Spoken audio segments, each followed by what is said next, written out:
A faint cry rang out over the lake, situated in a beautiful valley not far from the mountains. The boy stared intently into the distance and didn't hear his father calling him for quite some time. The man looked at his son with a loving gaze, wondering what could have caught the boy's attention. The boy was surprised to see his father appear beside him. The man ruffled his hair and gave him a loving smile. The man asked his son to help him pull in the net. Soon they would be able to see today's catch. As expected, it was quite fun. There were plenty of fish, pieces of crab, and all the other trappings of fishing. But still, it was a wonderful day, filled with shared work, nature, love, and respect. Suddenly, the boy spotted a red carp in the water. This fish was quite rare in their area. The boy jumped into the water, intending to catch the fish. He wouldn't let it get away from him. Once submerged, the young man soon realized he couldn't see the red carp anywhere, and a strange sensation washed over his body. He stopped moving. The boy began calling for his father, but his father couldn't hear him, and soon the boy found himself in the water near a boat in the middle of the night. Waking from a daze or perhaps a sleep, the boy saw that he was sitting in a boat with his hands bound, his clothes torn. There were two men beside him. One was the proud and silent Lord Jiang, and the other was his assistant with a cunning and cruel face, Ban Xingjiang, who asked the boy if he still missed his father. The villain was very pleased. He admired Lord Jiang's wit. The man had ordered the boy to be lured here and used as bait for the water monster. All this time, the boy had been sleeping, and it had been a wonderful dream about his father and fishing together. But now he had woken up and realized the full horror of his situation. The boy thought that it had already been a month since he had arrived in this world. The original owner of his body had died of an illness. The body's owner's mother had died in childbirth, so he'd been raised by his father, but 3 months ago, his father had died. Last month, the young man, not yet fully understanding who he was, fell for Jiang's trick and became bait for a spirit monster. And after that, he realized that people are capable of achieving incredible success through cultivation. Here they're called martial arts masters. However, it's not just humans who are capable of self-improvement, even animals can do it. The young man stared intently at the water and soon signaled the others, shouting that it was already here. A huge water monster or water creature appeared near the boat, and its outline in the water was enormous. The monster was approaching the boat, and soon its massive back became visible above the water. The creature was approaching the boat, sensing living people. The water monster planned to have a good lunch today. The young man said that the moment of truth had finally arrived. He had been waiting for this all these years and was now ready to unleash a strike that was the culmination of 10 years of training. I would like to know if the water monster could withstand this blow, but the beast, which looked like a crocodile, had already opened its huge jaws. The fishing boat snapped in two in an instant and shattered into splinters. The men clung to the debris to keep from falling into the water and into the monster's jaws. Ban Xingjiang was terrified. He said he couldn't die here. The man realized things were bad. An idea popped into his head. He grabbed a knife and slashed the boy's arm, drawing blood. A trail of blood stretched out behind the body, thrown into the water with his hands tied. Even if he had tried to do anything, it was already too late. Lured by the scent of blood, a huge water monster was approaching him, capable of swallowing the boy whole. He could no longer resist or stay in the water without oxygen. His eyes were closing, and again his father was calling his name. How wonderful it would be if that were true. His father calling his name, and she reaching out to him and pulling him out of the water. And now the boy is saved. He's clinging to a piece of wood, and it's clear he'll survive. But unfortunately, life isn't that kind to this unfortunate child. A huge water monster has already reached him. You still have to live and prove to your dad that you tried and did everything you could. And the monstrous beast isn't satisfied yet, and now its huge jaws have practically snapped shut right next to the boy. Suddenly, he spotted a large chest in the water, covered in slime, but still fairly intact and sturdy. The guy was sinking to the bottom, not breathing and showing no signs of life. There were water currents swirling around his body, and suddenly a message appeared about the system being activated. The water monkey turned out to be a compatible spirit. Compatibility was confirmed, and the body's restoration began. The boy woke up and realized he hadn't died, although his last memories were of a huge maw that was about to swallow him whole. And now he felt very strange. He could breathe and didn't feel the resistance of the water, as if he were now on Earth. There was a stream of water near the boy's hand. It turned out he had acquired an active skill and could now control the stream of water. He confirmed once again that he could control the water and even breathe while submerged, though it was unclear how that was possible. The boy looked at his hands and noticed that all his wounds had healed. He could have rejoiced at such a happy outcome, But suddenly the boy sensed that someone was behind him. The boy braced himself again for the huge crocodile to devour him and waved his arms. This action activated his ability to control the water current. The water current bound the monster, preventing it from harming the boy, and a notification about water control appeared before the young man. The system was almost exactly like in the comics. The young man realized that nothing restricted him in the water. He could breathe and move normally as well as control the water. But soon the young man realized that his ability had limits. He needed to act faster. The young man knew he wouldn't last long. He had to calm the water monster before it was too late. At that moment, the boy received a notification that he had been granted the blood mark of subjugation ability to activate it. He needed to draw an ancient rune with his own blood to form a contract with the water monster. But to do that, he first had to catch the monster.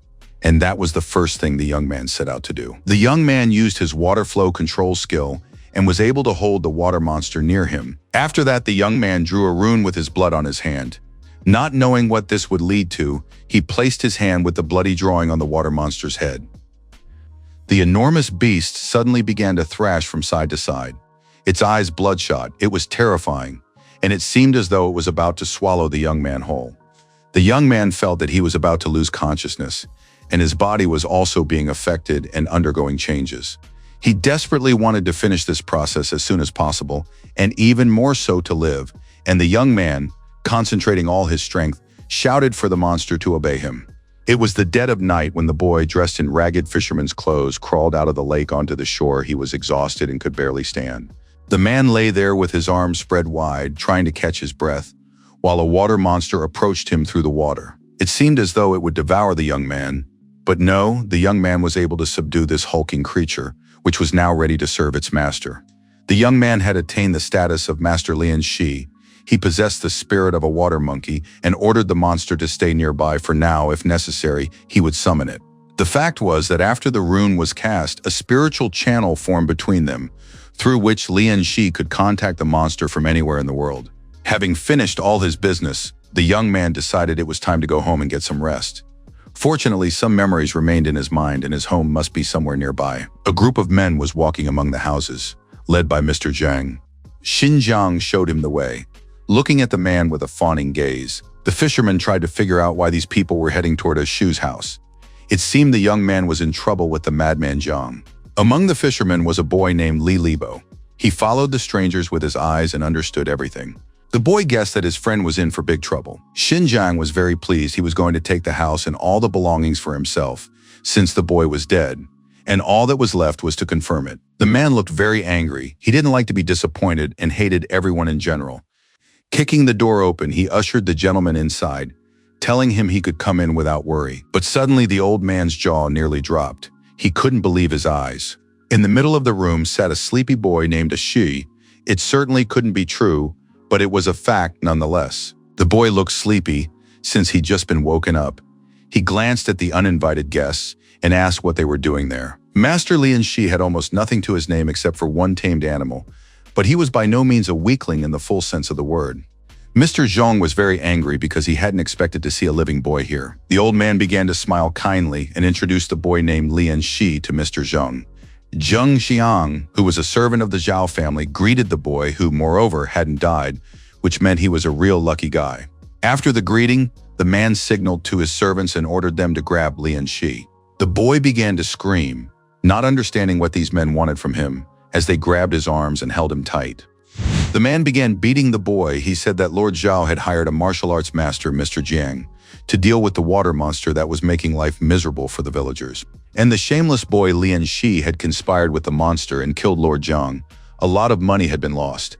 And on top of that, the village was still in danger. The boy tried to explain that he had been kidnapped and used as bait for the monster. But no one listened to him, accusing him of Lord Zhang's death and of the fact that the boy himself had survived. At that moment, the boy remembered that in his past life, he had also been called a monster, all because he was an outcast. His peers constantly teased him, sticking a piece of paper on his back with the word thief written on it, because in their opinion, orphans love to steal. After school, things didn't change. The boy grew up, but the bullying followed him everywhere. There was always a group of spiteful people who took pleasure in bullying him. The boy remembered that they also called him a monster because he was unstoppable. And when he lost his temper, nothing and no one could stop him. Lian Shi was already seething with anger and indignation. He knew that demonstrating his abilities was quite risky, but giving up wasn't his style. And so the boy broke free from the servant's grip and struck the man who had been beating him in the stomach with all his might. Of course, the odds were stacked against him. The boy was fighting 3 grown men, and the basin of water for washing spilled just as the boy fell. His hand landed in the puddle, and he sensed he could control the flow of water, which meant he could tear those men to pieces. Xinjiang was very angry that the boy was resisting. He suggested to Mr. Zheng that they tie the boy up and take him to the Zhao estate. The villains said they were short on manpower, so an orphan like him would be perfect for their needs. Mr. Zheng turned to the boy, saying that if he agreed to become Lord Zhao's adopted son, they would let him go. Otherwise, they would break his legs right then and there. By this time, a crowd of neighbors had already gathered in the street. They'd heard about the adoption, and it seemed very strange. Lately, a great many people had been taken to the estate. Those who ended up there disappeared forever. Just then, an old man appeared among the onlookers on the street and asked who dared to mistreat little A Shi. It was the village headman who had come to the boy's house at the request of his friend. The old man harshly confronted Mr. Zheng, saying that he was a legitimate servant of the Dashang dynasty and that here in his village, some kind of lawlessness was taking place. Did they really want to attack a government official? Zheng Xiang realized that the situation looked bad and that he could get into a lot of trouble because of some little boy. The village head kept shouting that Lord Zhao was obliged to respect him and that the old man was about to have a heart attack and they would all be held responsible. Zheng Xiang didn't want to draw attention to himself. He said he wouldn't argue with the village head, but warned that Lord Zhao wouldn't let the matter rest. After that, the man turned around, ordered his servants to follow him, and left the house. Xinjiang was very displeased, saying that the boy was just as ungrateful as his good-for-nothing father. The village elder turned to the boy and said that it would be better for him to avoid certain conflicts. The boy thanked the old man and promised to be careful. After that, the village elder went home accompanied by his friend A Shi, while the homeowner reflected on his life. A Shi understood that such situations could happen again in the future, so he needed to be ready to stand up to bad people. This time the village elder had saved him, but the boy couldn't rely on him every time. A Shi understood that he had to become stronger, and the system was his chance to do so quickly and efficiently. The guy checked his profile and found out that he had received a water-type creature and had started his pet's evolution. When evening came, a Shi went to the shore of the pond to talk to his pet. After subduing the crocodile Tahu, the boy could contact it via a telepathic channel at any time. And now, having summoned his pet, the young man waited for it to appear on the shore. The crocodile appeared, but it clearly didn't look the way its owner had expected. A Shi was terribly disappointed. He stared at this toy crocodile, unable to understand where his giant crocodile had gone. It turned out that subordinate aquatic creatures could change size to control their energy consumption, and right now Tahu was in his miniature form for extremely low energy consumption. A Shi calmed down when he realized that this was how the system controlled all the parameters. It really was incredible. A Shi turned to his pet and asked the crocodile where he had found the aquatic entity. The boy wanted to take a look at it. To do so, he had to dive into the water and follow the crocodile. Fortunately, the young man had no trouble being underwater. A Shi soon realized that Tahu had led him into a grotto. What he saw there changed his entire life. Scattered throughout the grotto were legendary spiritual plants. They looked like glowing sausages. A Shi had never seen such plants before, but he had heard of them. Spiritual plants with a watery essence could be consumed to enhance one's abilities. In this world, there were plants and treasures that possessed various energies. They belonged to different elements, but they were all called spiritual plants. Rumors circulated that there was a pond in the backyard of the Zhao estate where unusual water lilies grew. They attract cultivators, and in turn, those cultivators become Lord Zhao's subordinates because they dream of receiving spiritual plants from him. A Shi was very pleased. He plucked the plants, not knowing how much water essence he would be able to extract from them. A Shi turned to his pet with a request for help, but the lazy little crocodile was lying on its back with its paws in the air. The boy decided he'd do everything without that slacker. A Shi gathered plants in the grotto and then dragged them to the shore, and once out of the water, he sat down on the rocks, ready to consume these spiritual plants. The water essence obtained can be used to improve fusion with the water spirit or to evolve the monster pet. And anyway, it was very tasty, so the guy ate all the plants he had gathered in the underwater grotto. A Shi checked his stats. He could spend the water essence on evolving his pet or on merging with the water spirit. The guy decided to start with himself. Ashi began the leveling up process and felt himself growing stronger with this power. He would definitely be able to defeat those guys. And if he also used water control, he wouldn't have to fear anyone at all. Ashi tried to activate the water flow skill. The young man felt more confident and realized that this was only the beginning. Right now, his body was too young and childlike, and his body couldn't handle any more energy yet. Ashi thought that he needed to sort out his financial problems now. Winter would soon arrive, and the little crocodile would go into hibernation, so he wouldn't be able to rely on it. At that moment, the crocodile tossed a large, beautiful fish out of the water to him. It seemed as though the pet could sense its owner's thoughts. Ashi picked up the crocodile. The young man was pleased.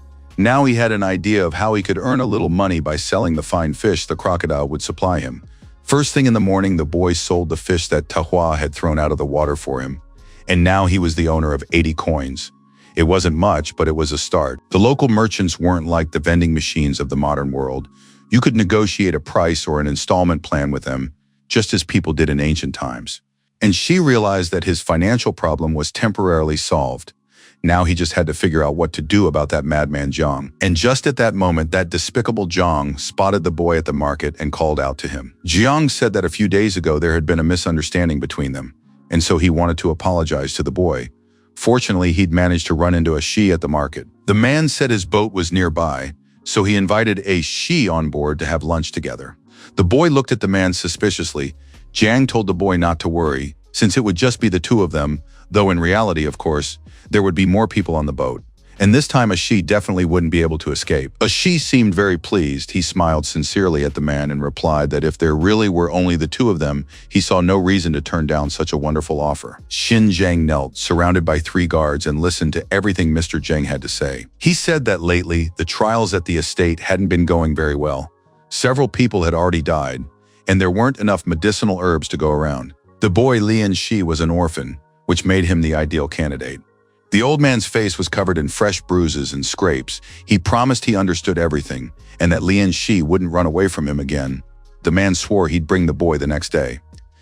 Zheng Xiang promised that if the man succeeded, Lord Jia would put in a good word for him with the bigwigs. Jing Jiang was absolutely thrilled by this offer, and Mr. Jiang confirmed that everything would go exactly as planned. Jiang felt hope again. Soon he would be able to become immortal. He would finally succeed. The very thought of it filled him with delight and ecstasy. The man threw open his shirt at the chest and began to laugh a demonic laugh. His body was covered in bloody runes, and he hoped to become one of them. And now Jiang was in the boat with the boy. He was preparing food and talking about how magnificent the scenery was here. Besides, there were no people around, and it was very quiet. The man continued cooking, saying that now they would have lunch together and resolve all their differences.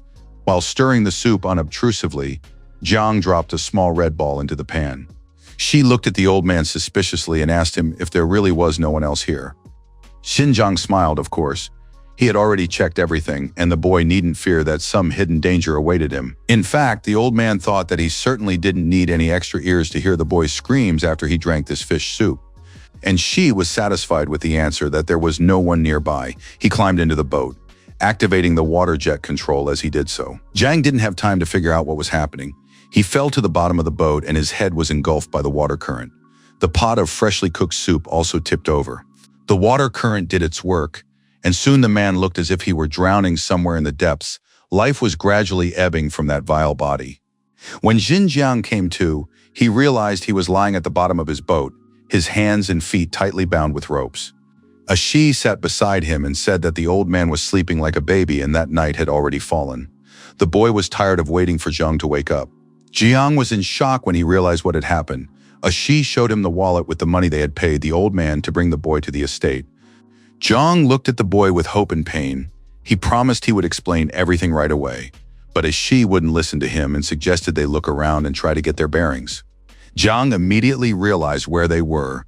It was the very spot where the water monster had attacked them. A huge, terrifying, toothy crocodile leaped out of the water, opening its bloodthirsty jaws, yet Ashi remained completely calm. The old man looked up in horror, staring at the water monster. He knew his end was near. But unexpectedly, the monster brought its snout close to the boy. Ashi said that it used to be a water monster, but now it was his pet. Jiang realized things were bad. He knelt before the boy and begged him not to kill him, for the old man could tell the boy the whole truth. Ashi wanted to know why Master Zheng was so eager to lure him into Lord Zhao's estate and why people kept disappearing there. It turned out that all those people were needed so that Lord Zhao could become immortal. He had learned to extract the pearls of immortality from them. This fate awaits absolutely everyone who enters the estate. One might say that their souls and life energy are extracted from them. And she realized that Zhang himself regularly brought innocent people to their deaths at the estate. The vile old man began to justify himself by saying that he had been forced and had no choice. But in reality, Jiang hoped that Lord Zhao's servants would soon arrive here, and the boy would become one of those pearls. Ashi raised his hand with the stone above the old man's head, who kept saying he didn't want to. But in the next moment, the boat and the boy's clothes were covered in the vile old man's blood. Leaving him alive, of course, was out of the question. And not only because he was a terrible man, but also because he had seen Ashi's monstrous true nature. Ashi understood if he hadn't killed Jin Jiang, they would have dragged him into the estate and turned him into a pearl of immortality. The young man threw the body into the water so his pet could feed on it. While Ashi grew stronger, he needed to find something that could protect him. Xinjiang's body was thrown into the water and gradually sank into the depths. Early morning on the water is always beautiful. Ashi climbed out of the water and sat in the boat, holding his pet on his shoulder. The young man looked at the stream of water in his hand with his power. Life had become much easier for him. Several days had already passed since Ashi had killed the old man. To avoid arousing suspicion, he pretended to be a fisherman, waking up early in the morning, returning late from the river, and selling fish. Not once did Ashi return to the scene of the murder. In the village, the young man said that Ban Jiang had given him a boat as an apology for coming to him with the gangsters, after which the old man had disappeared somewhere. However, Lord Zhao's men, of course, didn't believe this story at all. The disappearance of their accomplice would surely lead them to Ashi. And the young man was well aware of this. He knew he had to become stronger, and do so as quickly as possible. To get stronger quickly, he needed to join a martial arts clan. There are 3 clans in Pingyang, and the strongest of them is the Yang clan. Rumor has it that their leader has attained such unprecedented strength that he can crush gold and split rocks, which is why he remains at the top. If Ashi can join them, the Zhao family won't dare touch him after all. Losing a disciple would bring the clan a lot of trouble. But there's one major problem. The entrance fee for the martial arts clan ranges from 5 to 8 lian. Ashi figured he was short a significant amount, so he needed to find another way to make money. Tahua whispered something in his master's ear. Ashi realized he was worrying too much about his future. Since his last level up, he could feel his body growing stronger. His mental strength was growing too. Perhaps now the boy could control 2 creatures at once, so he needed to get back to fishing. Moving through the water was becoming more familiar and easier with each pass. Lately, Ashi had been training underwater regularly, playing a game of tag with his pet. Ashi would swirl the underwater current beneath his foot and use it to propel himself forward, gaining momentum from the water. However, this required intense concentration, so he got tired faster than with regular swimming. But at the moment, no one could match him in speed. Suddenly, a fish swam past him. Not only was it strikingly beautiful, but also incredibly fast. Ashi recognized it as a mystical fish. Its reddish-pink color and sharp spines were unmistakable. In the world of Dashan, some creatures had evolved after accidentally absorbing spiritual energy. Such monsters are called mystical fish, and now the young man saw 2 mystical fish before him. It was amazing and wonderful. Usually it's hard to even encounter a single such fish, and here 2 had swum up at once. Ashi ordered his pet to follow one of the mystical fish. The boy himself swam after the second fish. He couldn't say why he was doing it. It was something like a hunter's instinct. At one point, the boy thought about how, unfortunately, he hadn't brought a fishing net with him. But then he remembered that he had control over the water current. Ashi directed the water current at the fish, and it was immediately immobilized as if it had been caught in a soap bubble. Ashi didn't wait for the water jet's effect to wear off. He quickly swam over and grabbed the mystical fish, very pleased with himself and his catch. Now his profile showed not only the crocodile, but also the money and Chonky's fish. Ashi was very pleased with today. He'd had a lucky catch, and he'd be able to sell the mystical fish for a tidy sum. The guy was so absorbed in his plans and calculations of future earnings that he didn't notice something appearing next to him. It wrapped its arms around his waist. Ashi saw some kind of monster looming above him. It literally hurled the boy onto the bottom of the pond. The impact was so powerful that it seemed as though blood was gushing from his throat. Shi tried to pull himself together as quickly as possible. He stared at the monster, not understanding what kind of creature was swimming toward him. He had once heard legends about a man-eating catfish that lived at the bottom of the river, and now Shi was out of luck. He had encountered this monster. Shi stared at the monstrous fish and couldn't figure out what it was going to do, having plunged its snout into the water current. The boy decided not to wait for the giant man-eating catfish to attack and activated his own water flow control. Thanks to this, the man-eating catfish's attack was thwarted, though things could have ended very badly for Shi. He was glad he'd been faster. Though he could have lost this battle, the catfish was strong and could control the water current too. Suddenly, the huge fish appeared very close. Shi realized he needed to be wary of this monster. At that moment, the opponent began to bare its teeth. It seemed as if it were laughing at the man it was about to devour. But then the crocodile Tahua intervened in the fight. He swam up from the side and bit through the fish's body with his powerful jaws. This came as a complete surprise to the man-eating catfish. Shi rejoiced, for this was his chance. The young man ran his hand along the sharp rocks at the bottom of the river. Soon blood began to flow from his palm. Shi understood, if he didn't subdue this man-eater, he would surely perish sooner or later. The young man activated the blood mark of subjugation, hoping that his mental strength would be just enough for this. Shi placed his hand on the monster, and these actions caused a mental overload. His mental strength was critically low, and the system strongly advised him to stop the process of subjugating the water monster. You could say it was a battle between two equal opponents. Shi didn't want to stop the subjugation, barely realizing that it could trigger a backlash from his body. Shi barely had enough strength to make it to the boat. The guy literally crawled inside on his hands. Shi lay on his back trying to catch his breath and couldn't believe he'd managed to escape. Who would have thought the catfish would put up such a fight? He'd nearly lost control. But as they say, all's well that ends well, it was worth it. And now a very cute little catfish was swimming near the Tawa crocodile. Shi received a notification that he could evolve the tiger catfish. But he didn't have enough points for that right now. However, he would definitely do it in time. After admiring his new pet to his heart's content, Shi decided to check on his catch. In his basket was a magnificent mystical fish. Tahua swam up to his owner and opened its mouth. Inside lay a second mystical fish. Today had truly been a very lucky day. The boat was full of fish, and on top of that, the two mystical fish promised a good reward. And Shi decided to eat the smaller mystical fish to see if it would increase his strength. The fish was very tasty. The young man decided to keep its horn as a souvenir. After checking the information, Shi was very pleased. He received a full 18 points, the same amount he had received after eating 18 spiritual plants. Shi estimated that a larger mystical fish would give him 3 times as many points. If he ate it, he could easily increase his influence percentage with his pets. But for now, he had to hold back and stick to the plan. Shi was saving up for the entrance fee to the martial arts clan. Looking at the boat full of fish, he hoped that would be enough. So after fishing, the guy headed to the market in Yanshan. It was very crowded there. Business was brisk, and even though the festival was over, people were still crowding around and watching something. It turned out that the fishermen were displaying a legendary mystical fish. People were amazed and admired the lucky fisherman. Shi stopped near the crowd. He was looking at the fisherman Chen Ji-chan, who had also caught a mystical fish. Shi began pushing people aside because he wanted to get closer and examine the other fisherman's catch. Shi finally made his way to the fish vendor and said that their town must have received a blessing from the river god, because 2 mystical fish had been caught in a single day. People didn't understand what kind of nonsense Lian Shi was talking about, since the fisherman had caught only 1 fish. Shi replied that he wasn't talking about the boy Chen, but about himself. And then the boy reached into the basket. Shi was very pleased with himself. He pulled a huge mystical fish out of the basket and showed it to everyone present. However, the buyers didn't believe it was a mystical fish because it was too ugly.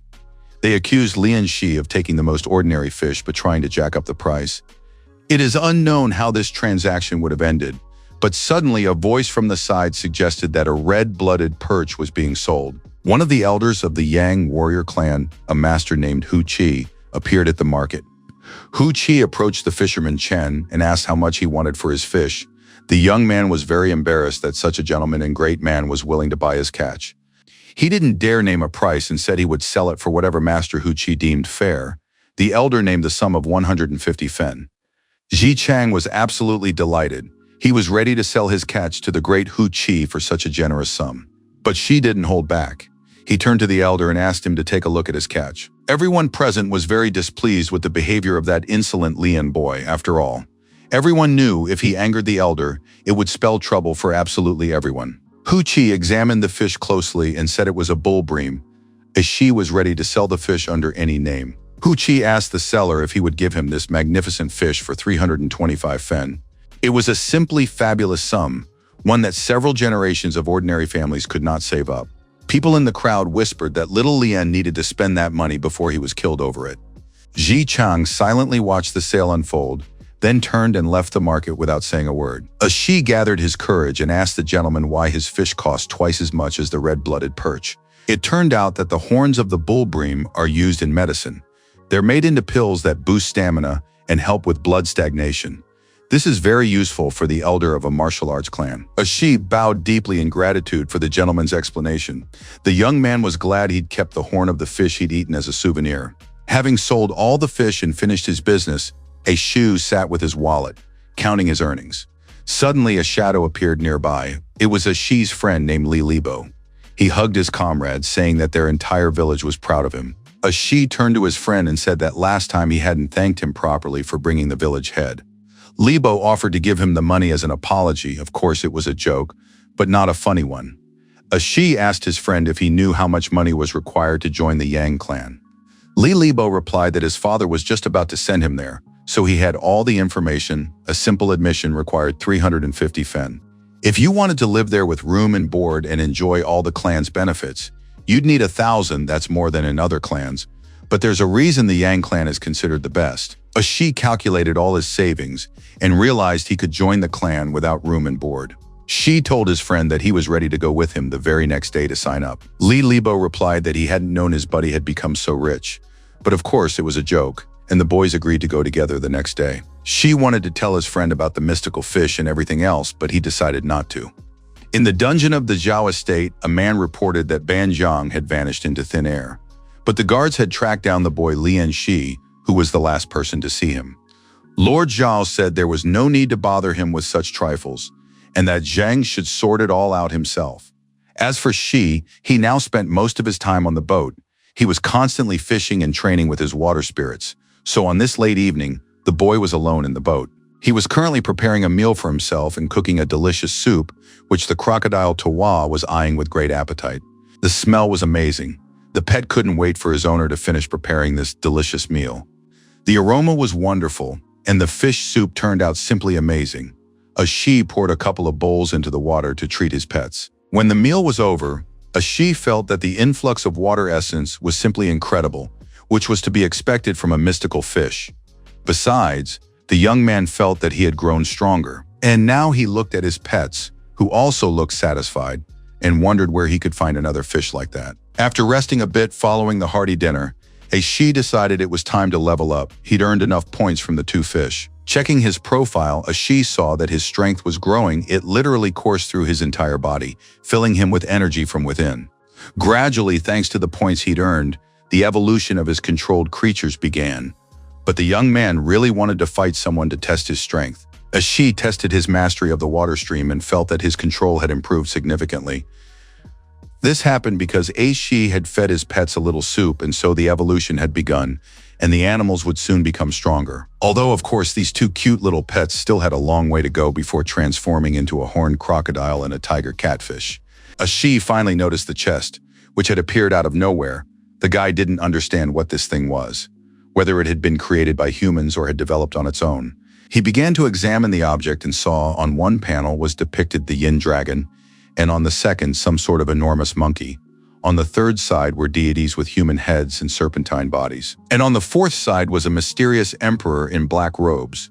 But none of that mattered now. Shi thought that these musings would lead him nowhere. The young man was practicing controlling the water current. He was going to set off for the Yang clan the next day. He needed to become even stronger to deal with Lord Zhao. Early the next morning, the 2 future martial arts clan students were taken by cart to another city. The boys had packed everything they needed and looked like real students. Libo was in high spirits. He literally couldn't stop talking. He kept gazing at the scenery and the weather and commenting on everything he saw. Soon the companions arrived in the city of Pinyang, and now Libo was examining and commenting on everything he saw in this city. Before heading to the martial arts clan, the boys strolled through the city streets, had a delicious meal, and watched the street performances. A man was hiding in a dark alley. He'd been told the young man would pass by there. With him was another fairly muscular and serious-looking man who confirmed that the information was accurate. The man heard with his own ears as Li and Shi told his friend that he was going to join the Yang clan. The day before, he had sold a fish for a huge sum of money, a sum men couldn't earn even if they sold their own wives. Everyone understood that the sum was enormous and that the boy would most likely not hand it over. But the gang leader said that Shi was ready to give this money to the warriors, just like that, for joining the clan, and they would tell the boy they were ready to help him spend the money wisely. Soon, friends appeared in the alley who were finally ready to go to the clan to join it and begin their training. Li Libo, as usual, was very talkative. He was waving his fists and asking his friend how many thugs he'd be able to beat up at once after he finished all his training. But Shi was very serious. He didn't like to chat idly, and now, having barely mastered his own strength, the boy wasn't sure he could handle a couple of thugs. The thugs jumped out in front of the boys, blocking their path. They immediately declared that they were glad to see them and demanded that the boys hand over their money. To make the boys decide faster, they were offered a simple choice: money or their lives. But Shi smiled and said he had no intention of giving the gangsters any money, so now he would simply take their lives. Of course, hearing this from a young boy was a huge surprise, so the leader immediately lunged at the boys with his fist. But Shi remained calm. He wasn't even particularly scared and immediately got into a fight with the thugs, landing several precise punches and elbows on the street hooligans. Of course, it all came as a huge surprise to the thugs when they saw that their comrades couldn't put up a fight and were falling, spilling blood all over the street. Libo was in complete shock from the tension. The guy was covered in sweat. He had never seen such speed before. All the thugs were finished off in 9 moves. Shi stared in amazement at his hand. Of course, he wanted to test his strength on the stone as well, but right now he was just as surprised as everyone else present. As expected, his speed had increased significantly, and now Shi would have to take a new approach to his body. Libo wanted to know when his friend had managed to become so strong. The guy believed that Shi didn't need a teacher at all. Shi didn't know how to respond, so he said that he was probably just a genius, but they hadn't realized it before. Having fought for real for the first time, Shi became even more eager to join the martial arts clan. He wanted to hurry so he wouldn't be late for registration. At the martial arts clan, Shin Chang Song greeted all the applicants. He welcomed the boys and told them they could call him Brother Shin. The boys greeted their elder brother by bowing their heads in respect. Brother Xian led the boys to the man who would assess their abilities and tell them more about the clan. Brother Xian explained and demonstrated everything along the way. He introduced the boys to Brother Hu would be their mentor, and who was, in fact, a disciple of Master Yang. The boys continued walking through the clan's territory when, unexpectedly, Shi spotted the man who had bought fish from him the day before. Hu Chi also recognized the boy from whom he had bought the fish. He began explaining to Brother Xian how he knew this boy. Hu Chi said that for self-cultivation, he had made use of the beneficial properties of the bullhead and had bought this fish from this very young man. Brother Xian took this as a good sign. It meant that Brother Hu would be an excellent teacher, and the boys could spend the night here today. Once all the formalities were over, Hu Chi called the boys to follow him so he could assess their natural talent. Hearing about natural talent, the friends got scared, but the teacher said there was no need to worry. He just needed to assess their level to find the right cultivation style for each of them. Shi gathered his courage and said that, in fact, he and his friend didn't fully understand what cultivation was, and so they asked Brother Hu to explain at least the basics to them. Hu Chi began with the basics. The warrior's path consisted of 4 stages: skin, flesh, bone, and blood. At the skin stage, the body becomes stronger than that of an ox, which significantly increases defense. At the flesh stage, the warrior's physical strength increases 100-fold. He will be able to lift any weight with one hand easily and effortlessly. At the bone stage, nothing will restrain the warrior's inner energy. This will allow him to split stones with his bare hands. And finally, at the blood stage, the warrior's body will reach the pinnacle of human development. However, all of this can be summed up in one word: cultivation. Naturally, no matter how much an ordinary person cultivates, the body always has its limits. To overcome it, 2 indispensable things are needed: techniques and special potions. The boys listened with their mouths agape to the teachings on combat techniques, and special potions. They repeated everything after their teacher. By techniques, they meant special methods of cultivation. For example, there are 3 styles common in the Yang clan: If done correctly, anyone can understand them.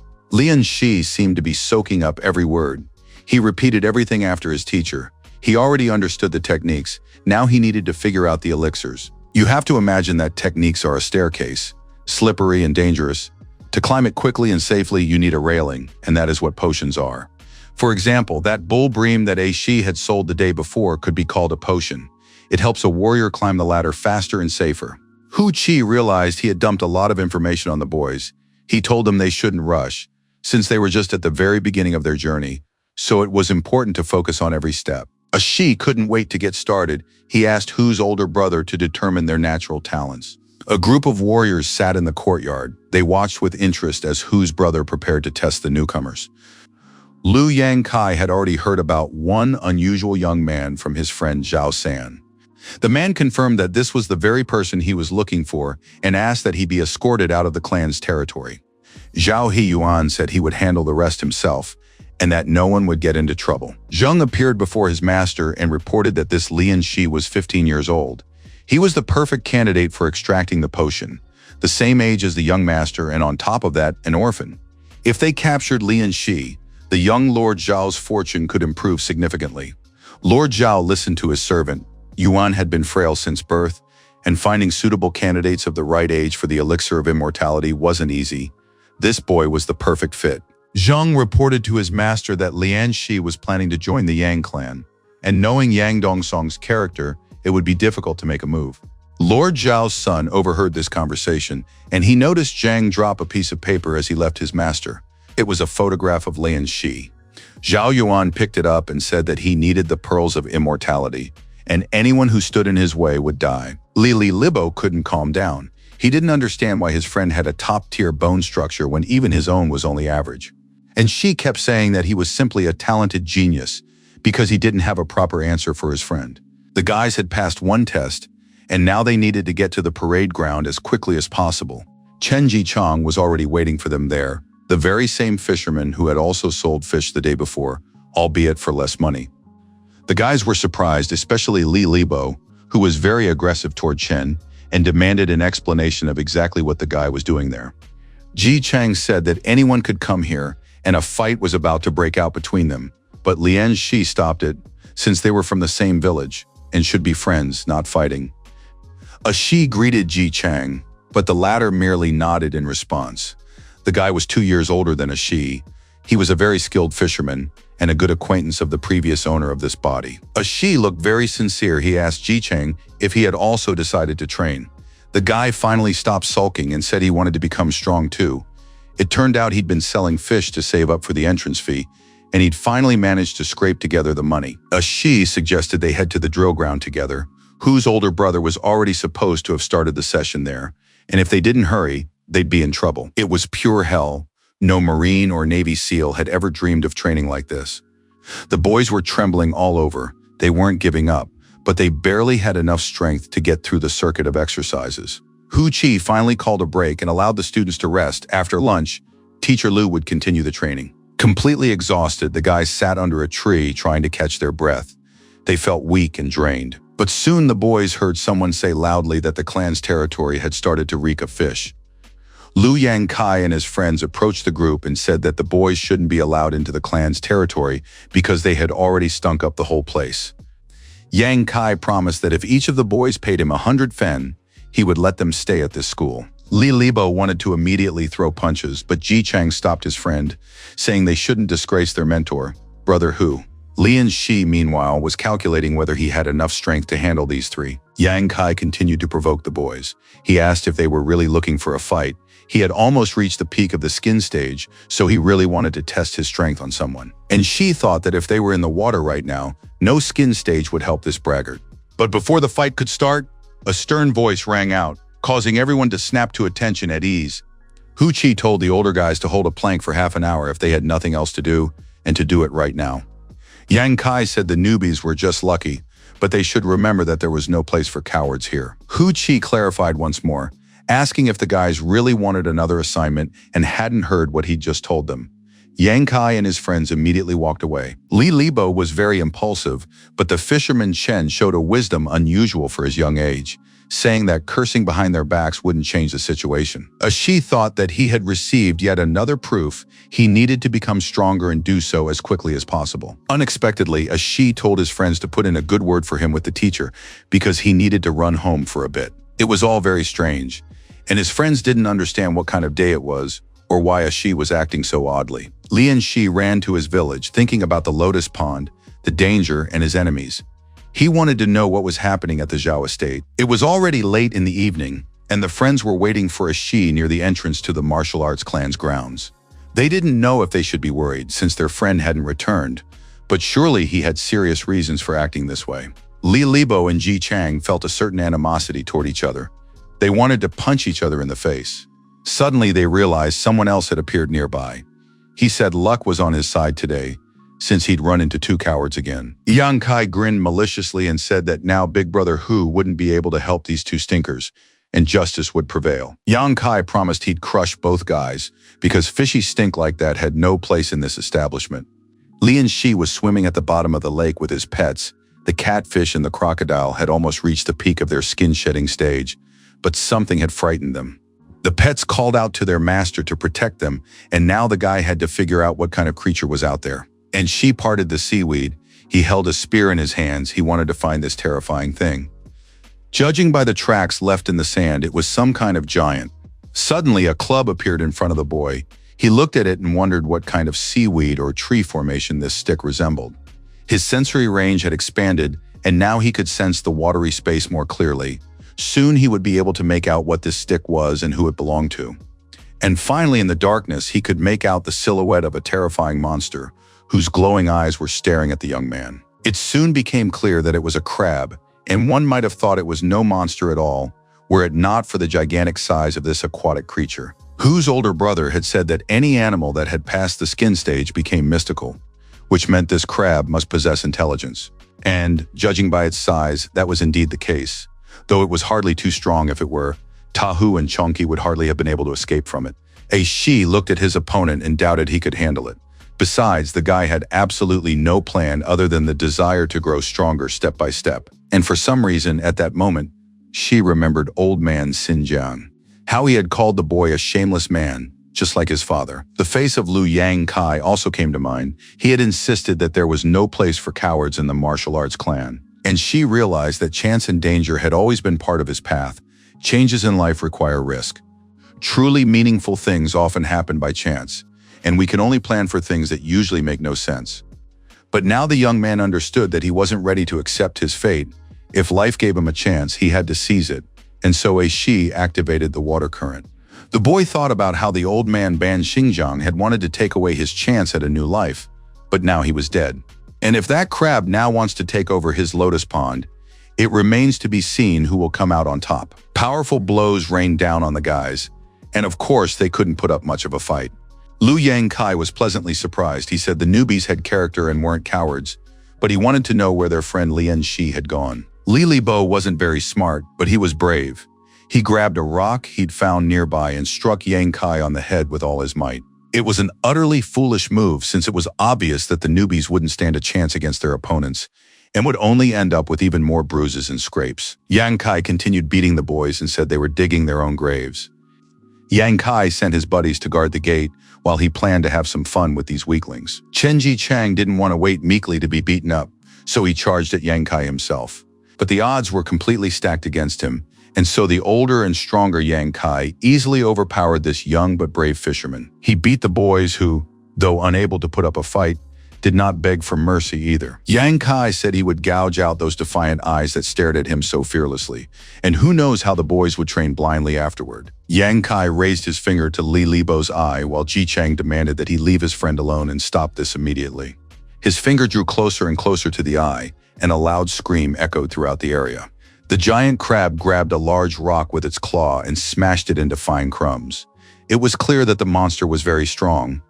The crab hurled these pieces of rock at the young man, and Shi was forced to dodge to avoid being hit. The young man tried to attack the monster, but its shell seemed completely impenetrable. Shi ordered his pet crocodile to bite the enemy's claw, and this distracted the crab. Shi activated his water flow control and began using it to attack the giant monster. The crab was very strong, and defeating it required expending a great deal of inner strength. Ashi felt himself beginning to lose control. The crab managed to spread its claws and break the water current, freeing its legs. After that, it tried to retreat, but the tamed catfish came to the crocodile's aid and also began striking the monster. Ashi joined the attack. He struck out, trying to distract the monster and prevent it from attacking. The crab managed to fend off the boy. Ashi was sent flying a great distance, and this made him very angry when he sensed that the crab was ready to defeat him. The young man stood boldly, not hiding, while the huge crab rose above him and began to raise its claw to strike. Ashi knew that his opponent must have a weak spot. He just had to find it. Ashi dodged the claw strike, after which his pets attacked the crab, while he himself studied the monster, wondering where its weak spot was hidden. It soon became clear that the crab always instinctively protected the lower part of its body, no matter what kind of damage threatened it. Ashi guessed that the crab's weak spot was in its belly. After that, the young man calculated his move. He needed to apply the maximum possible water pressure to the spear's shaft. With his current mental energy reserves, Ashi could only generate 2 spinning rotations, but that should be enough to accelerate the spear threefold. Ashi did just that. Blood flowed from his nose and eyes, his psychic energy was at a critically low level, and he risked losing control of his pets. And although the system demanded that the young man immediately stop what he had started, Ashi declared that he would not give up, and they would see who would defeat whom. Ashi did everything as planned. Despite the pain and his lack of physical and mental strength, he channeled all the power of the water current and thrust the spear into the crab's belly. The spear went right through, because the monster's belly did indeed have relatively weak protective armor. And Ashi, despite his lack of strength, managed to realize that he had won this battle. Then darkness fell and he lost consciousness. Ashi woke up on the shore, and his 2 pets were staring wide-eyed at their master. Ashi realized that they had pulled him out of the water and were now guarding him, protecting the young man's sleep. Ashi felt a terrible headache. He knew he'd better use this technique less often, because he wasn't strong enough yet. He looked at the rock, but it turned out that it wasn't the rock he had been leaning on at all. It was something else.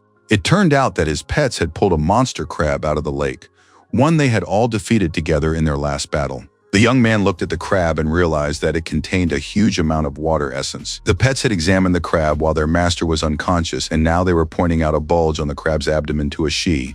It turned out to be a female crab, and upon opening its shell, Ashi found roe. Of course, he could have eaten it, but at the same time, Ashi thought he would try to tame the monster. He hadn't succeeded with the big female crab, but her babies were inside the eggs. Ashi didn't know if he could subdue the young crabs using a blood mark. So he decided to try this method, and using a sharp stone cut his palm to draw blood. By applying the blood with runes drawn on his palm to the egg, the young man activated the sign of bloody subjugation. It soon became clear that it had worked, because the silhouette of a young crab appeared on the egg. Soon the egg cracked open, as if a hatchling were emerging from it, and a claw appeared on the surface. The young and rather cute crab looked at its master, ready to become his next tamed pet, and she received a notification that he had tamed a stone crab. He now possessed 3 essences, but it would still take far too long for them to evolve. As for She, having finished taming the creature, he prepared some crab meat for himself using the legs of the slain monster, and it proved to be very potent in terms of saturating him with water essences. As is well known, the stronger the animal, the more power it grants, and now the young man's water essence had become several times more powerful. As She examined his body with interest, it seemed as though he had become stronger and taller. The wounds on his body had healed, and he felt strength in his hands. His pets looked at their master with delight. They too had noticed his increased power. And She felt that he had gained more water essence, and his fusion percentage had risen to nearly 40. Now the boy could feel the energy in his blood, and it was something new. Hu Chi told his disciples that if they trained well and incorporated special mystical plants and animals, they would quickly surpass the skin stage. The young man fed the leftover caviar and crab meat to his pets, though they didn't gain that many water essence points. Ashi didn't feed the little crab his mother's meat. It felt too cruel and unethical. Ashi thought that once he reached the peak of the skin stage, he would become a full-fledged member of the Yang clan, and then the Zhao family wouldn't be able to do anything to him. Having finished these thoughts, Ashi decided it was time to return to the martial arts school grounds to get ready for morning training. Liu Yang Kai was already about to jab his nasty finger into Li Libo's eye when he heard a commanding voice from above ordering him to stop. Lu Xiaohu, his fists clenched tightly, glared at the boy and demanded that he behave with dignity and not break the clan's rules. The man looked very angry. He reminded him once again that those who did not follow the rules of the martial arts clan would be expelled forever, with no right to return or train. Lu Yangkai, realizing that trouble was coming his way, immediately apologized to his mentor and said that he was merely following the orders of the young master Zhao. Lu Xiaohu was very surprised. This information came as a bolt from the blue. Yang Kai behaved very defiantly. He asked his mentor which rules he would follow. The rules of the martial arts clan or the rules of the Zhao family. It was clear that this topic was a sore spot for Xiaohu. It turned out he had left his family just a couple of days ago and had already almost forgotten who his master was. Besides, he was immediately reminded of who he would be if Master Zhao hadn't taken him and his father in. So now he'd better be a quiet and obedient dog. At this stage, Xiaohu couldn't even stand up for himself. And besides, he mustn't forget that his father was still at the Zhao estate. Lu Xiaohu immediately thought of his father. He had to protect his family and endure anything. So the boy bowed his head and apologized to Yang Kai. Yang Kai and all his henchmen were very pleased and laughed, calling the boy Lu the Mutt and a good little dog who must serve them. The loud laughter and merriment stopped the moment a spit of saliva landed on Yang Kai's face. Everyone froze in silence and stared at the beaten fisherman Chen, who was lying on the ground and laughing.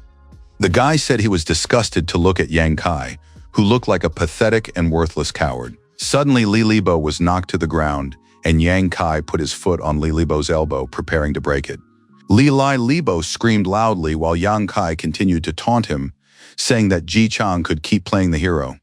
Yang Kai declared that he wouldn't touch Ji Chang, but his little friend would suffer terribly. Then it would be clear who was worth what here. Ji Chang realized he had lost, he wasn't going to betray his friend, and hoped that Yang Kai would take his fury out on him. Yang Kai was literally reveling in his strength and power. He loomed over the boys, for whose older brother wasn't there, and no one could stand up for the weaklings. But in the very next moment, some of Yang Kai's friends were sent flying in different directions by powerful blows. It all happened very quickly and unexpectedly, and soon everyone present saw a silhouette emerge from the fog. A stranger stood there, his hands clenched tightly into fists. The beaten and exhausted boys recognized their friend Lian Shi, who was horrified upon realizing how badly his comrades had been hurt. Anger and rage filled Lian Shi's body. He said he would knock every single one of Yang Kai's teeth out. Two elders watched the unfolding conflict from the roof of a neighboring house. Hu Qi apologized to the master, believing it was his fault. He had been celebrating reaching the peak of the blood stage today and had stayed late. And now, watching what was happening, Brother Hu was horrified because he couldn't imagine that Xiao Hu would turn out to be such a cold-blooded person who would allow the young and weak to be beaten. The elder replied that in reality, Xiao Hu only seemed that way. In truth, he was a very kind and good person, but many things held him back. It was precisely for this reason that Xiao Hu had been unable to reach the peak of the blood stage for a very long time. A warrior without courage is no different from a lifeless body.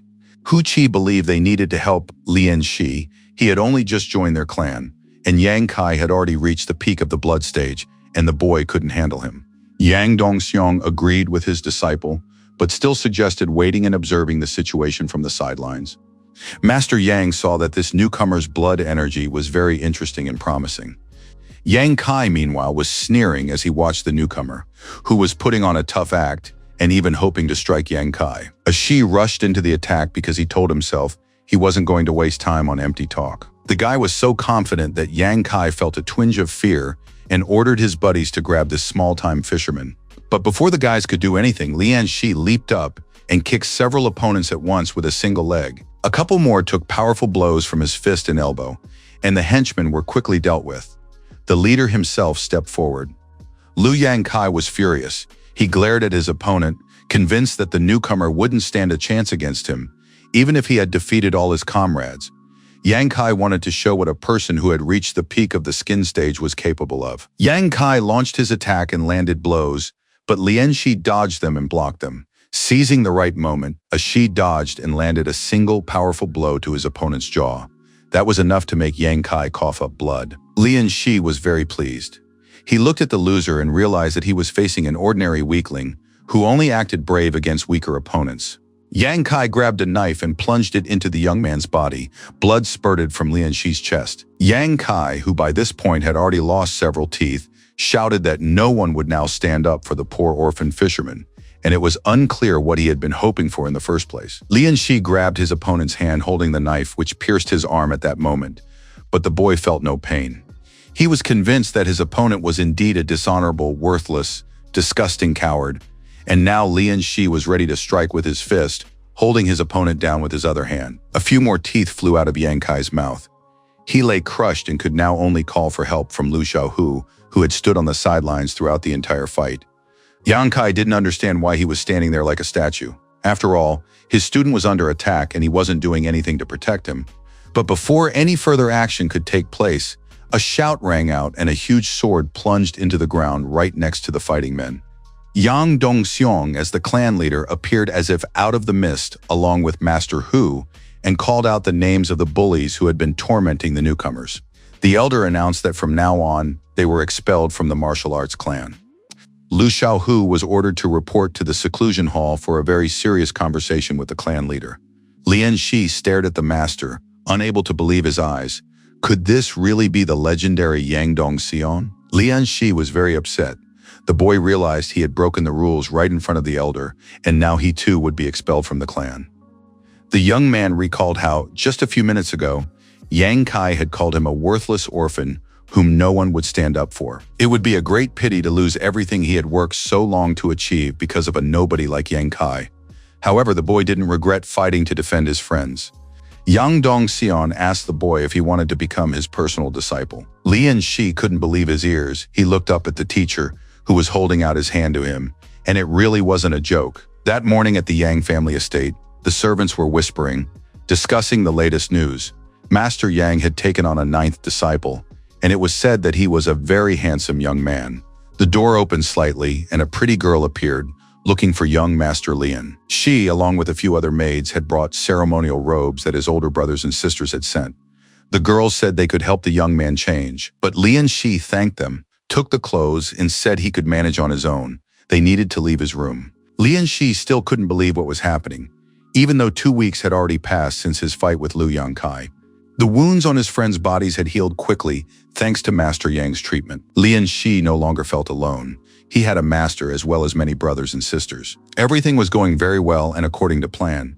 The time had finally come to deal with the Zhao family and take revenge for their actions. Hu Qi claimed that on that day, Lian's younger brother's life had truly hung by a thread.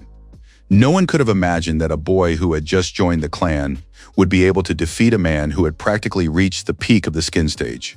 Master Yang's 2 disciples had been listening to this story for the 2nd week in a row. They remembered that the master had taken a liking to this young man at first sight. He must be some kind of dragon among men. The 5th elder sister thought that perhaps one of the brothers was jealous of their master's new disciple. Everyone wanted to know exactly what Qi Shai had given the new disciple. The guy said he'd given him his tungsten armor, and there was no need to claim he was jealous.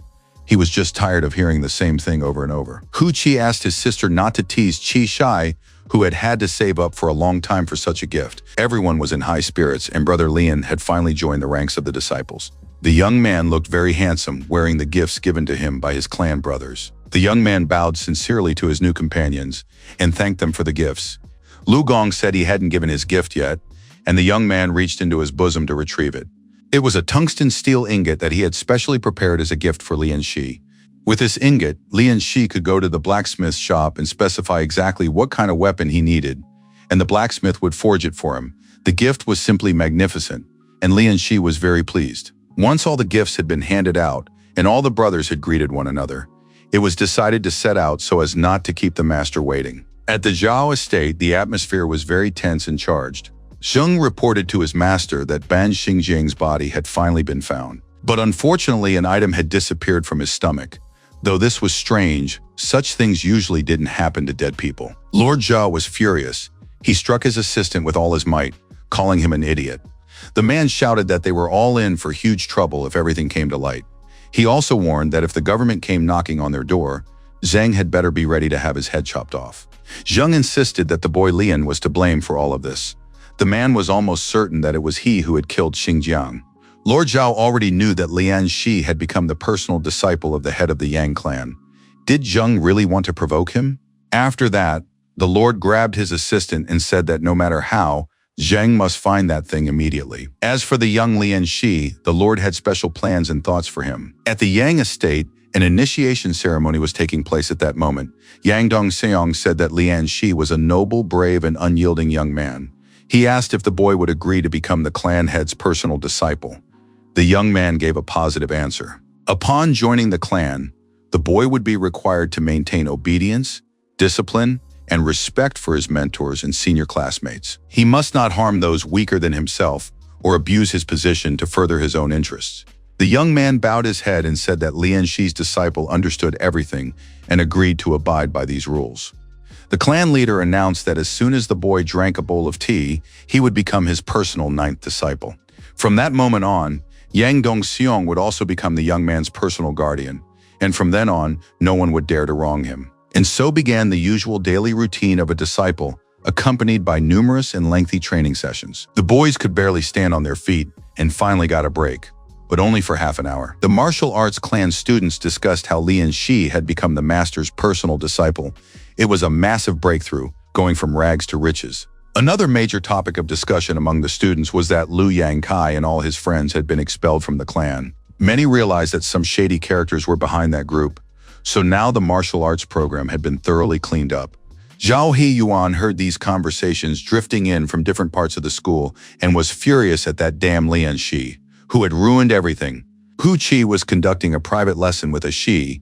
He asked if the boy knew about the 4 barriers and the 7 paths.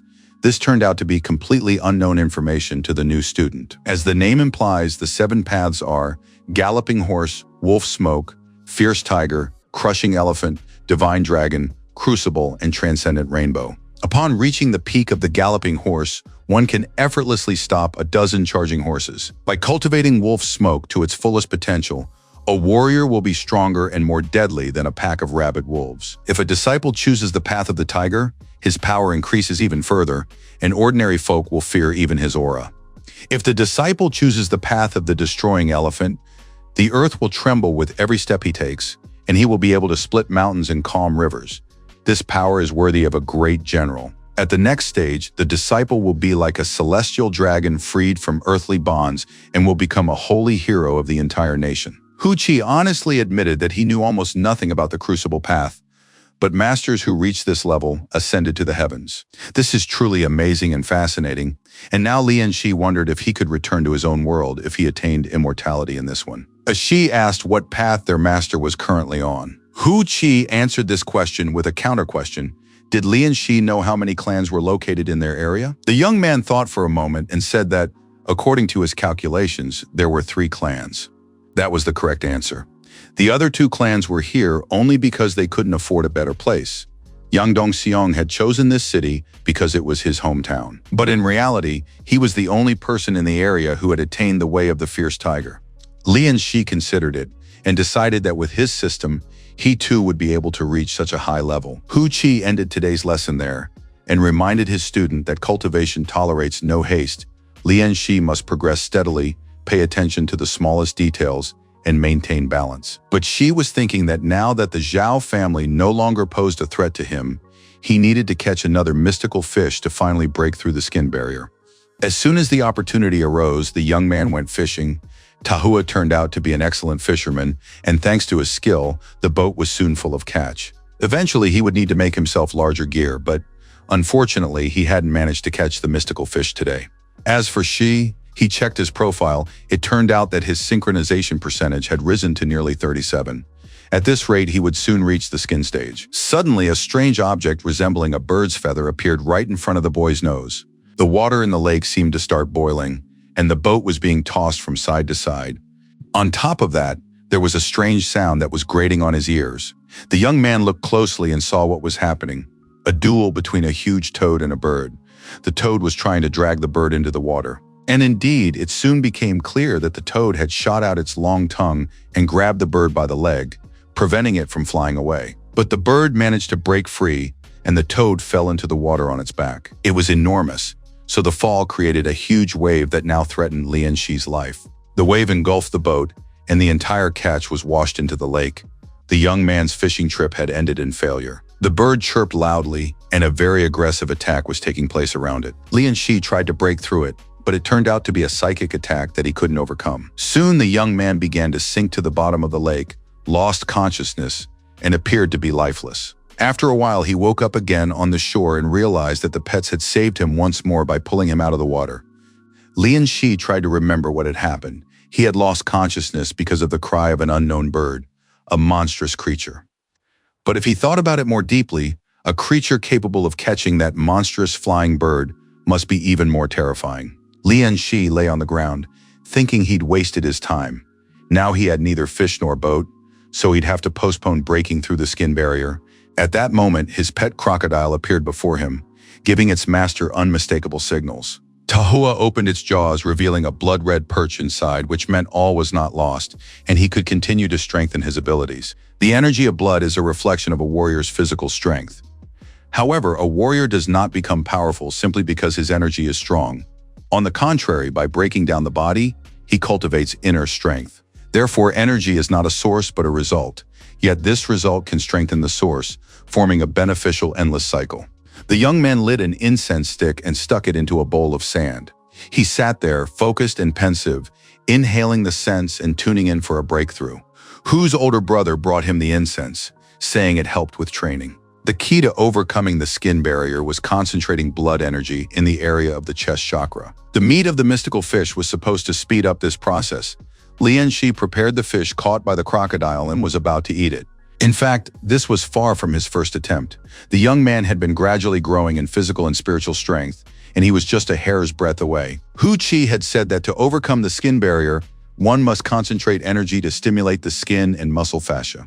He was referring to the power surging within a warrior during physical training, the source of life. One had to wait until warmth spread through the chest, and then direct it through the bones and lungs, until it reached the outer shell and burst outward. This is how the peak of the skin stage is reached, and it feels as if the whole body is ablaze with fire. Lian Shi did everything the teacher had said. This was already his 40th attempt, but as it turned out, not his last. He checked his profile again and realized he still hadn't broken through the first barrier. However, the young man had a premonition. Once he reached 50% fusion with the water essence, something in his abilities would change dramatically. Lian Shi noted that they were out of meat, and the spiritual plants weren't much help, so he'd have to go fishing again. At that moment, there was a knock at the door. Despite it being early morning, it seemed guests had arrived. They were men from his home village, the fathers of Ji Chang and Li Libo. They said they had seen the young man fishing late yesterday and had come to check on him. Lian Shi was surprised. As an orphan, he never expected guests. He greeted the men and immediately grew wary, realizing that something had likely happened. The men admitted that nothing serious had happened. They simply hadn't seen their sons in a few days and wanted to know if Lian Shi knew where they were. Lian Shi began to make excuses, explaining that he had returned late and forgotten to mention that everything had gone well for the whole group. They had caught the mentor's attention, been given a separate room, and decided to stay with the clan for training. He couldn't tell the fathers that their sons were afraid to return home because their wounds hadn't healed yet. The men were pleased and said they had always believed they could raise future warriors. Now they understood that their sons had a great future ahead of them, and there was no need to worry. The men also mentioned that the village was planning to hold another sacrificial ceremony for the river god.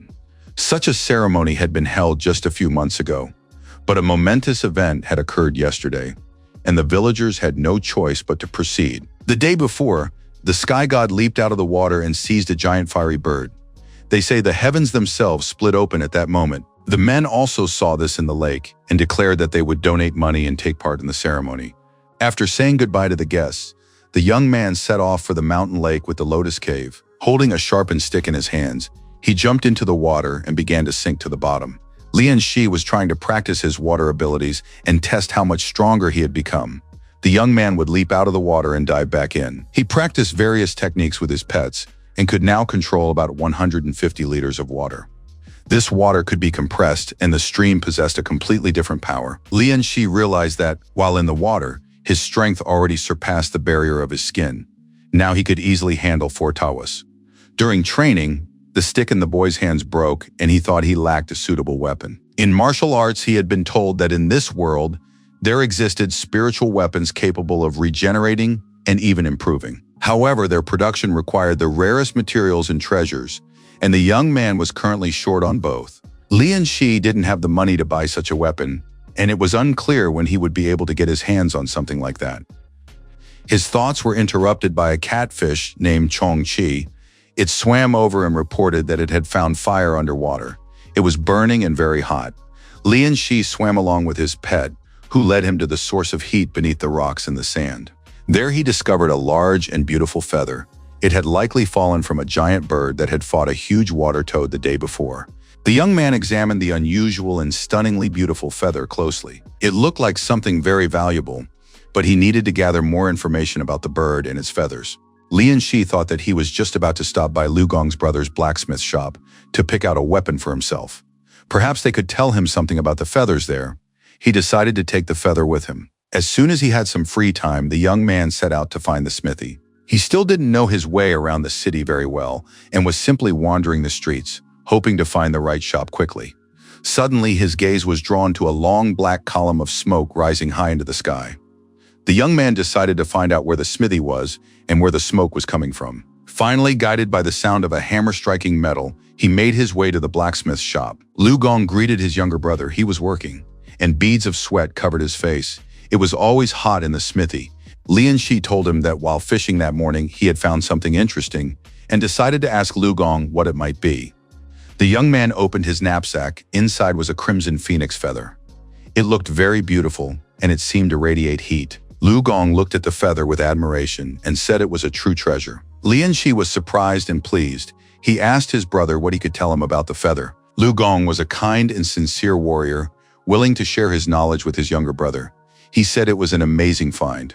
The crimson phoenix is an extremely rare mystical creature. When faced with mortal danger, it pours all its life energy into its feathers. Then the phoenix sheds its plumage, which scatters across the world. The single feather with the highest concentration of life energy is called the golden crimson feather. It is this feather that grants the creature rebirth, completely restoring its body. Lian Shi was absolutely thrilled by the story and happy to have found the golden crimson feather. Lu Gong didn't want to disappoint the boy by telling him it was just an ordinary feather, but he noted that even that was a very valuable find. Lian Shi didn't know what to do with such a treasure.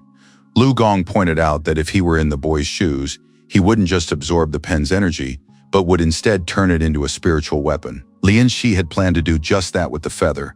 He admitted that he had almost decided what kind of weapon he wanted.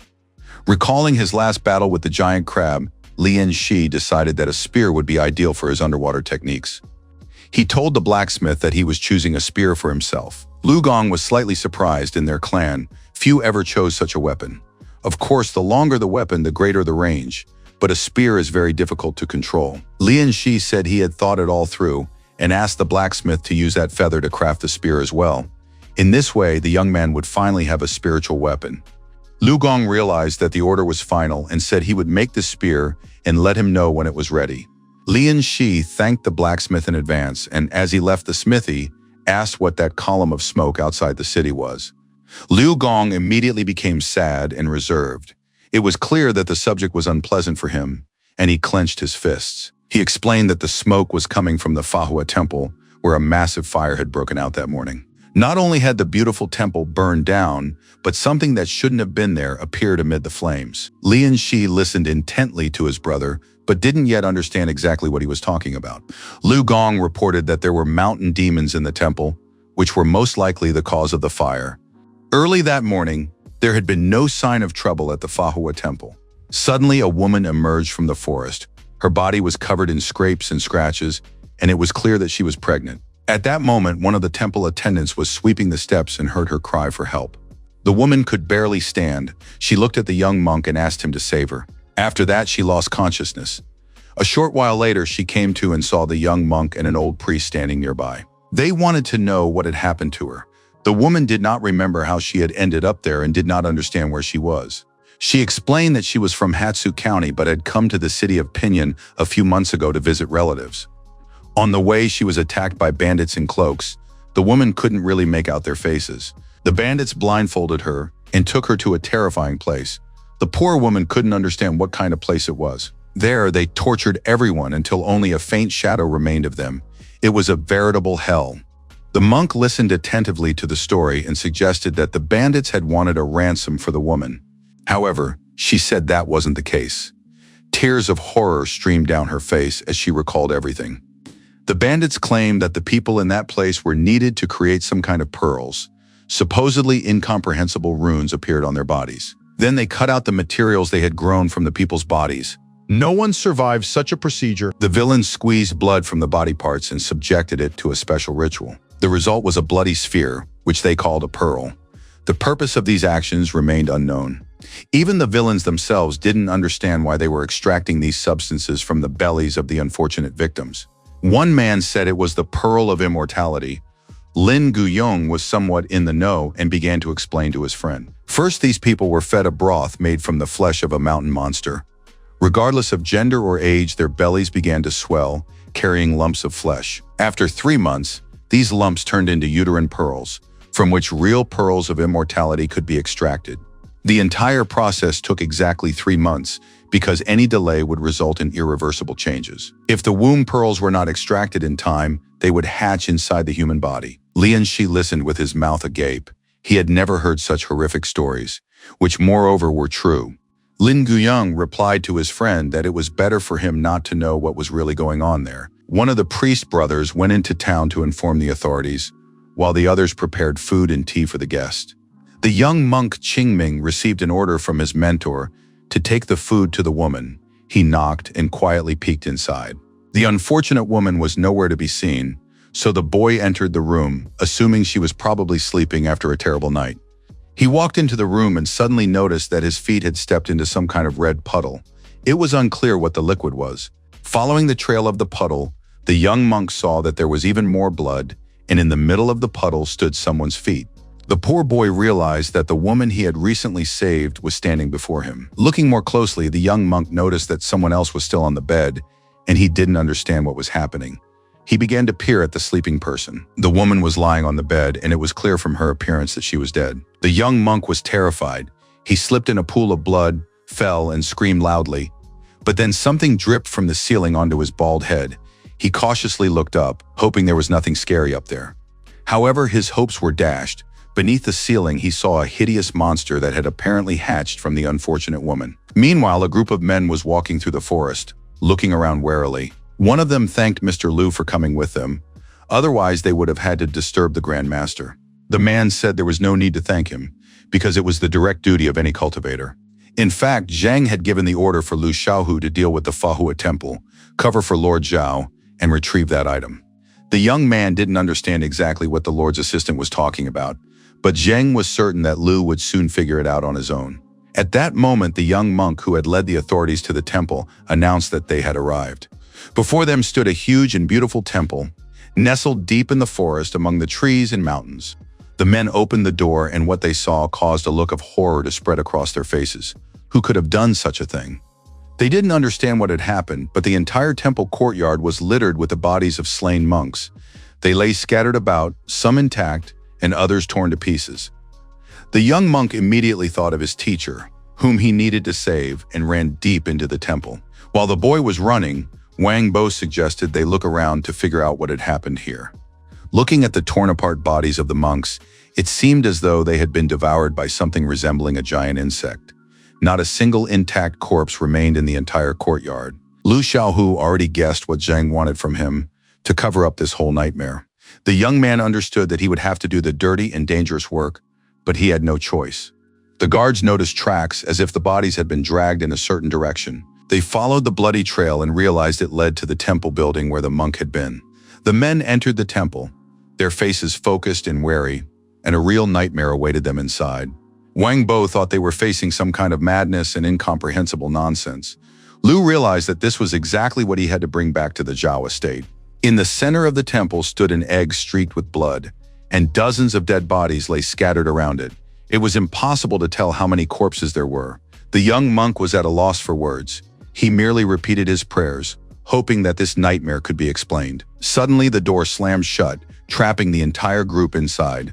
Wang Bo began demanding that it be opened, but that wasn't the worst problem. Lu Xiaohu said that the egg would hatch soon, and then it would become a real problem for everyone. It was clear that he knew what he was talking about. It turned out to be the egg of mountain monsters created by the Spirit Mother's cultivators. Wang Bo had heard of the cult of the Spirit Mother, which dated back to a previous dynasty, but he never thought it could actually exist.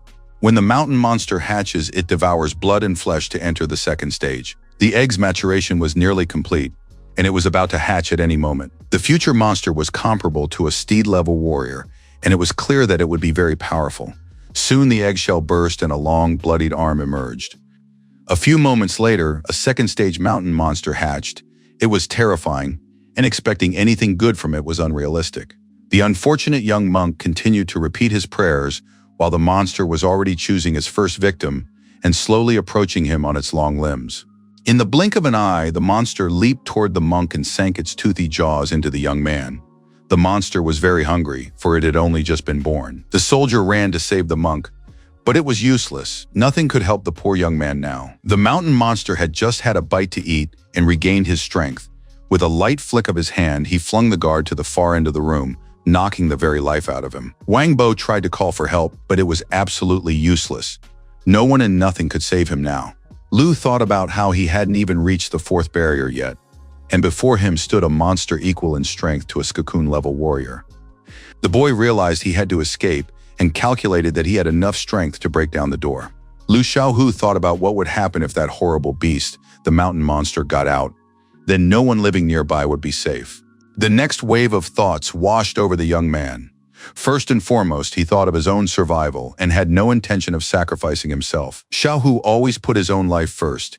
He turned a blind eye to trouble and tried not to notice it. At the time, it seemed that he and his father would be able to live peacefully and happily, and nothing would stand in their way.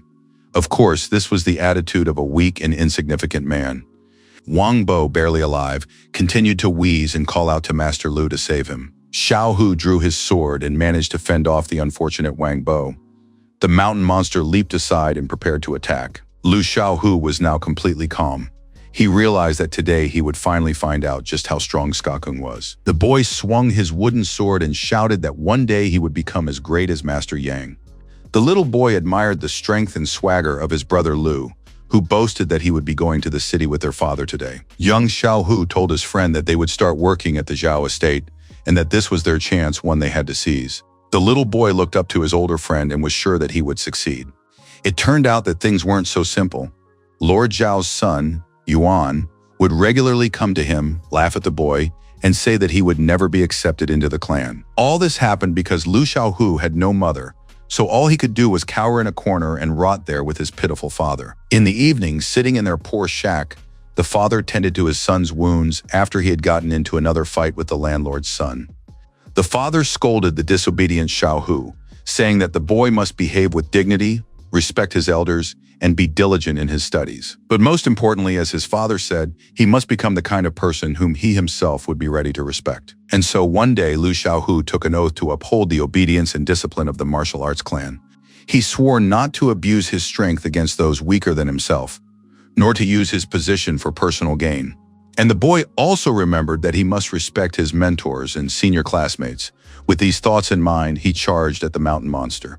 He also remembered that he had sworn to stand guard over justice and fight for good. A true disciple of Yang Dong's son will never be tempted by evil and will use all his strength to destroy it.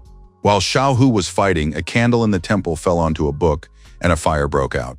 Grand Master Yang was an unwavering warrior with a fierce gaze and a sharp sword that threatened death to his enemies. From childhood, the young Lu Xiaohu had believed in these words. The duel with the mountain monster continued. Xiaohu held his own. Though his opponent was strong, his sword was ready to cut, pierce, stab, and chop, shining brighter than gold and sapphire. His fierce movements pierced the darkness, and the enemy's terror like rays of sunlight. Xiaohu was still fighting. His strength was fading before his eyes, but he did not give up. Ever since childhood, he remembered how his teacher had told him about the great warrior who fought against hordes of monsters in the midst of the sands and winds. Xiaohu plunged his sword into the mountain monster's body, but by this point the temple was engulfed in flames. The warrior asked his master for forgiveness for no longer being able to accompany him on his life's journey. He knew he couldn't let the monster escape. The monster was wounded but not killed. Fortunately for the people, it was still weaker than a warhorse rank warrior. Wang Bo, also engulfed in flames and dying, said that Master Lu Xiaohu was a true hero. It hurt the boy to hear this, for there were many people in the world braver and more worthy than him.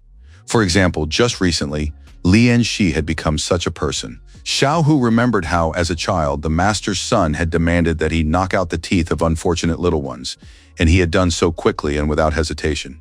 Zhao Yuan threatened that if he disobeyed, he would knock out Xiao Hu's teeth. Xiao Hu dared not disobey the young master and carried out his vile orders without question. Deep down, he asked his victims for forgiveness, believing that this would help him rise to the top and become powerful. When the fire was extinguished, soldiers and police arrived to clear away the remains of the temple. One of the soldiers called for the commander, saying he had found something. The men went inside, realizing that a terrible tragedy had occurred there. The fire spared no one, but they realized that some brave soul had sacrificed his life to destroy the terrible monster.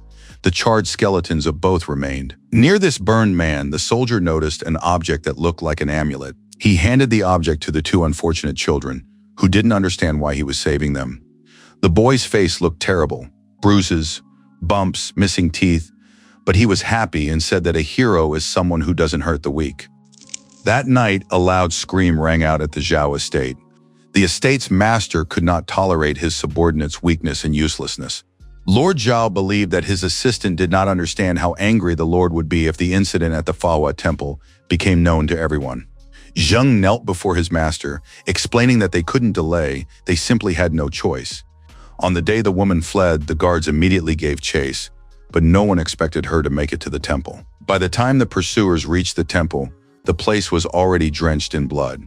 There was no choice but to send Lu Xiaohu there along with the authorities, and the young man received clear orders. As soon as Xiaohu and the authorities entered the temple, representatives of the Zhao family locked the door behind them. After that, they set a fire to destroy any evidence. Lord Zhao could no longer bear to listen, unable to understand why his assistant had turned out to be such an idiot. It would take 3 days to burn everything, so the fire was completely pointless. There was one other person in the room. He said that everyone should shut up, because absolutely everyone was to blame for what had happened. After all, they had failed to keep track of the woman in the first place, and now everyone was dealing with the consequences of what had come of it. Everyone present had not been honest enough with the Great Mother, and insincerity must be punished. The man placed his hand, with its long claws, on the man's head. The man was terrified, and the claws slid across his frightened face. The man declared that such was the Great Mother, stern and merciless. His gaunt face was suddenly covered with drops of blood. With a slight movement of his hand, he knocked one of the servants to the ground and crushed his skull, thus ending his life. After that, the man turned to Lord Zhao, saying that he had made a great contribution to the cult, and the Great Mother would forgive him. However, one must not forget that they are all in the same boat, and therefore must constantly support one another in their great cause.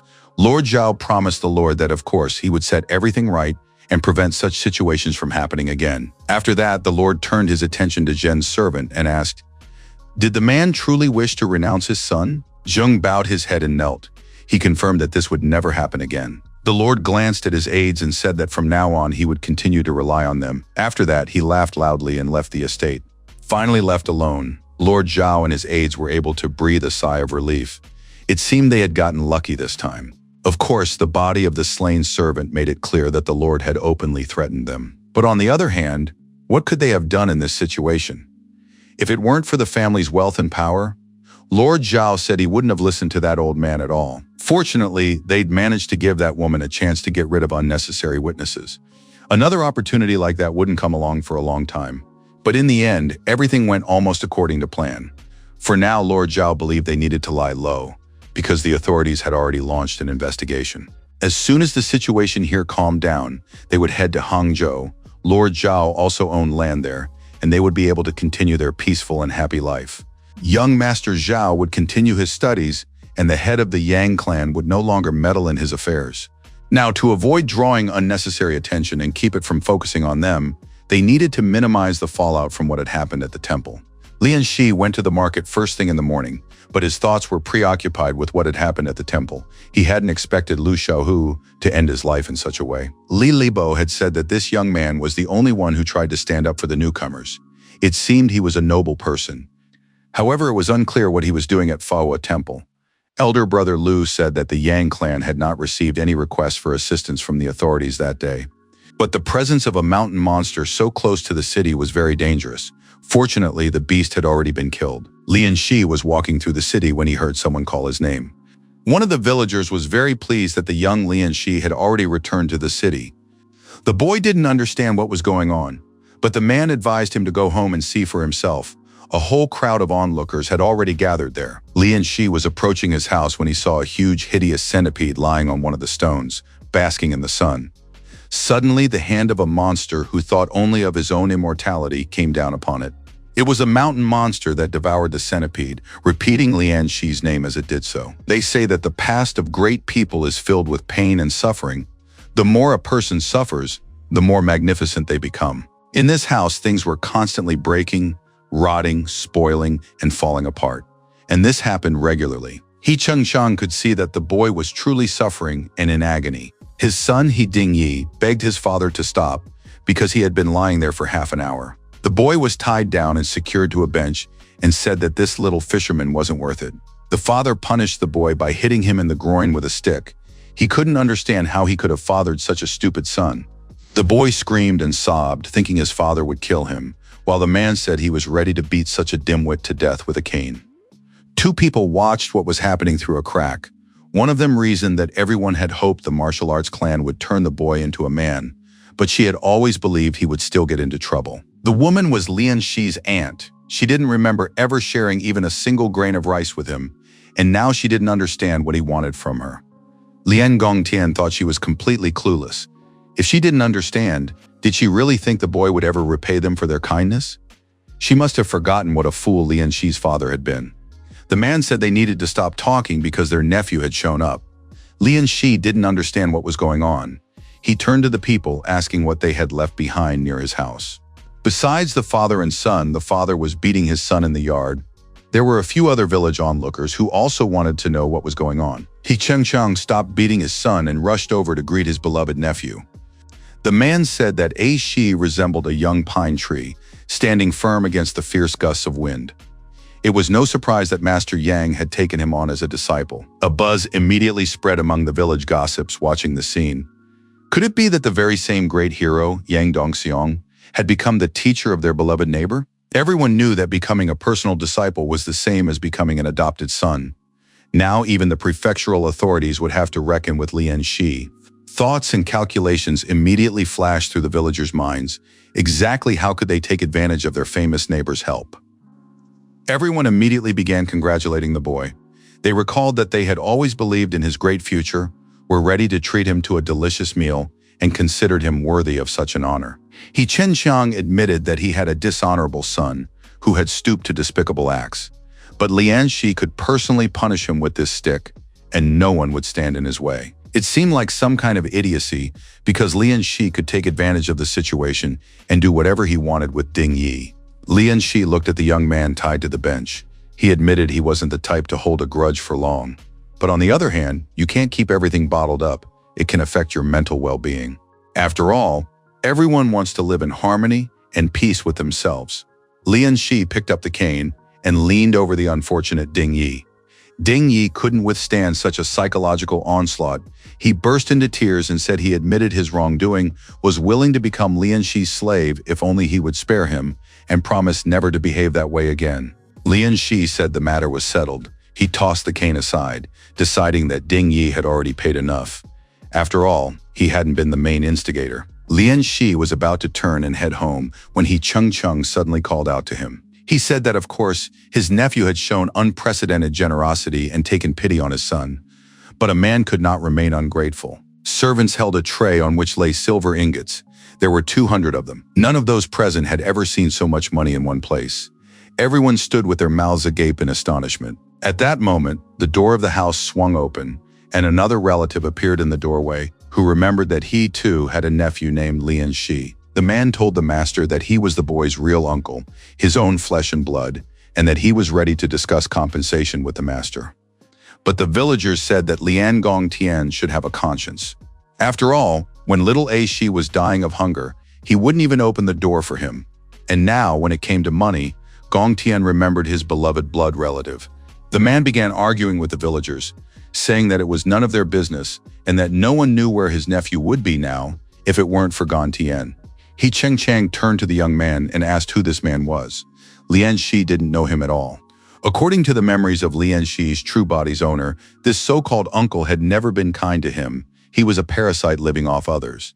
Even when Lian Shi was starving to death, he didn't give him a single grain of rice. Lian Shi said, if Mr. He wanted to repay him, there would soon be a festival in their village in honor of the river god. Every resident was required to donate at least 100 fen.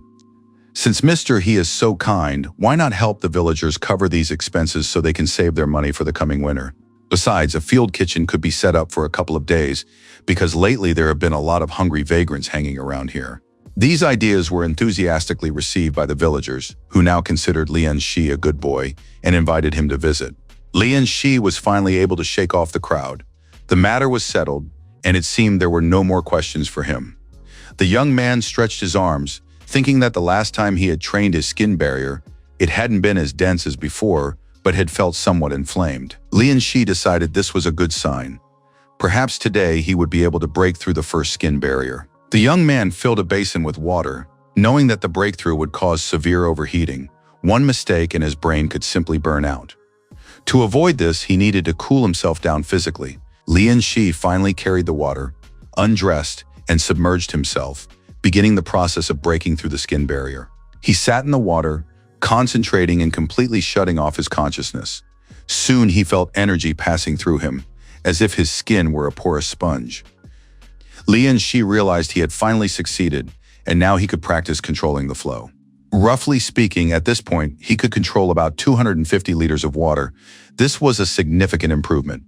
However, the young man saw that the system percentage had barely increased. Lian Shi got dressed, still pondering his changes. He now had 3 under his control. This was an excellent result from breaking through the skin barrier. If he could handle the rest, he would be able to control entire tons of water. His abilities complemented each other perfectly, so there was nothing more to even wish for. Lian Shi decided it was time to take a walk. He opened the door and found himself face to face with his uncle, Lian Gongtian, who had come to see him, having remembered his nephew again. The man had apparently been peeking through the keyhole, because the swinging door hit him right in the nose, but he was still upset with his nephew. Lian Shi didn't intend to waste much time, but decided to ask the man what he really wanted. The man clutched the small sack of rice to his chest and said he was very worried that his nephew was starving and not sleeping well, so he had brought him some rice. Lian Shi slammed the door in the man's face and told him to keep the rice for himself. From now on, it was unlikely that Lian Shi would ever go hungry again.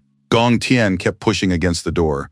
He wasn't going to give up and let go of his nephew, who had unexpectedly become a local celebrity. Lian Shi flung the door open again, and his uncle was sent flying to the ground once more. The man was furious. He couldn't understand what his nephew was doing. After all, he was his own uncle, his only relative. And in fact, even Lian Shi's house should have belonged to his uncle.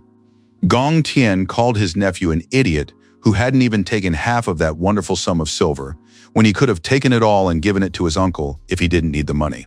He could also have helped his cousin Zhao Liu, and in general, it would have been better if Lian Shi hadn't been so selfish, but had listened to and respected his uncle Lian Gongtian. The more he spoke, the more Lian Shi became convinced that this man had grown insolent, so he asked his uncle if he wanted to die. Gong Tian looked closely at his nephew and was horrified.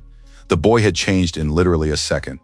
Had he always been this tall? Gong Tian began rolling around on the ground and shouting for people to look at this cruel boy who had joined the clan, and now wouldn't even acknowledge his own family, even though he was his own flesh and blood uncle, and Zhao Liu was his only cousin. Just as he said this, a powerful spit flew into the man's face, stunning him with surprise.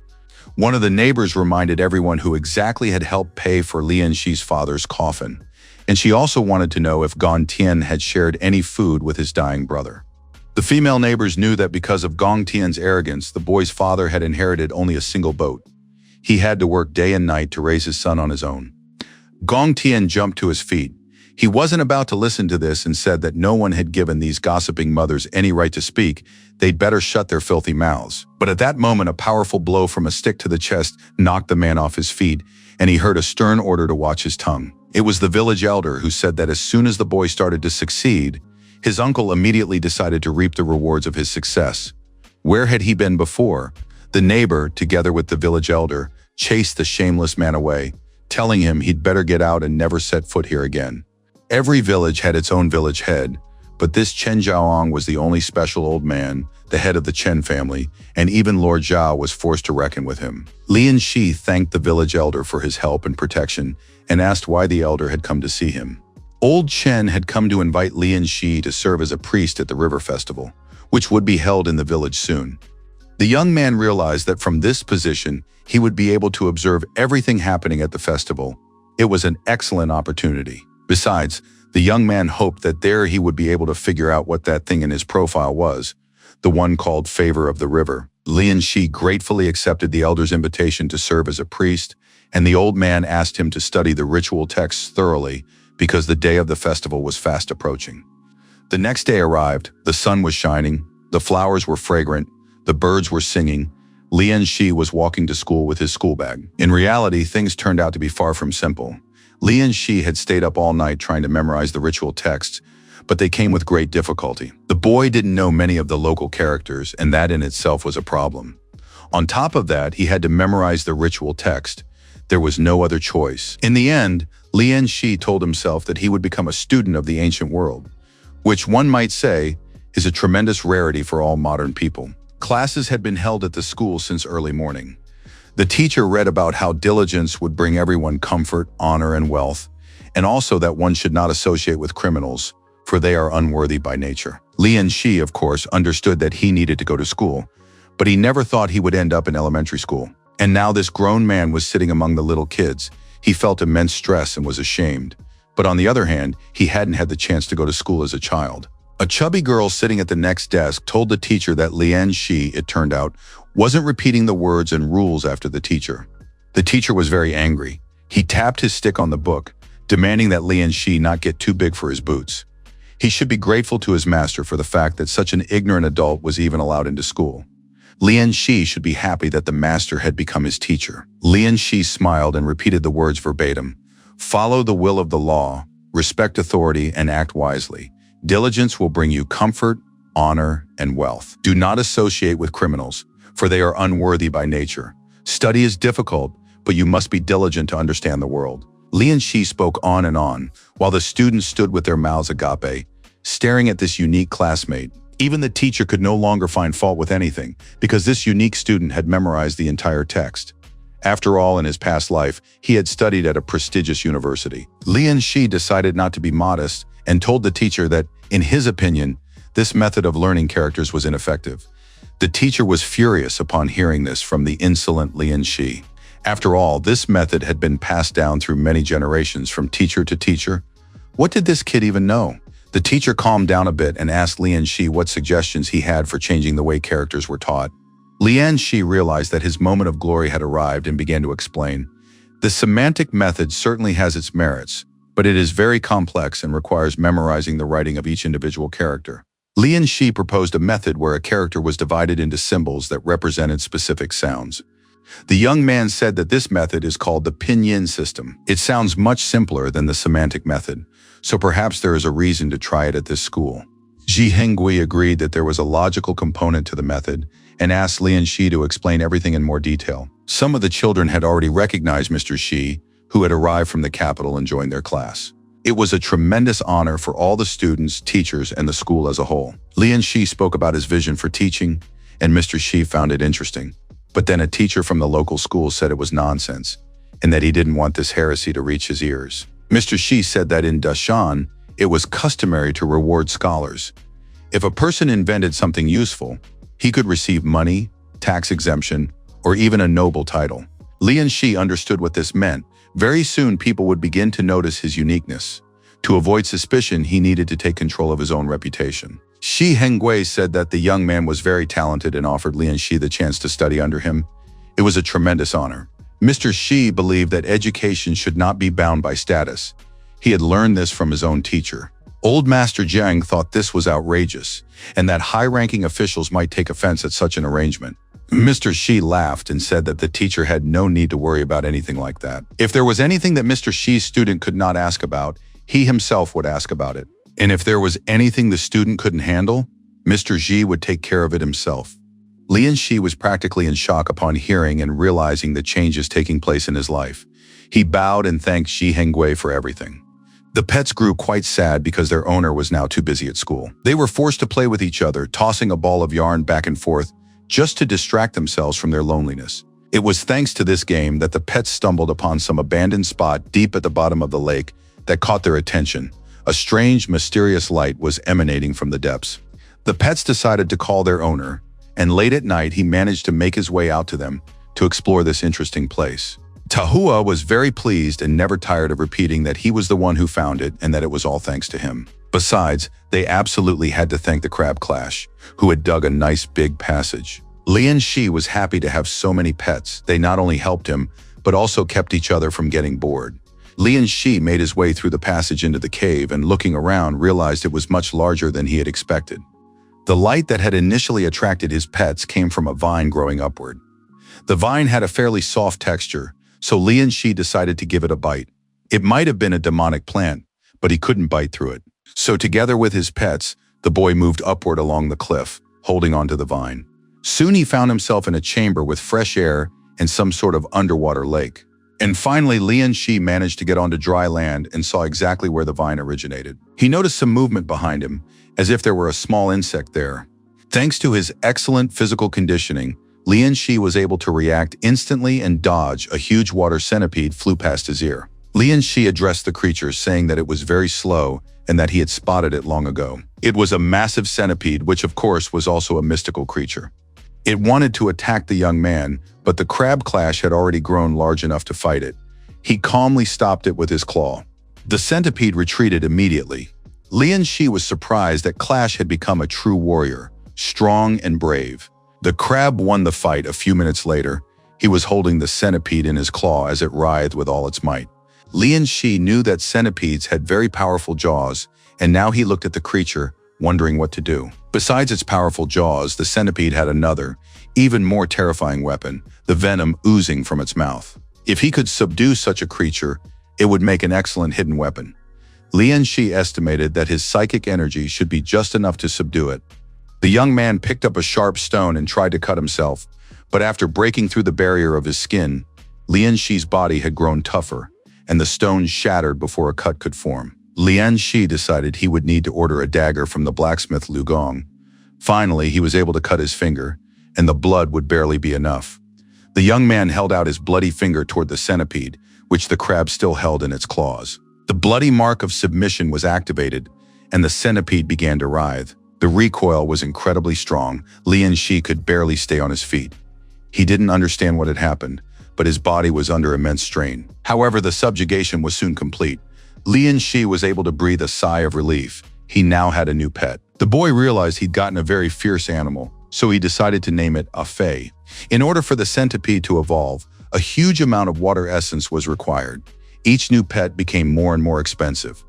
The description of the centipede stated that it fed on mushrooms. Lian Shi demanded that the centipede lead him to and show him these mushrooms. Fa moved toward a dark cave located deep within the grotto. Lian Shi crouched near the cave entrance and tried to make out what was inside. It was all terribly frightening. He peered inside and soon saw a skeleton of unknown origin sitting there. The skeleton was clad in tattered clothes and held a box in its hands. A message was inscribed on the ground. It was a former fleet general of the Great Zan dynasty. After his defeat, mortally wounded, he had drowned. He had decided to meet his death in this place because he was ashamed to face the emperor. The young man repeated the information he had read about the Great Dynasty, the water, the inscription, and death. It was all very strange. He couldn't make out the rest of the inscriptions at all because he hadn't finished school yet and hadn't learned all the characters. It seemed that this man had drowned here, or perhaps there was an ancient burial ground somewhere nearby.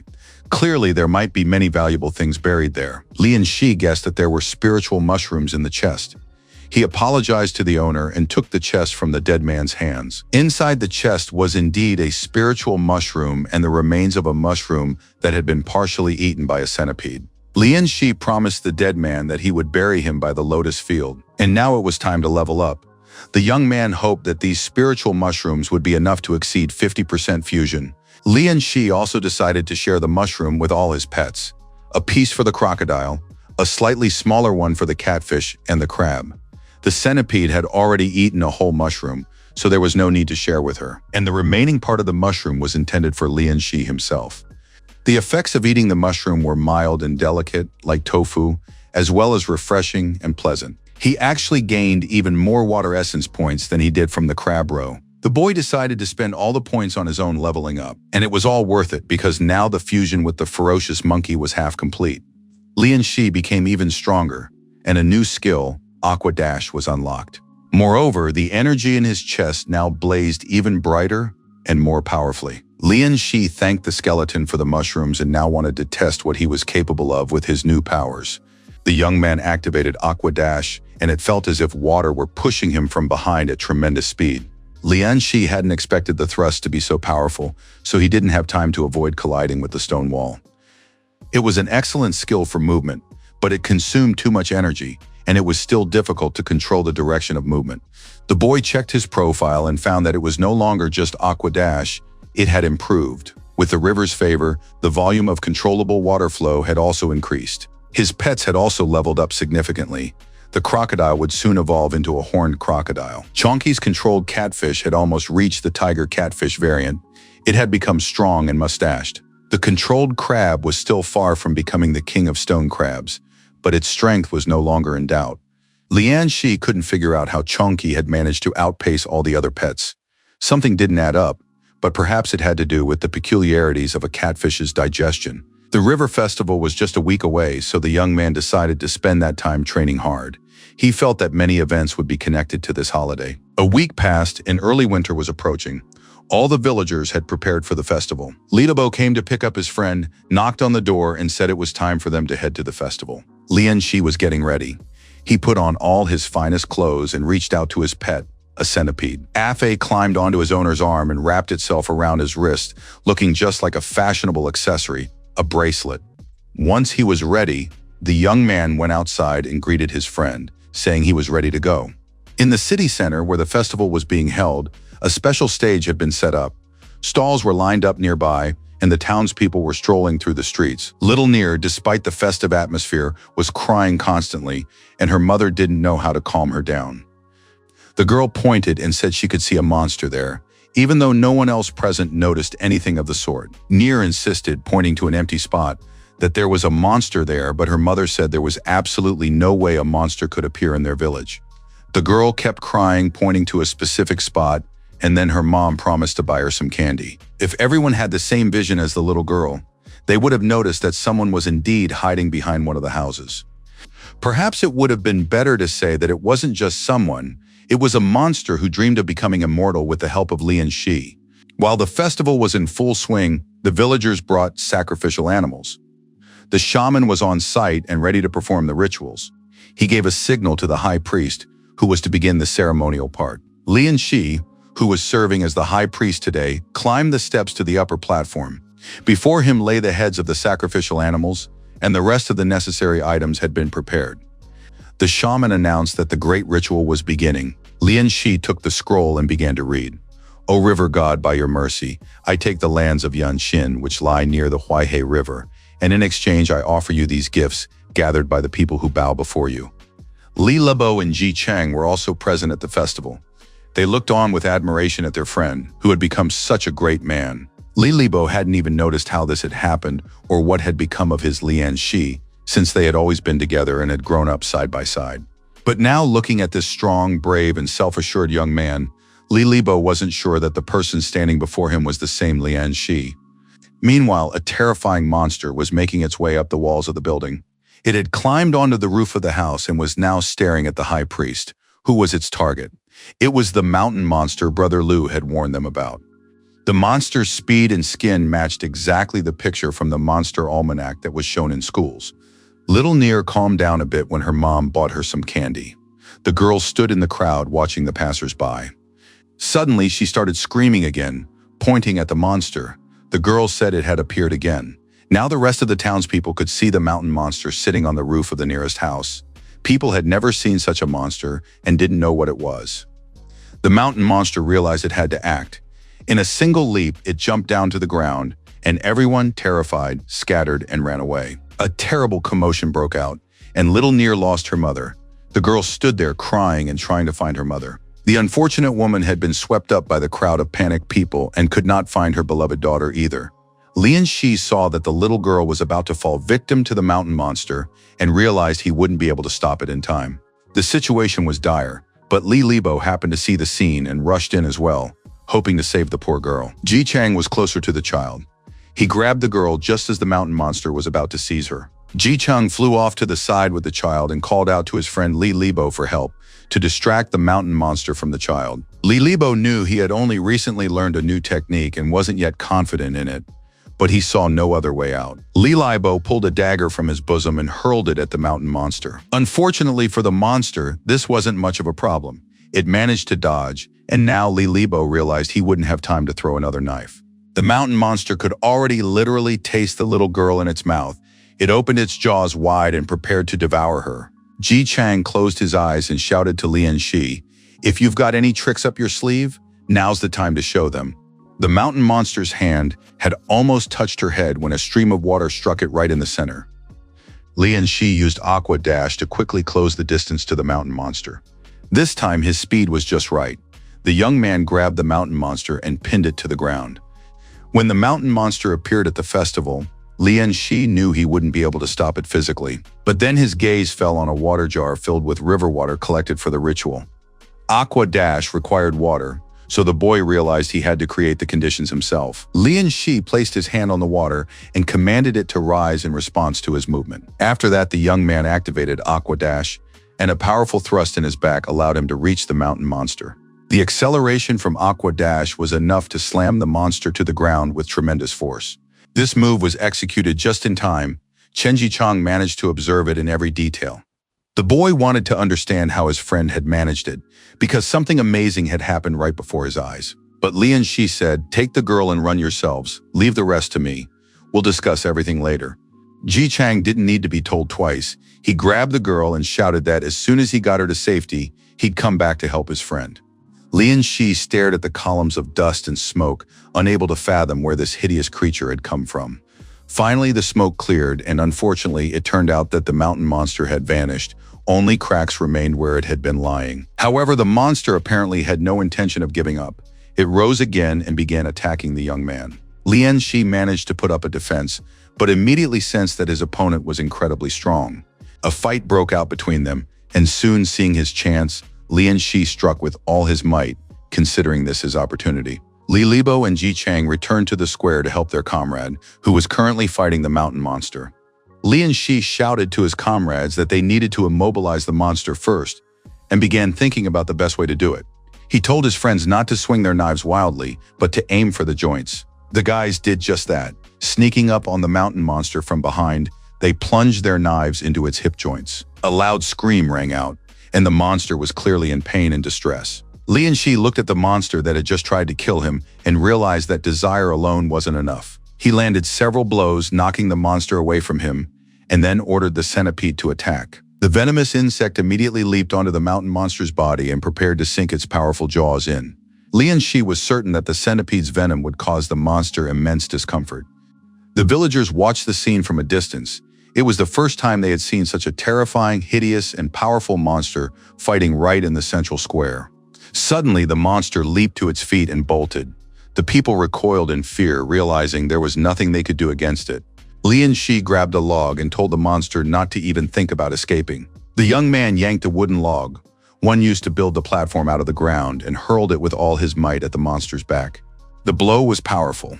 The mountain monster was pinned completely to the ground, and after that, Lian Shi jumped onto the log, securing it in place for good. However, the monster managed to utter something about immortality and say Lian Shi's name. The people were stunned.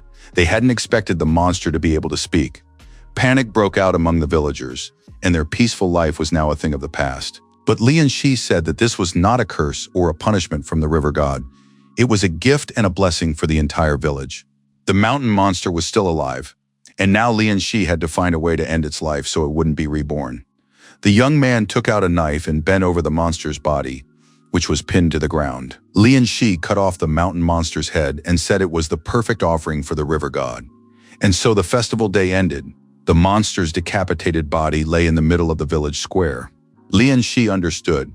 If he hadn't pierced the barrier of its skin, eaten the mushroom from the dead man's chest, and increased the fusion rate, everything would have ended very differently.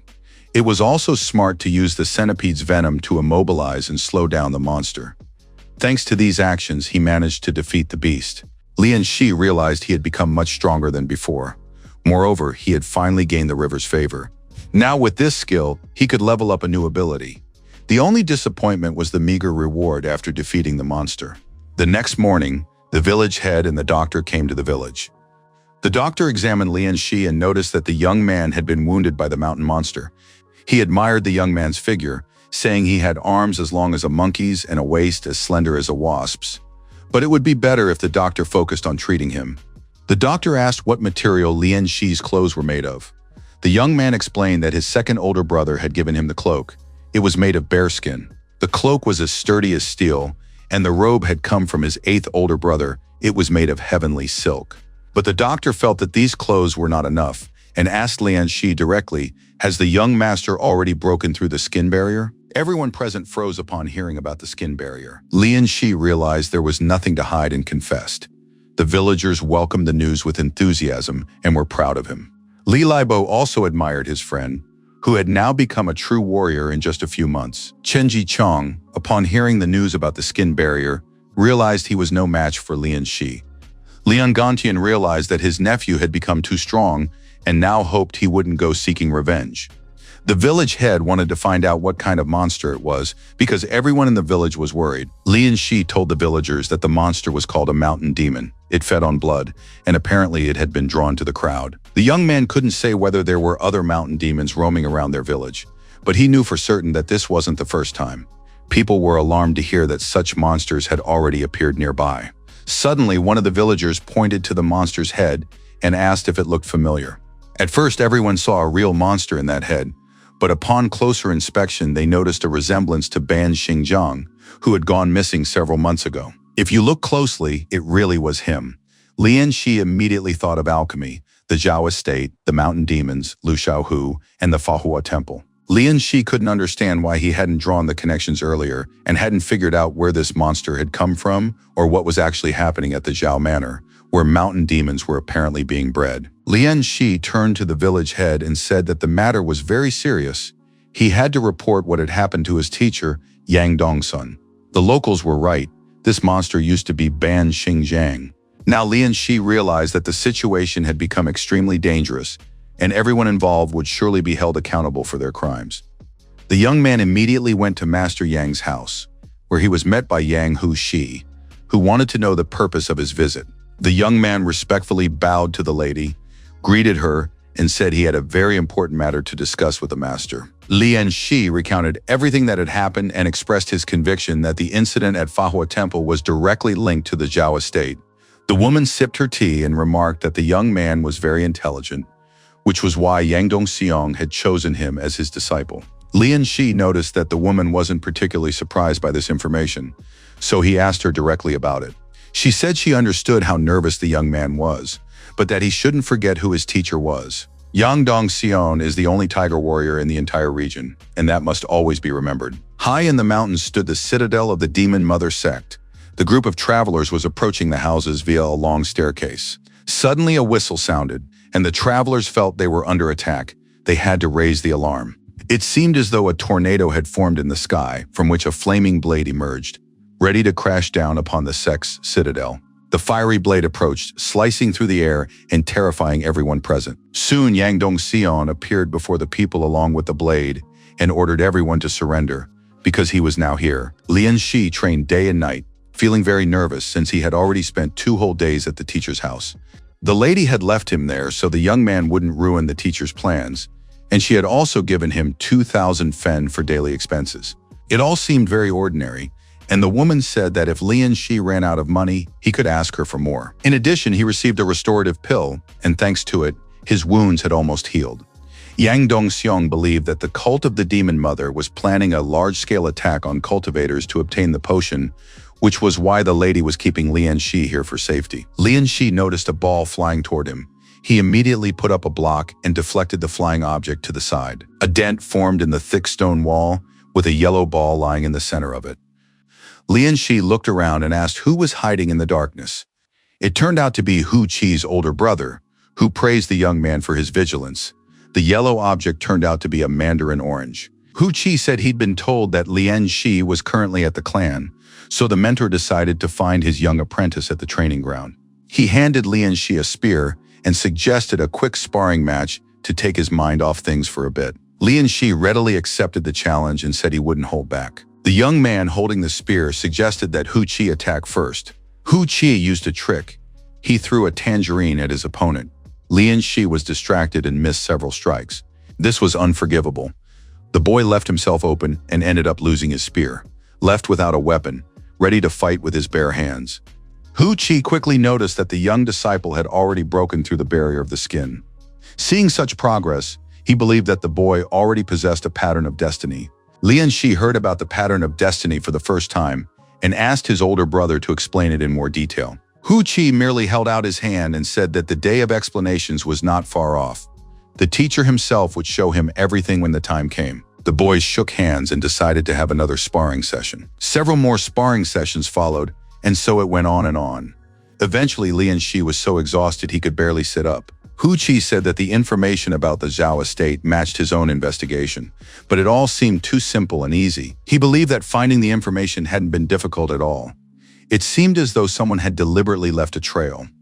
Hu Qi admitted that perhaps he was overthinking things and jumping to conclusions, so he suggested that Lian Shi ignore what he'd said.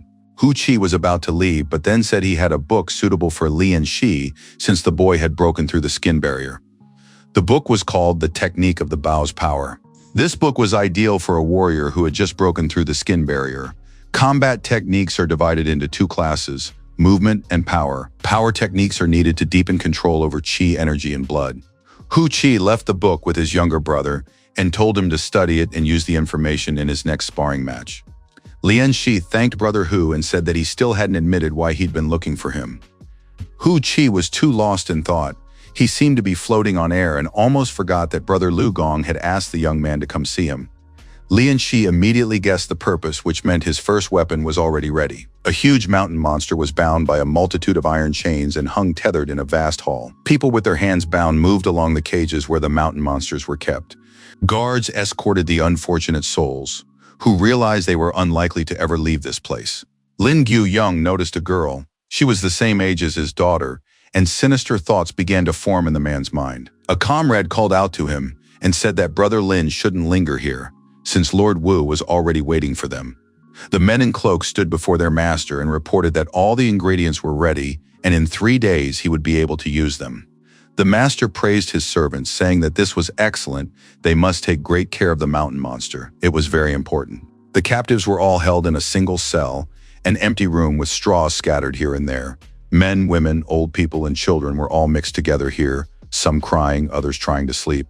An old man coughed for a long time, then woke up, hoping to see the young master. Every spiritual weapon possesses a soul, and where its soul is, there lies its nature. People with a hot temper possess explosive weapons. Calmer and more easygoing warriors wield gentle types of weapons. A blacksmith must create weapons for individual use so that each warrior is as closely attuned and connected to it as possible. The first stage of weapon creation involves softening the tungsten steel, purifying its essence, and strengthening its resilience. All of this is done with the help of fire. In the second stage, the energy of the crimson feather must be unleashed and allowed to be absorbed by the steel. When the absorption process nears completion, the blacksmith transforms these materials into actual weapons.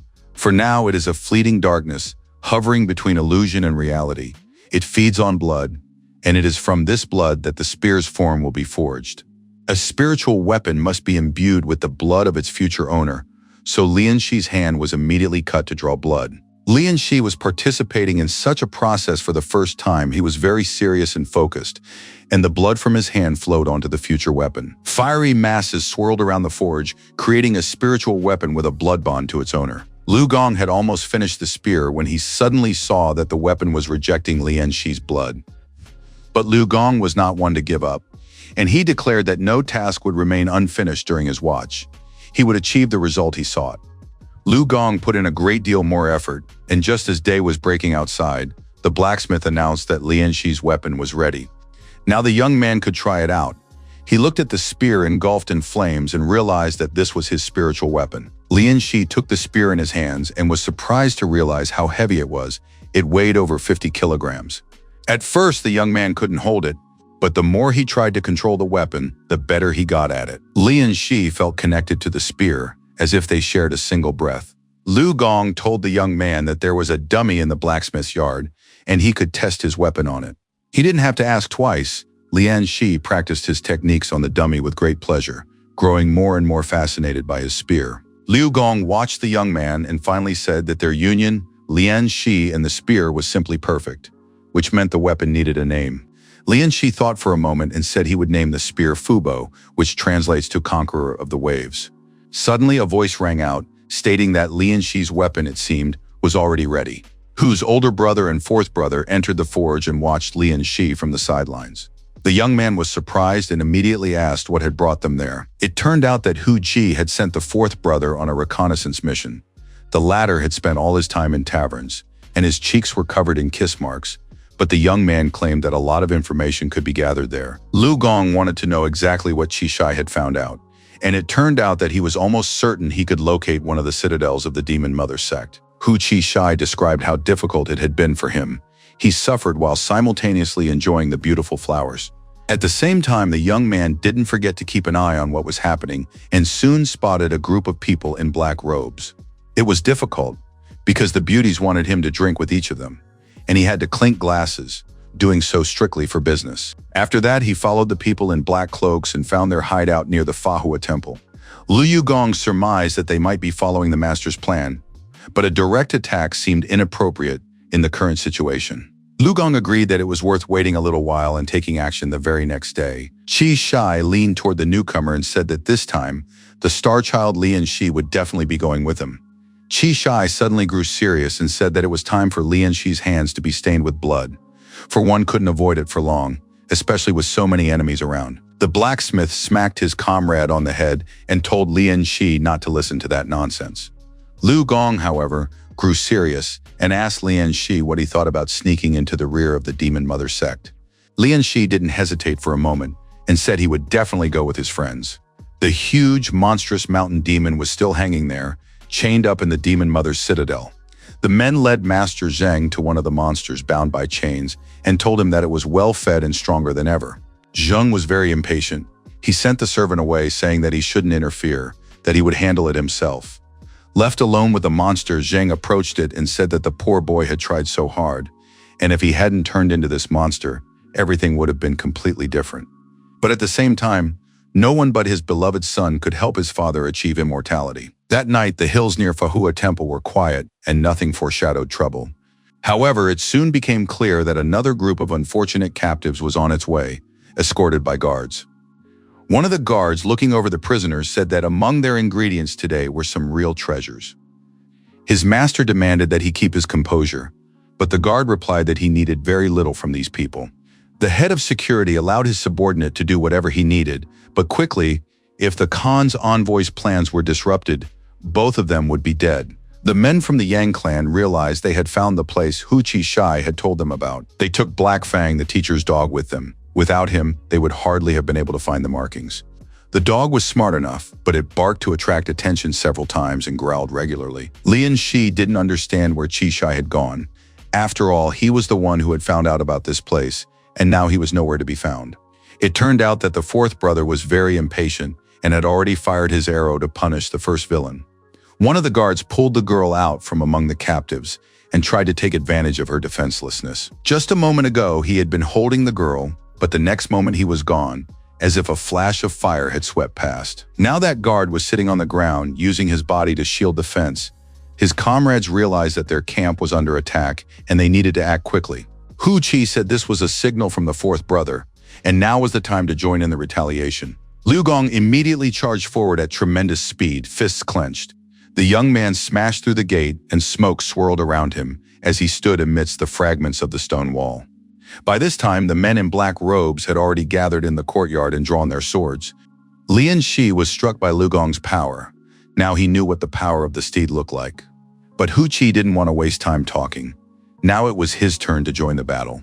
Lu Gong was knocking the guards aside with his fists, knocking swords out of their hands and preventing them from doing anything in response. At one point, a couple of guards crept up behind Lu Gong, but the fourth brother saw this clearly and fired 2 arrows. The shots were precise, and the men exchanged grateful glances for the support in battle. Lian Shi finally found himself in the thick of the battle as well. Now he faced real opponents. The guards in black cloaks surrounded the young man, assuming he wouldn't be able to use his spear in close combat. But they were wrong. Lian Shi easily drove them back using his spear, eliminating all the attacking guards. Hu Qi instructed the young man to go down to the citadel with Black Fang, find the hostages there, and lead them out of the temple grounds. Inside, there were still guards who planned to meet the attackers at the bars to kill them. But unexpectedly, Lin Guyong stopped, saying that finally it was all over and there would be no more suffering. All this time, Lin Guyong had been tormented by his conscience. The temple had been destroyed, and he felt guilty because he had failed to save that girl. There were children and women there. He couldn't move from the spot, insisting that he couldn't take it anymore and that no sinner would escape punishment. His comrades didn't hear his mutterings, but they still tried to take their friend away, who was blaming everyone around him.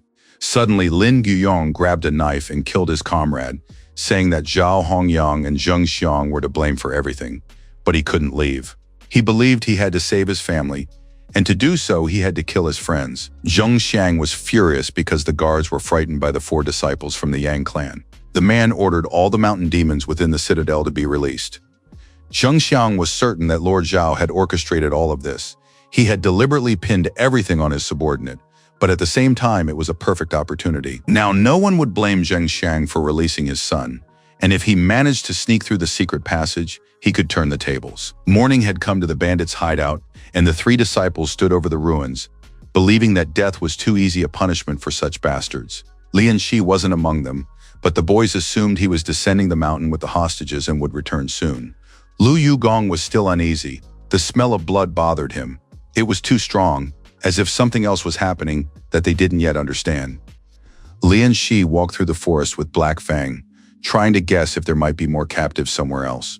Suddenly, he stumbled upon a door hidden among the rocks and realized it was a secret passage. Lian Shi glanced at the dog, and judging by Black Fang's reaction, he realized that something important was hidden behind the door. He began to quietly open the door, letting sunlight stream inside. As soon as he entered, the door slammed shut, and complete darkness and uncertainty awaited him ahead. A message in the game suggested completing the demonic hunt. Every new cultivation would now yield twice as much fruit. Lian Shi realized this was a system quest. Suddenly, the dog barked loudly. It warned that the silhouettes of mountain demons had appeared ahead in the darkness. But to Lian Shi's horror, there were far too many mountain demons, and soon the entire space was filled with these monsters. He realized he had no choice and wouldn't be able to escape the dungeon until he had destroyed all the mountain demons. The young man decided that there was a lot of work ahead and that there was no time to waste. He thrust his spear into the stone floor and prepared for battle. Lian Shi was pleased. Over the past few days, he had grown significantly stronger. By this time, the first monsters were already closing in on him. He killed the mountain monsters with his fists and feet, but he knew he didn't know how long he could hold out. Several demons charged, baring their bloodthirsty jaws and hoping to feast on a human. Lian Shi met them with blows from his hands and feet. The monsters weren't too strong, so his strikes hit their mark. The young man realized that to fight such a large number of monsters, he had to fight with all his might. He armed himself with a spear and hurled it into the crowd. The next wave of monsters was destroyed, and the young man's progress gradually increased. As he defeated the mountain demons, he grew stronger and stronger. When the first wave of demons subsided, Lian Shi realized he was capable of defeating them on his own and looked more confident in his abilities. The number of monsters didn't decrease. They advanced like a solid black mass, ready to devour everything in their path. Lian Shi used his spear to attack and increased his movement speed. He weaved between the monsters, destroying them with his spear, and also used punches and kicks. The battles grew increasingly bloody, and Lian Shi could now kill several demons with a single strike. Soon the mountain demons were gone, and a male figure emerged from the darkness. He recognized Lian Shi and was struck by his physical form. Zheng Xiang was genuinely surprised. He never would have thought that the fish-smelling orphan could go this far, but now it was timely. Zheng Xiang said he had prepared a gift for him. He was holding the man by the hair. It turned out to be Lu Zongsan, Lu's mentor's father. Lian Shi was stunned to learn this. The young man turned to Zheng Xiang, saying that his friends were also nearby and that today would surely be the end of the scoundrel. Zheng Xiang just laughed, and suddenly the dungeon wall shattered into tiny pieces. Through the crack appeared a huge and very powerful mountain demon, surpassing in size all the monsters they had encountered before. Lian Shi had no idea where such a monster had come from. The mountain demon said that they would find out right now. It was an unusual dawn for the citadel of the Mother of Demons. All the hostages and captives had been freed. The warriors were disheartened and fled through the forest at tremendous speed, realizing that the demons they had encountered earlier were weaker than a barrier of skin. Liu Gong was alarmed. He feared that their younger brother, Lian Shi, might face something far more terrifying than ordinary mountain demons. Lian Shi stood before a demon of the Skakun power level and realized that this was the most dangerous situation he had faced since his rebirth. This mountain demon had huge bulging arms, a massive body, a toothy maw, and powerful legs. At first glance, it was clear that the monster possessed immense strength, and defeating it would be impossible without a plan, especially considering that Lian Shi's level was insufficient to face such an opponent. But the young man couldn't just give up. That would be pointless. He had endured too much fighting for his life to back down now. He prepared for battle, realizing that danger was just a part of life, and his difficult childhood hadn't broken him. So he fought, unafraid of the enormous opponent, treating it as just another monster. Lian Shi weaved, trying to avoid the giant's attacks, realizing that a direct assault was unlikely to work. If he couldn't dodge a blow, he shielded himself with his weapon, but still sustained serious injuries. Lian Shi was fast enough. He managed to jump out of the way at the last moment, as if sensing the direction of the upcoming attack. Zheng Xiang watched the fight, unable to understand how Lian Shi could fight at such a level, since he had only been in the clan for 6 months. Zheng Xiang shouted to the monster that he believed in his son, who loved his father and would kill this weak and insignificant opponent for his sake. The son had always wanted to earn his father's love, so the mountain demon fought even more fiercely, and at one point broke through the defenses, throwing Lian Shi onto a pile of rocks. Zheng Xiang was pleased, continuing to encourage his son.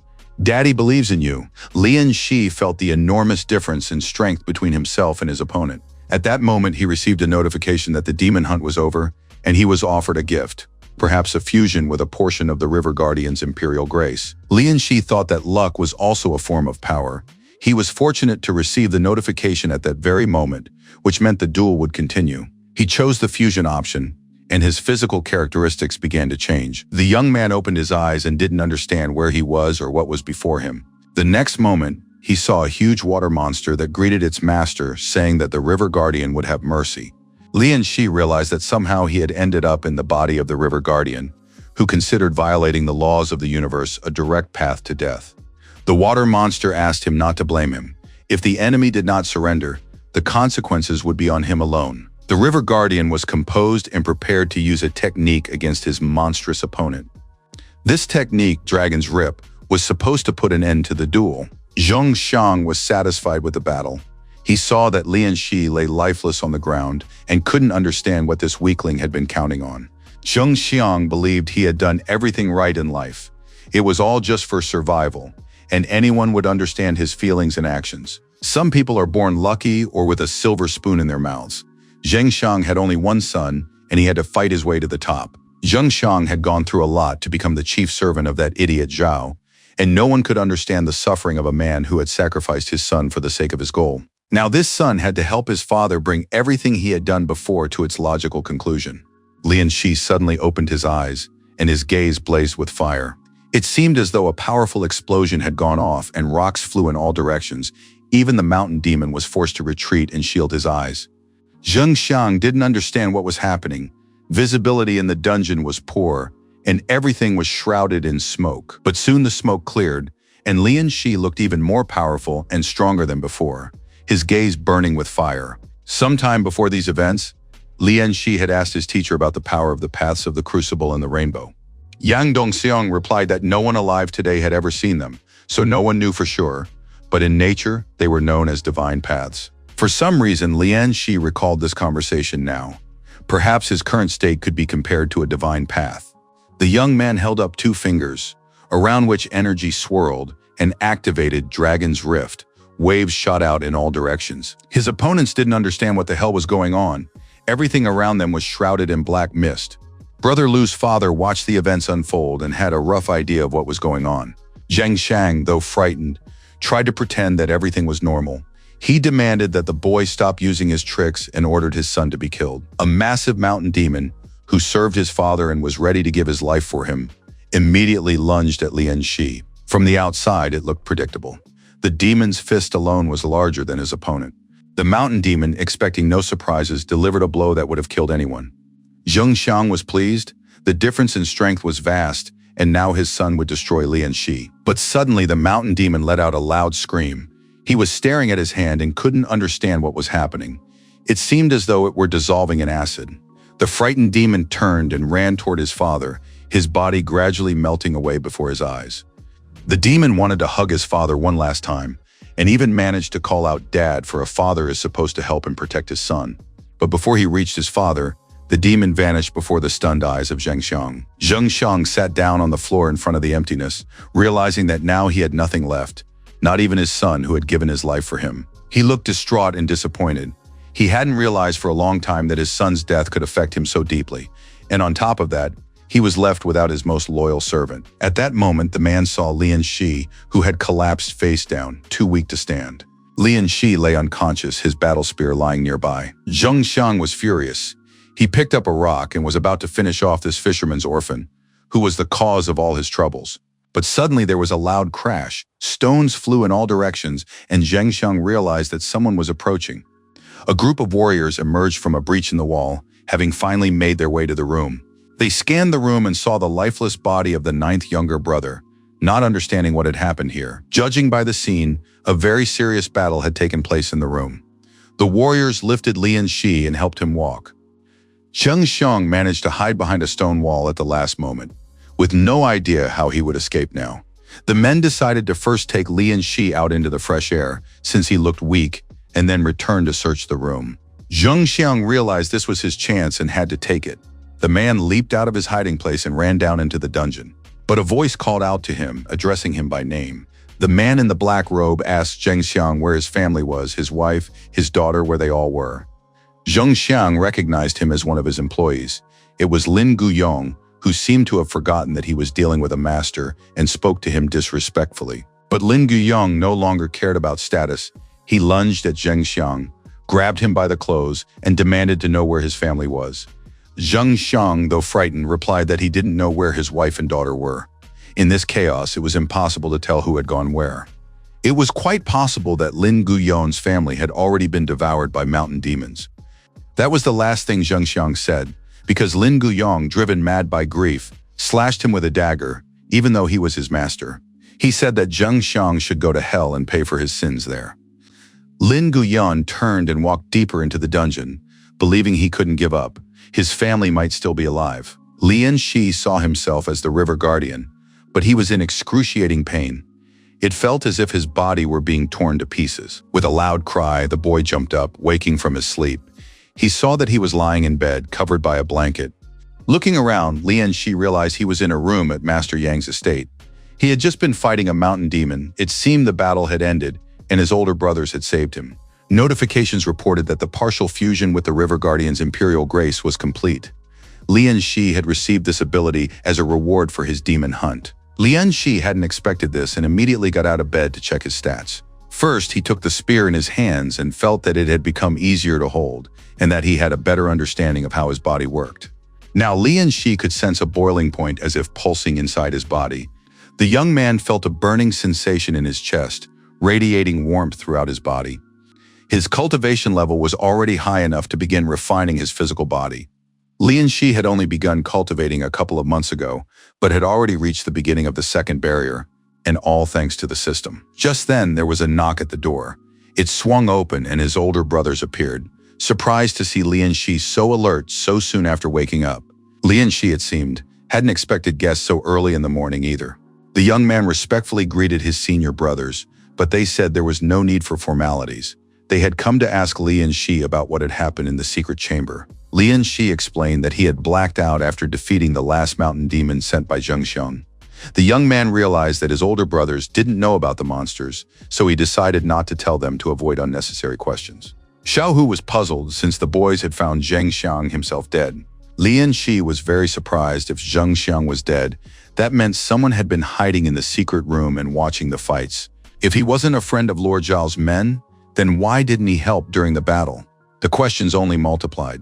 Hu Qi thanked the young man and said he would report everything to the teacher himself, and that Lian Shi should rest and not worry. Xiao Hu mentioned that he'd heard the latest news. Lian Shi's house in his home village had just been rebuilt. The young man was surprised he hadn't expected anyone to take on the task of renovating his house. Lian Shi arrived at the village and was stunned. In place of the fisherman's hut stood a huge estate. It was a massive construction site with a large number of workers. A man came out to meet Lian Shi, greeted him, and offered to show him around. The young man was embarrassed. He didn't want the villagers to call him Master Lian, since they were all much older than him.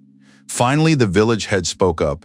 He said that Lian Shi had saved all the villagers at the river festival, and this was the least the villagers could do to thank their savior. In addition, the people had collected a little money, each contributing what they could, and wanted to give it to Lian Shi, but the young man flatly refused. He suggested using the money to provide 2 meals a day for the workers who were rebuilding his house. And if there was anything left over after the construction, it would be better to divide those funds among themselves. The workers listened in surprise as the young man explained that in the modern world, rice is sometimes more expensive than meat. Thus, everyone was convinced that Lian Shi was not only brave and courageous, but also magnanimous, noble, and generous. Word of Master Lian spread far and wide, and it was hard to hide their pride. The village head also reported that, thanks to Lian Shi, the Yang clan had sent 3 guards to the village to patrol the area and prevent mountain demons from appearing. However, these guards were harsh, and some locals feared them more than the mountain demons themselves. Lian Shi looked around and realized how proud his father would be of him if he could see him now. The young man was certain his life would not be in vain. He would achieve great things and become a good person to others. As night fell, Lian Shi went to the riverbank. His boat had been wrecked last time, and now he needed a new one to continue fishing. This time, Lian Shi wanted to try something interesting. He had been waiting for this ever since the system had awakened. The young man had thought these were just naive dreams, but in his dream he had seen the river guardian actually walking on water. Now the young man stepped onto the water and felt the waves yield to him. It was amazing. Lord Zhao and his son crawled on their knees before the messenger, not knowing what to do now. Lord Zhao was terrified. Tears welled up in his eyes. Their main stronghold had been captured, and their best servant had perished. Moreover, over 100 mountain demons that had been raised recently had been destroyed. The man angrily shoved aside the weeping Zhao, who could do nothing but whine and complain. The envoy was furious. They had almost finished their work in this region, and now this terrible situation had arisen. He wanted to know how the secret hideout had been discovered. However, this was not the only fallen stronghold. Fortunately, there were still enough materials for the pearls. The envoy ordered Lord Zhao to prepare a boat immediately. They needed to return to the cult as soon as possible. Lord Zhao realized the danger had passed and said that everything would be done. By tomorrow morning, everything would be ready. After that, the man and his son saw the messenger off, thanking him for his kindness and understanding. Zhao walked over to the tree in the courtyard, looking pensive and upset. The man told his son that he had planted this tree 5 years ago, and it had already grown quite large. But in all those years, the tree had never borne fruit. The son listened to his father, trying to understand the meaning. Lord Zhao looked closely at the tree and asked his son why he hadn't yet cut down this useless tree. It turned out that it was valuable even without fruit, as it attracted birds that people ate every day. Lord Zhao listed the names of his closest servants who had perished in the refuge a few days earlier and said that they were little birds born to be eaten. He spoke of natural selection, but in doing so mentioned Zheng Xiang, who had even sacrificed his own son for the sake of his master. For the first time, the young man began to reflect. Zheng Xiang, who had spent more time with him than his own father, had ended up in the refuge against his will. Lord Zhao confirmed his son's thought. All trees eventually rot. One cannot rely on them forever. The cult of the demon mother is a rotten tree that will soon perish. Zhao handed his son a wooden box and told him to make sure it reached Lian Shi by the next morning. After that, the father said they would leave for Hangzhou that very day and let others deal with the rest. The next morning, when Lian Shi appeared on the martial arts clan's grounds, all his brothers looked at their comrade with admiration for the immense courage he had shown. They had already heard how the young man had single-handedly killed about a dozen mountain monsters, the very creatures that devoured people. However, this information was inaccurate because one warrior had heard that there were 100 mountain beasts. Lian Shi realized that the rumors about him were getting wilder and wilder, and he suspected that all of this was the work of Xiao Hu. The young man noticed that his older comrades, with whom he had been in the shelter, had gathered together for some reason, and their faces betrayed a look of thoughtfulness and sadness. Upon seeing Lian Shi, they turned to him and said that there was something here sent specifically for him from the Zhao estate. Lian Shi was very surprised. He couldn't imagine that anyone at the Zhao estate knew anything about him. It was a box containing letters and land deeds. Lord Zhao wrote that these papers were worth 2,300 liang of silver. He asked if Lian Shi would accept them as an apology, and the rest were gifts for anyone who wanted them. It seemed that Lord Zhao was no simple man. Here were outlined the escape routes of the cult of the Demon Mother, as well as the times and methods for contacting them. The brothers fell into thought again. If the citadel had been handed over to them intentionally, then Lord Zhao was not nearly as simple as he had seemed at first glance. Lu Gong said he would report everything to their teacher and figure out what steps they needed to take next. But it was unlikely any of them would let anyone connected to the Demon Mother clan get away. A month before these events, something happened in the village. The villagers noticed old man Lu, who was carrying lunch for his wife in a knapsack. The man confirmed that he was indeed on his way to her workplace because he didn't want his beloved wife to go hungry. People considered old man Lu a very good man who cared for his loved ones. The man didn't linger. He was in a hurry so that his wife and daughter wouldn't go hungry. He walked along the riverbank for a long time and soon came to a small pier. Just as the man was about to call out to his family, someone crept up behind him and held a knife to his throat. Blood spurting from the wound splattered onto the bag of food. The killer took the food and said they needed to hurry so he could feed the woman. After that, he threw the victim's body into the bushes and, as if nothing had happened, carried the food to his wife and child. The woman was sitting under a canopy with her small child sewing. The man noted that exactly 1 month had passed since the day the envoy Khan had spoken of. When the time came, the man would have to deal with the woman and the child, who suspected nothing and trusted him completely. A voice rang out in the man's head, insisting that he was a weakling and wouldn't be able to bring himself to carry out the task. The voice laughed at the man and said that in that case it would help him. The man thought he was going mad. This voice was speaking in his head. He splashed cold water on his face several times to snap out of it. However, the voice continued to laugh and insist that the man would never be able to get rid of it, because they were one and the same. Soon, 2 brothers from the Yang martial arts clan appeared on the shore. They asked the man to help them cross the river. It turned out he worked as a ferryman.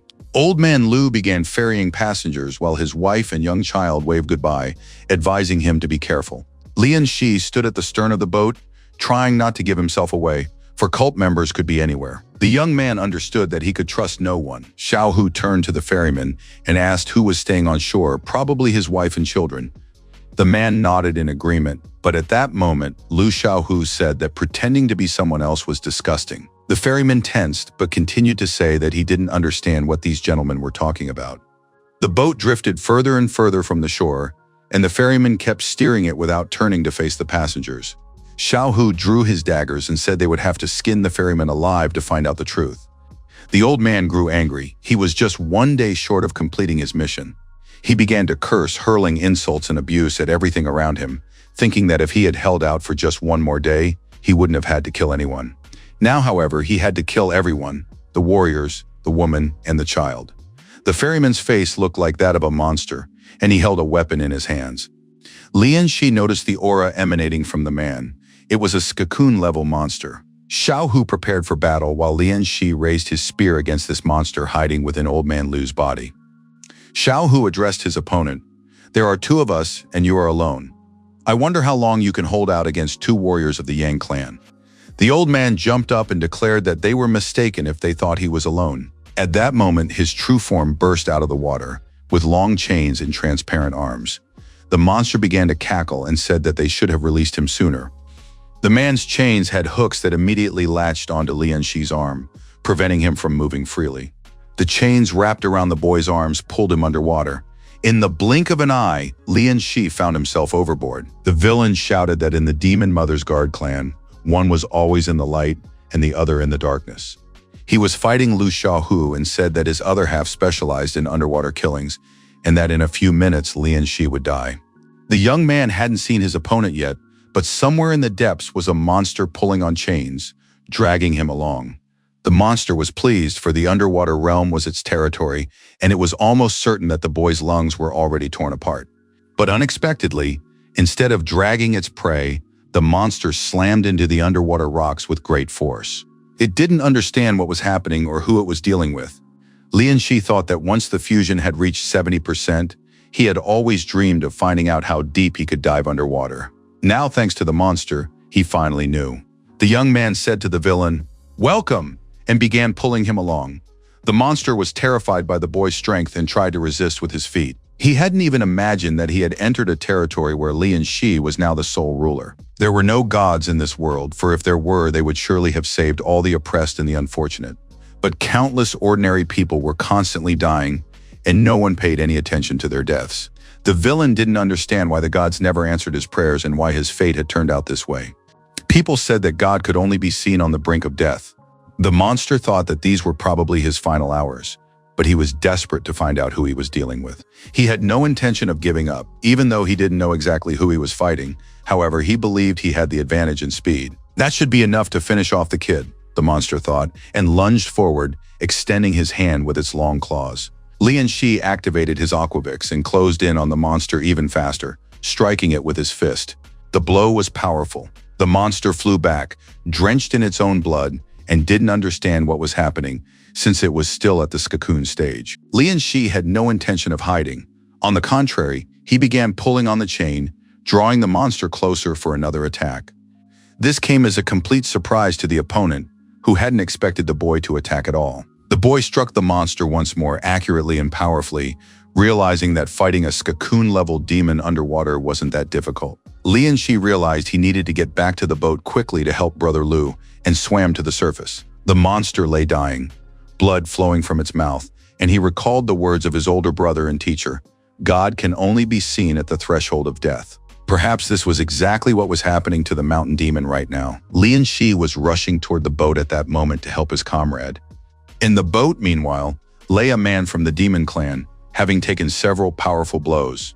He wasn't worried at all and smiled smugly, certain that the boy he dragged underwater was definitely dead. Lu Xiaohu was distraught.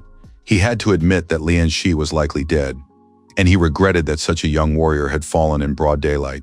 But at that moment, to everyone's surprise, Lianxi emerged from the water.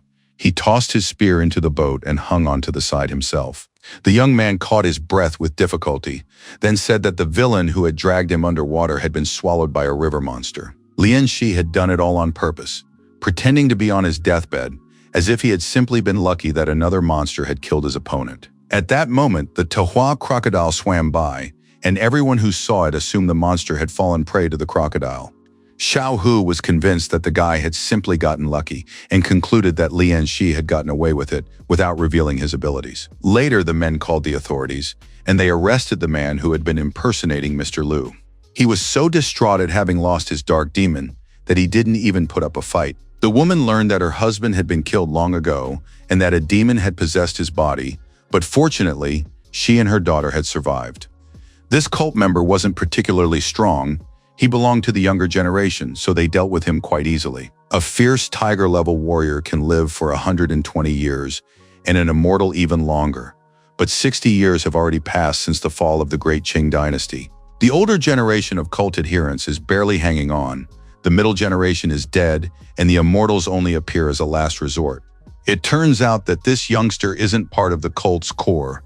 The greatest danger is the elite, sustained by an influx of new blood. At that moment, a man arrived at the Zhao estate. After many years of cult membership and daily hard labor, he had finally obtained the great blood sacrifice technique. It became clear that the cult lacked talent and needed new people. The man held a purple pill called wolf smoke in his hands, the cult's main hope. Suddenly, there was a loud knock on the door. It was persistent and impossible to ignore. The man didn't want to open the door, but it flew off its hinges because it had been kicked in from the outside. The door shattered into splinters, and the man didn't know if he would have to fight. He asked who had come. Standing before him were a pair of warriors from the Yang martial arts clan. The man put his arms up to defend himself against the direct blow that came crashing down on him. The blow was so powerful that the man flew across the entire courtyard and crashed into the wall. Blacksmith Lu Gong realized from the force of the blow that the man he had just struck was likely a level above the blacksmith himself. And that meant he possessed at least wolf smoke, so the duel would be extremely difficult. The stranger sat there, pondering that he had originally expected a difficult fight, but now he saw weaklings before him. Hu Qi tried to gauge his opponent's level. If the man had withstood the blacksmith's blow without a single scratch, then he was very strong. Meanwhile, the stranger was gathering his qi, thinking that if this was all the warriors were capable of, they wouldn't leave here alive today. The men noticed that the enemy had begun gathering energy and realized the fight would be a tough one. Lu Gong didn't want to wait for the villain to reach his full power, so he leaped forward and struck the stone monument in the courtyard. The blow was unexpected and aimed at the stranger, but the man split the monument with a few light strikes of his hand. No sooner had the stranger had time to dust himself off than arrows fired by Hu Qi flew toward him. The man knew that an ordinary arrow wouldn't even pierce his aura, let alone his body and skin. But this was no ordinary arrow. As it approached the villain's face, Hu Qi commanded it to open, and the arrow split apart, releasing a gas. The man didn't expect this and clutched his eyes, which began to hurt terribly. The blacksmith took advantage of this brief delay. In the blink of an eye, he leaped toward the villain, ready to strike with his powerful fists. The blow was magnificent, and the villain found himself in the middle of the courtyard. He was certain the men had exposed him because of the traitorous Zhao.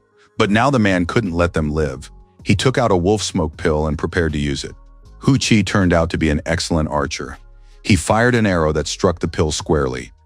The stranger lay in the middle of the courtyard saying, as expected, that scoundrel Zhao told the boys about the pill. However, no one had claimed the pill was real, and now the man popped a purple bean into his mouth. The guys didn't realize when the enemy had managed to put it in his mouth, but they sensed that it didn't bode well. The monster swallowed the pellet, shielding his eyes from the gas, and now began to regenerate even more powerfully. When the rebirth was complete, a huge and mighty demon stood before them, one that was nearly impossible to fight. It marveled at its own power and asked the warriors if they could withstand the highest level of wolf smoke. Lian Shi and her fourth brother ran into the city and realized they needed to get to the Zhao estate immediately. When they arrived, the courtyard was empty, but a terrifying energy could be felt everywhere. Xiao Hu knew his comrades well and understood that both brothers were in serious trouble. Powerful explosions rang out from the other side of the estate, sending stones flying in all directions. Nothing good could be expected from the occultists. A serious battle lay ahead, one in which the boys were unlikely to prevail. Looking at the creature before them, they couldn't tell if it was a human or a demon. The opponent barely resembled a human. He was very tall, and a terrifying energy emanated from him. The man said that ordinary people were to blame for the descendants of the previous dynasty becoming like him. Many years ago, wars broke out. People fled from soldiers, villages were burned to the ground, and crops were destroyed. The man told his wife to take the child and flee while he tried to hold off the soldiers and divert their attention from the civilians. In the end, the woman suffered terrible injuries and died, but she wanted her son to live for his mother's sake. Since then, every follower of the cult must give their life in service to the mother of the cult. After these events, it was difficult for an ordinary boy to survive, so he became an apprentice to the cult leader. He was given a new name, Han Ji Jun, and his life was devoted to serving the cult. A duel began between him and the warriors of the Yang clan. Their speeds were so high that Hu Qi couldn't aim properly, fearing he might hit a comrade. Suddenly, he heard a familiar voice behind him and was glad that reinforcements had arrived. Xiao Hu and Lian Shi were ready to join the battle. Hu Qi admitted that he couldn't help Lu Gong, who was fighting the cult representative. Xiao Hu, the best archer among the group, said there was no need to worry, he could handle it himself, and drew his bow. The boys watched the duel with fascination. This was wolf smoke level combat, and the chance to witness such power firsthand didn't come along every day. It was clear that the fight would be intense, and Lu Gong wouldn't last long. At that speed, he needed to find a weak spot.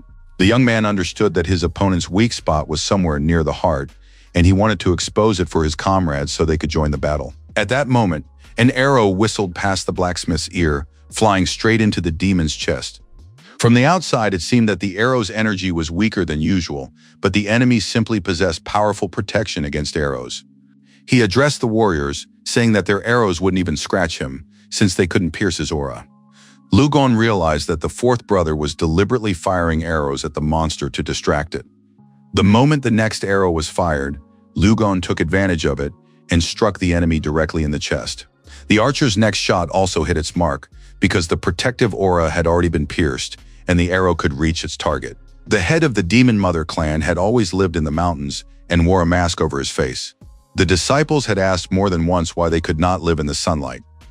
In response, Han Ji-jun explained that they were the remnants of the previous dynasty, and there was no place for them in the new era, because someone had taken what rightfully belonged to them. And then a treacherous arrow flew straight into Han Ji-jun's chest, piercing his protective aura. It came as a complete surprise. Zejun began coughing up blood, doubled over, unable to comprehend how this could have happened. Lian Shi watched the duel with interest and soon realized the trick Xiao Hu had used. The first arrow fired by Xiao Hu had been deliberately weakened to deceive Han Ji-jun. The villain thought it was a shot from Hu Qi, and that the archer didn't possess superpowers, so it wouldn't harm him. The second arrow fired by Xiao Hu was imbued with all of Skakun's power. Lian Shi noted with admiration that he still had a great deal to learn. In addition to martial skill, one must master cunning and strategy. Liu Gong addressed his comrades. At this stage, the enemy is defeated, but he must be bound with a steel chain immediately. This chain had been specially crafted to contain the power of wolf smoke. Han Ji-jun, despite the arrow sticking out of his heart, was alive and still dangerous, which spoke to the strength of the enemies facing the martial arts clan. Lian Shi watched thoughtfully while his older comrades chuckled softly at him, lest the young man faint from fear. Xiao Hu noted that cultists like to keep demons by their side and use them for any reason. But Zijun joined the conversation and said that they were neither human nor demon. It was clear that it was hard for him to speak, but he continued. He had spent his entire life in a cave where not a single ray of sunlight penetrated. He added, "What if you're trying to climb out of a pit filled with corpses, and you're forced to do it your whole life?" In truth, Zejun simply wanted to live under the sun. Ordinary people and warriors would never be able to understand that. Lu Xiaohu told the villain that he didn't need to play the victim. All the actions of Han and his followers destroyed hundreds of families, depriving mothers of their sons and daughters of their fathers. Therefore, there was no point in reminiscing about a miserable past just to elicit pity. Xiaohu added that he didn't care about this monster. He just wanted to snap his neck and feed his heart to the dogs. His comrades watched their friend with concern, as he took the situation very much to heart. Everyone knew that the fourth warrior was an orphan. His parents had been killed by cultists. To prevent any retaliation, the friends decided to take Ji Jun to the clan to speak with the leader. After that, the whole group left the Zhao estate, even though Qi Shai was upset and dissatisfied. Lu Gong gave his friend a friendly hug and promised to treat him to some good drinks after they handed over the villain. Hu Qi asked his friend to train him in archery, for everyone knew no one shoots better than Qi Shai. Lian Shi watched his friends with a smile. It had been a long time since he had seen such kindness, love, and mutual support. The young man remembered that he had never felt anything like this before. Lu Gong turned to him. "You should come with us too, to celebrate today's victory." Lian Shi was pleased and happily agreed. He had much to learn from these warriors. The whole group led the defeated Han Ji Jun back to the clan, despite the arrow sticking out of his heart. The men now turned their attention to Lian Shi, noticing how he watched the duel with fascination. The pets without a master were sad. The crocodile Tahua had even started to lose weight. Chonky spent most of his time in his little cave. He spent his days eating and sleeping. Sometimes he thought of his master and tried to change his life. Somek jumped up, washed his face, packed his bag, and full of energy, was ready to go fishing. He wanted to catch a mystical fish for his beloved owner, but the fish turned out to be no pushover and wasn't about to give up easily. Chonky tried for a long time to catch it, and exhausted, lay down on the bottom, ready to give up. All the pets remembered the last lesson. Don't transform unnecessarily or people might notice them. Another lesson was that if brute force doesn't work, you have to use your brain. Chonky realized it was time to think and decided to play the romance card, gazing at the fish with a loving look. But that didn't work either. The fish kept swimming away. Chonky couldn't understand how a fish could be so heartless and not respond to romantic vibes. Clash and Tahu watched this happen without doing anything, finding Chonky's attempts ridiculous. Chonky was very disappointed and lay down again, hoping that some compassionate fish would come near him. Sumki didn't know what to do again. Maybe ask someone for help? Of course, such behavior might be seen as unprofessional, but pets without an owner are capable of extreme measures. Tahua agreed completely. He was barely holding back from devouring all the fishermen who appeared in his river. It was early morning in the martial arts clan, and there was practically no one to be seen on the street except for one student. Lian Shi couldn't calm down at all, because after they dealt with Han Ji-jun, the mistress had rewarded them with silver confiscated from the Zhao estate. Each received 150 taels of silver and of the finest, purest kind. Everyone thought the mistress was very generous and kind, and they were grateful to her for it. Lian Shi was absolutely thrilled, while his older brothers teased the boy, realizing it was the first time he'd ever held that much money in his hands. After that, the brothers set out again to clear out the cultists' hideout, and the young man's strength had grown significantly. Although he hadn't yet broken through the flesh barrier, he already felt that there wasn't much time left before he did, and that day would soon come. Qi Shai stepped out onto the training grounds and noted that Lian Shi was training very hard, which was wonderful. The boy reported that the master had returned. He was summoning everyone to discuss recent events, commend their achievements, and hand out rewards. Han Ji-jun was still in captivity and continued to spew hatred toward the Zhao family, intending to kill them all. He also planned to deal with these guys who were now watching calmly and confidently. Qi Shai didn't understand why they had to eat in the company of these freaks who were chained to posts right in the dining hall, but it turned out that the lady had ordered it that way. It was unclear what she had in mind and why she had planned this. Qi Shai wasn't surprised when he saw one of the brothers who hadn't been at the Zhao estate, but the guy replied that on that day, he and his brother Guo Ran had been on a mission elsewhere. All the men sat at the table and admired the mistress, who turned out to be a wonderful hostess and had organized such a feast for them. Lu Gong surmised that Lian Shi still didn't know the lady's name. The woman's name was Hu Hanju. Her ancestors had held positions as ministers and even chief secretary, and it was the commander-in-chief himself who had introduced her to the clan head. The lady's father was none other than Hu Ronggang, a third-rank official of the imperial court. Therefore, her marriage to teacher Yang Dongxiong could be considered a union, but it was better not to speak of this aloud, or else the teacher would skin him alive. Finally, the teacher arrived with his wife. Everyone sat down at the table and listened attentively to Dongsun. The teacher thanked all the boys, noting that they had done a very good job and that these two villains, hanging in the room, would soon be handed over to the authorities. Han Ji-jun shouted that they might be killed or even flayed alive. He didn't care, because there would be others in the cult who would avenge them. Master Yang said that the cult members didn't understand the principles of balance at all. They behaved like true fools, for whom goals are above all else. The master said that Ji Dong is alive only because he is useful. Otherwise, they would not have let him breathe for even a single second longer. The master added that after the trial of the cult members, all the warriors and disciples would be rewarded. But even now, Yang Dongxian had something special for their youngest disciple, Lian Shi. The master held a wooden box in his hands and said that it was a gift for the boy from his older brother. The gift had been delivered just the night before. Lian Shi was very surprised. He hadn't expected to receive a gift at all, and couldn't imagine which older brother was being referred to. The night before, the captain had been asked why he decided to give this item away, since he'd fought Wolf Smoke for it. The captain said that his younger brother was very lucky, and that they had looked down on him and thought poorly of him for years. The guard confirmed that this was right. None of the leaders should have favorites. A warrior was sitting nearby on the ground and announced to everyone present that he knew what they were whispering about. But to put an end to the idle chatter, he was ready to treat all the guys to a drink today. The warriors received this news with enthusiasm, and they stopped hinting that someone wasn't a favorite of the leadership. The warrior was very pleased and now hoped that Lian Shi would like the gift. The young man finally opened the wooden box, and immediately a new energy filled the room. It was hard to believe, but inside the box lay a spirit weapon. It was a beautiful dagger in a sheath. Every spiritual weapon is unique. Its ability to evolve alongside its owner grants it an unshakable status in the art of weaponry. Possessing such a weapon is an incredible stroke of luck for an ordinary fighter, and few blacksmiths are capable of creating such a marvel. Lian Shi couldn't believe his eyes, but now he had more than one spirit weapon.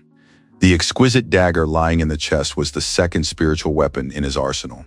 The young man picked up the dagger, pulled it from its sheath, and read that this weapon had a name, Azure Wolf. This dagger was meant to address the weaknesses Lian Shi still had in close combat. The young man would now be able to fight perfectly in any environment. This news delighted him greatly, but he still had to get back to his daily routine. Because of the whole situation with the clan members, he had already missed several classes. It was time to go back to school, and taking everything he needed with him, Lian Shi set off for his next classes. As he approached the school, he heard the students pronouncing various sounds and realized that they were currently studying the phonetic system. Li Yanxi remembered that some time ago he had had trouble memorizing whole characters. Si Hengui was very pleased that the boy had returned to school and would continue his studies. Li Yanxi apologized to the teacher for his absences, but no one was going to scold him, because everyone already knew exactly what the young man had been up to lately. The teacher said they needed to get back to class quickly because he and the headmaster had improved the phonetic system. The headmaster at this school was equivalent to a school principal in everyday life, and now teacher Shi brought the boy to speak with the headmaster. The headmaster was a gray-haired old man who had spent his entire life teaching. He said he was impressed by the system proposed by Li Yanxi. The young man bowed and greeted the headmaster, trying not to think about the fact that he had simply explained to these people rules that all children know in normal life. The headmaster said there was no need for formalities and invited the young man to look at the notes he had made together with teacher Shi. Li Yanxi began studying the papers and realized that his ideas had proven very useful, and now the system of vowel and consonant characters had become much simpler. The abbot had truly improved the system. The old man was not only old but also wise. Li Yanxi said admiringly that he was amazed because this version of the phonetic system was even better than he could have imagined. However, the abbot said he admired the young man without his idea. Who knows how long people would have continued to explain characters using other characters. And now, as a token of gratitude, many doors would open for the young man, and he would be able to study whatever he wished. Li Yanxi thanked the teacher and the school's headmaster and thought how good and helpful it was to have influential people backing him. Li Yanxi decided to take advantage of the situation and asked who exactly had been Si Hengui's teacher. The man scratched his beard and said that, come to think of it, he had never mentioned his name. At the pinnacle of the pyramid of power sits the emperor, and beneath him are all the rest. The Victorian pavilions and the academicians are subject to them. The teacher and mentor's name is Li Haobai. He is one of the 5 great academics. In his letter, this academician praised the system proposed by Li Yanxi. Most likely, he will be able to convince the emperor. Of course, Dashan culture is very ancient, but that doesn't mean it's closed off to anything new.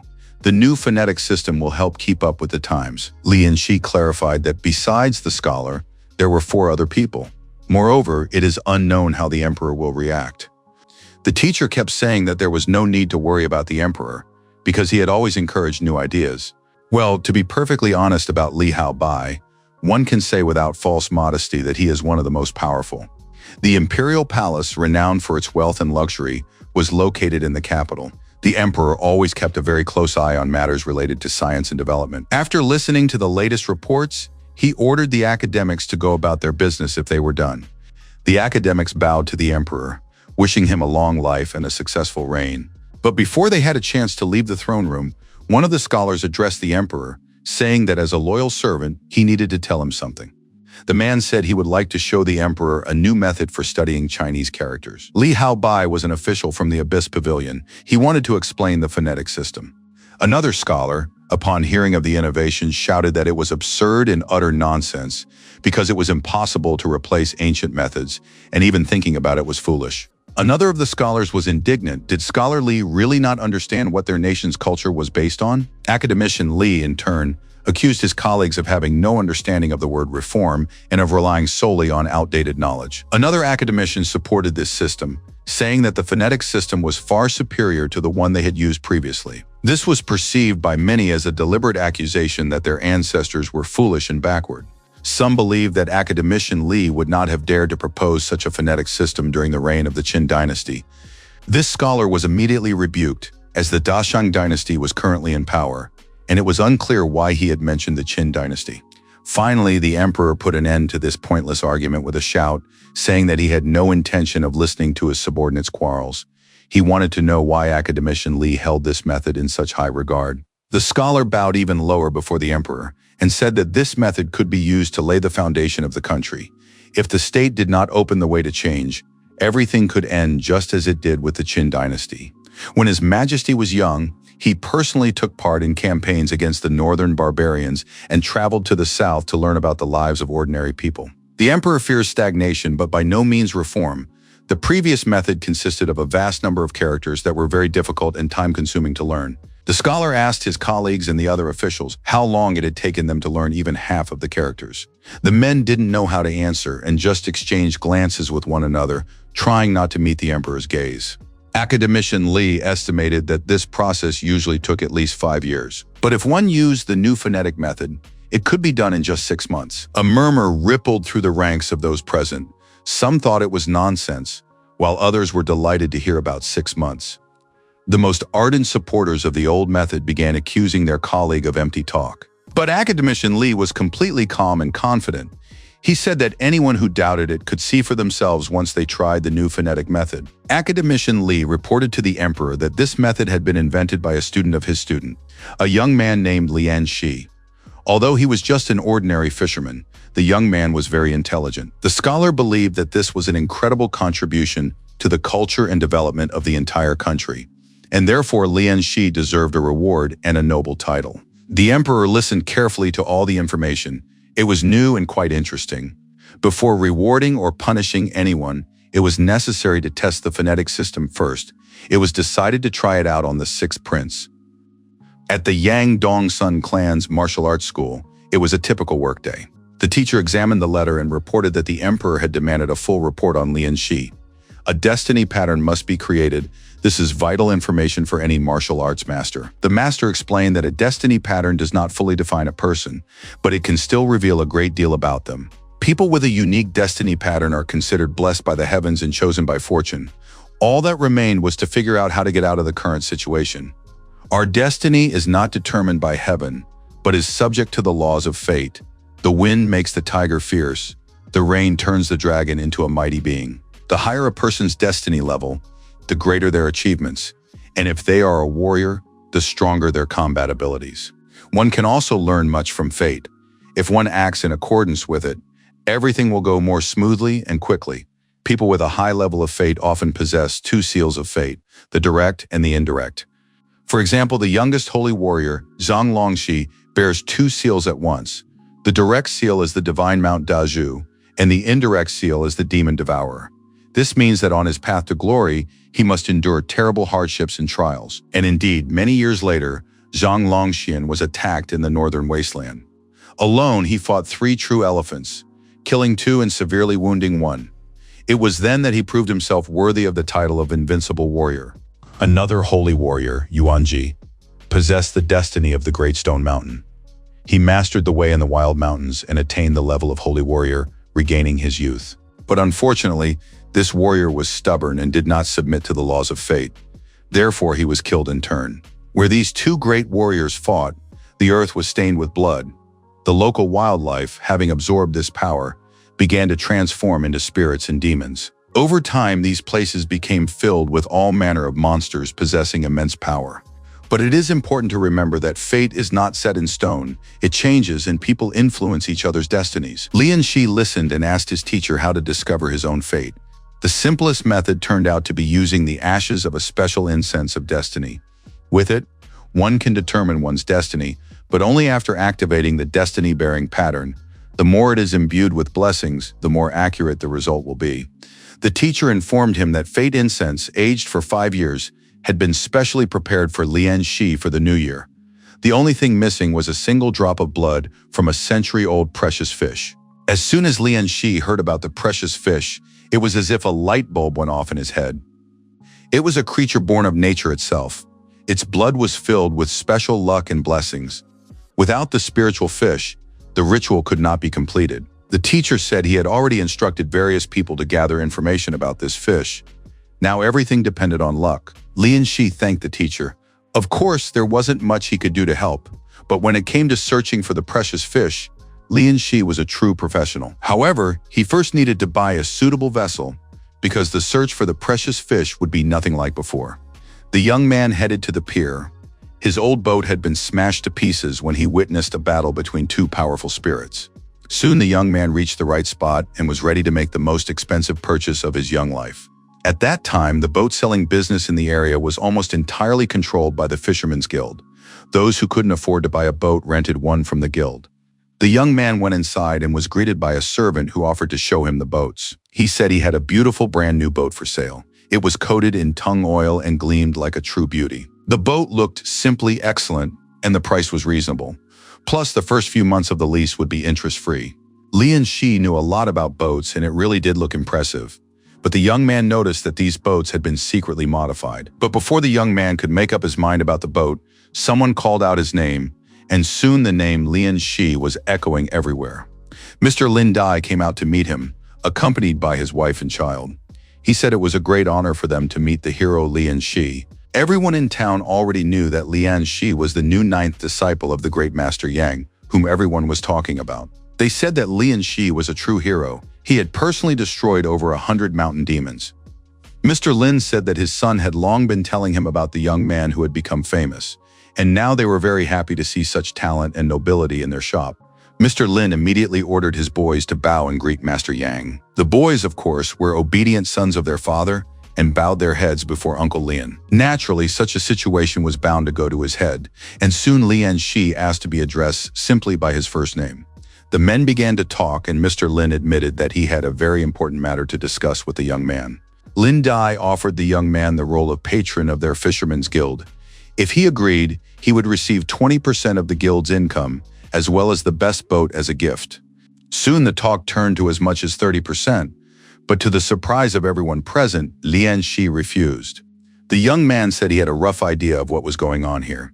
In this world, the big fish eat the little fish, and he didn't want to judge anyone for doing business. But most likely, Mr. Lin simply failed to grasp one thing. Lian Shi was also a fisherman and understood a great deal. A good reputation brings benefits, but only if you deserve it. Lian Shi can be of use to the fisherman, but he doesn't understand what will happen next. Once the fishermen get used to the low rent, they'll start to look down on their patron the moment he joins their guild. Besides, the young man understood that he couldn't save the whole world. Maybe he was a good person, but not good enough to sacrifice himself. Lin Dai understood what the young man was getting at and promised not to press the issue further, but to do just one thing. In return, Master Lin would give Lian Shi a boat. It turned out that demons and spirits had been appearing more and more frequently near the border with Shuabu County lately. They frightened and terrorized the fishermen, destroyed their catch, and generally prevented them from working in peace. Lin Di asked the young man to destroy these monsters so that the fishermen could go about their work in peace. Countless treasures lay hidden in the river's vast waters, but behind all that beauty lay countless dangers as well. The watery territory was divided into two zones, the shallows and the depths. The shallows were a place ordinary people could reach, but there were few resources there. The deep waters proved to be extremely dangerous, yet full of rare resources. If intelligent spirits or monsters wished to appear in the shallows, they were required to notify the river god. Otherwise, the Dacian Empire would track them down and punish them. At best, they would be expelled.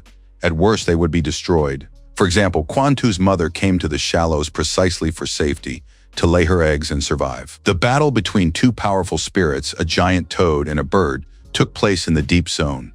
The spirit Lin Dai spoke of dwelled right on the border of the deep zone. Such places are particularly dangerous. Spirits often get lost and accidentally wander into the shallows. Lian Shi, along with his tame centipede, secretly combed through the entire area around the city and along the county. They drove all the weak spirits out of the shallow waters. Chongqi and Tahua also participated in this process.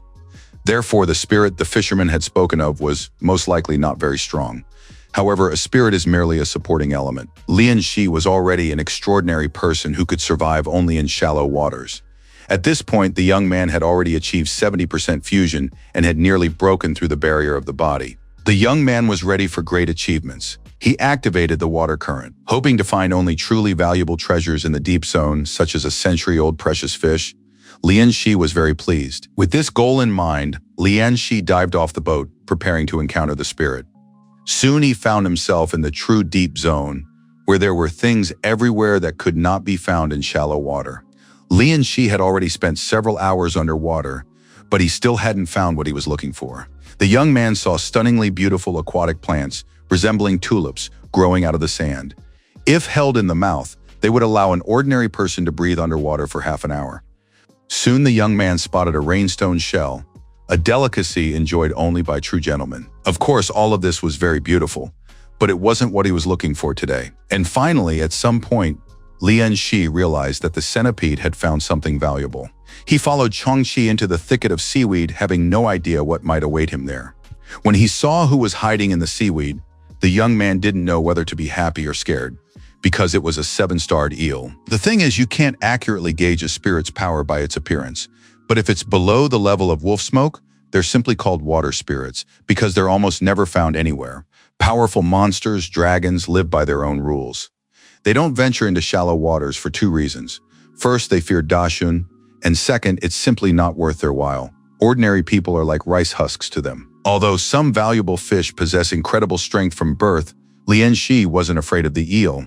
He knew that this fish was still too weak for him. The young man swam up to the fish and activated his aqua spell. After that, he was certain the fish wouldn't get away, because he could already control the massive stream of water that had entangled the eel. It soon became clear that the fish was practically immobilized and couldn't break free. And then, just when no one was expecting a trick, something strange happened. It flashed past the young man. Lian Shi didn't even have time to understand or get a good look. There was something near the boy that had just stolen his eel. Now it was clear exactly what kind of spirit Mr. Lin Dai had been talking about. A huge monster with a saw instead of a nose appeared before the young man. But now, nothing is likely to save him, because he dared to eat the eel that Lian Shi had intended to catch for himself. Lian Shi wanted to demand the water spirit's life in exchange for the stolen fish. Every time his level of fusion with water increases, Lian Shi's physical form takes a leap forward. That's why he always looks forward to situations where he can test himself, to understand when the water spirit will break through to a new level. Although the loss of the precious fish was certainly sad, this giant had given the boy even more opportunities. Lian Shi had a premonition that the water spirit would be able to break through to the next stage. To do this, first he must want it, and second he must defeat this swimming monster. Without a moment's hesitation, Lian Shi was ready to engage in a duel with the enormous sawfish. The sawfish also wanted to devour the man, so it tried to attack him with its only weapon. The crab was ready nearby, holding its master's spear in its claws. The young man gave the command, and the crab hurled the spear at the body of the swimming monster. Unfortunately, it didn't hit the sawfish, but that wasn't necessary. Lian Shi grabbed his spear and prepared to thrust it into his opponent. The young man put all his strength into the strike, and the spear pierced the sawfish's belly. At that moment, the centipede immediately reached the wound on the sawfish's belly and injected its venom there. The Tahua crocodile swam over and began chewing on the fins to prevent the fish from swimming away quickly. The crab threatened to tear the fish apart with its claws, while the catfish Chonki wrapped its whiskers around the water spirit's tail. Lian Shi delivered the final blow, striking the sawfish. Lian Shi was very pleased with this fishing trip. Victory came to him easier than easy. Compared to his previous battle with the crab, this time none of the beasts were even injured, and the enemy was destroyed without much effort. Moreover, the young man had unleashed his full potential, and it turned out he possessed immense power. The pets eagerly awaited their master treating them to the fish, and now it was time to butcher the carcass. This monster had a unique body structure. Its meat made up no more than half of its total mass. But fortunately, this particular specimen was large in itself, so there should be plenty of meat to go around. Lian Shi grilled the fish skewers over the fire and, taking his first bite, wondered how much water energy he would gain. Since there wasn't much else to do, Lian Shi immediately checked his stats and was surprised to find that a single piece had given him as many as 22 points. It seemed that with such a haul, he would definitely be able to improve his water spirit, if not tonight, then certainly later, since he would have his fill of meat. The more the boy ate, the more energy flowed into him, and now the complete fusion with the water monkey was complete, and the water spirit had risen to a new level. Now Lian Shi had the river's protection, the very same ability he'd used on the day of the river offering to battle the mountain demon. Only now, after reviewing his profile, did Lian Shi realize that he had fulfilled all the requirements for the upgrade entirely by accident. Now there was only one thing left to do. He needed to upgrade the water spirit. Lian Shi wasn't going to wait another moment and immediately activated this ability. Something unusual began to happen around him. It was similar to the moment when he first received the water spirit's favor. Of course, the young man didn't really want to believe it would happen again. But once more, he couldn't stay on his feet and began to fall. He couldn't understand what was happening to him. Lian Shi struggled to keep himself upright, leaning on his palms and trying not to lose consciousness. But it turns out that this is exactly how the ascension takes place. Today it was successful. He had received a water spirit of incredible power.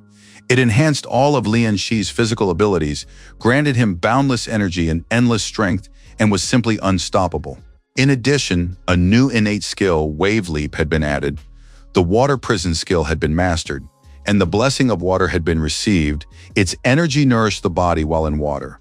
It was unclear how much time had passed before Lian woke up. He felt as if his body were about to burst into pieces. Unable to muster the strength to sit up, the young man studied his profile and all the abilities he now possessed. Lian was certain it had been worth it. The dragon veins and tiger bones now present in the young man's body were an excellent bonus. His energy had tripled instantly, and his strength had grown just as much. This was no longer mere strength, but true power. While his skin and muscles were still weak, he needed to use food and special hardening methods to get his blood flowing and stimulate development. But when a person reaches a new level, they can move on to internal methods, fueling external development from within and even strengthening the organs. Just recently, Master Yang had begun teaching the young man the principles of energy circulation, and now Lian was experiencing this in practice. Lian realized he had advanced to the bone level. His tendons were long and strong, his bones heavy, his muscles supple. Had it not been for this advancement, the threefold increase in blood energy would only have complicated the process. Lian was glad that his teacher had made him practice internal techniques in advance. Today, the strength gained from the advancement allowed him to pass this stage with ease.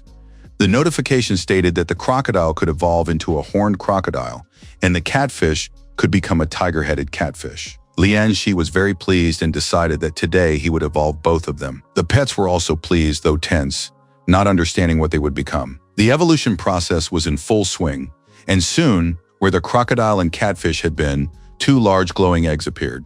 Soon the first egg cracked open, and the crocodile became a real monster, more like a dragon. The tiger-headed catfish looked very scary too. Now it was no longer the cute little catfish Chonky, but a real killer. Lian stroked his companions, admiring their new appearance and strength. The pets were also very pleased.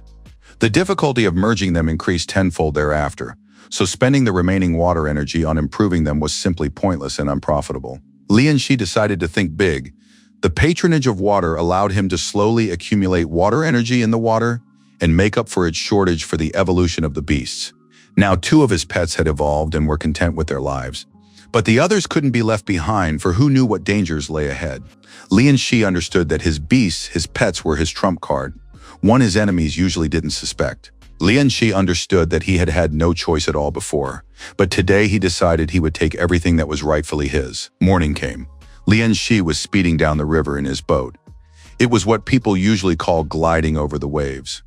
Lian didn't move. He thought this control over water was truly worth it. Yet before, he'd believed he already knew how to control water. Something very unexpected had happened just last night.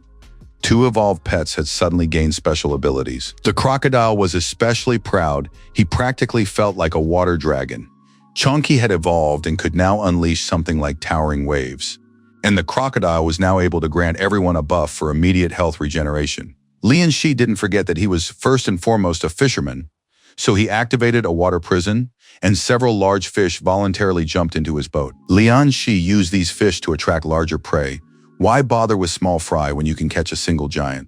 Crab Clash transformed into a stone crab claw, and few could withstand his blows. And the water centipede became a water millipede, never changing its name. Lian enjoyed this kind of fishing with his god-tier skills. Now he didn't have to worry at all. A huge fish caught by his pets lay on his boat. Lian was very pleased with the results of today's training, but he understood that he now had a long path of cultivation ahead of him. Finally, the young man decided it was time to return to his normal life.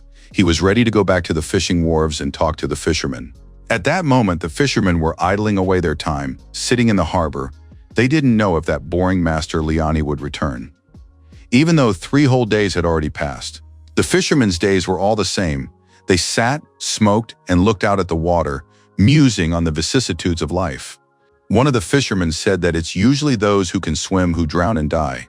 They get themselves into dangerous situations, confident in their strength. And in our time too, there have been many fishermen who have perished in deep waters.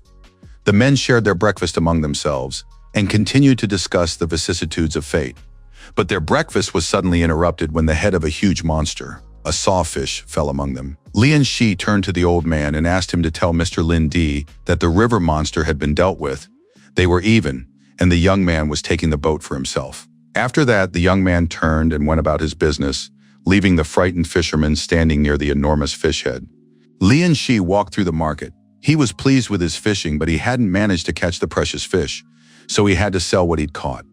Suddenly, the young man heard someone in the market talking about the precious fish. Apparently, someone had been lucky enough to catch one today. And indeed, a very beautiful fish hung from one fisherman's rod.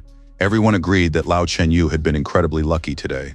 People turned to Lian Shi, since he was a martial arts master and knew his way around everything. Was this big fish really a precious one? The young man examined it closely and confirmed. It was a blue-backed dragon carp, a precious fish over 100 years old, and it weighed as much as 45 taels of silver. The fishermen and everyone present, upon hearing of such a large amount of silver, nearly fainted from surprise.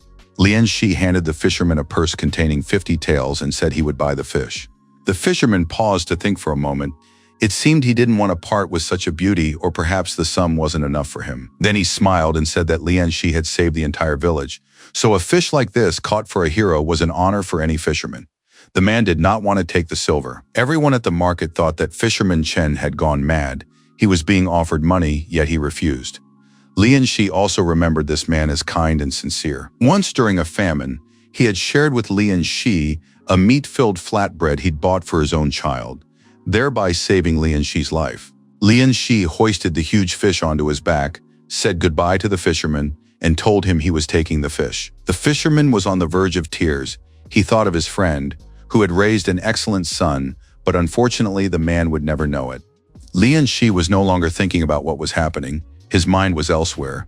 He had finally gathered all the materials. Now all that remained was to wait for the new year and the ritual to determine his fate. Time flew by quickly, and soon everything around was decorated for the new year. Yang Dongxian stood near the memorial plaques. He hoped that the spirits of his old comrades would continue to protect his students and descendants. Lian Shi studied the plaques intently, thinking that all of them were his teacher's comrades in arms. Yang Dongxian finished his rituals and announced to his student that the time had finally come. Lian Shi was very serious. His fate was about to be determined, and his life's path would be set. Everything was ready for the blood sacrifice ritual, capable of connecting with destiny. Lian Shi held a sharp knife in his hands, with which he was to make an incision and draw his own blood. After that, the blood was collected in a special bowl. There shouldn't be too much of it. Yang Dongxian handed the student a napkin, on which the ashes of burnt incense had been collected. It was to be used as ink for a seal. To do this, the ashes were poured into an inkwell. The teacher told Lian Shi to press down as hard as possible with his right hand and to do so from top to bottom, without shifting. There was no need to tremble or strain. The clearer the drawing, the better the understanding. Yang Dongxian then poured the blood from the bowl onto the floor, and it naturally formed a circle. This was already surprising and unusual. Master Yang now held in his hands the imprint left by Lian Shi's hand on the hall floor. He brought it to the pool of blood and with a sharp movement, made an impression. It soon became known that both seals, the straight and the slanted, had been imprinted on the youngest disciple. Everyone understood that this was remarkable. Lian Shi had a special destiny. In ordinary people, both seals are empty. Even if there is just one, it is already a sign of talent. The left oblique seal resembled a river, but for some reason the oblique seal depicts an inanimate object. Usually malevolent spirits are depicted there. The right vertical seal appeared to have imprinted a monkey. This was also strange, since an evil entity cannot be a monkey. Hu Qi Shai thought it was the other way around. The guy's straight and diagonal seals seemed to have switched places.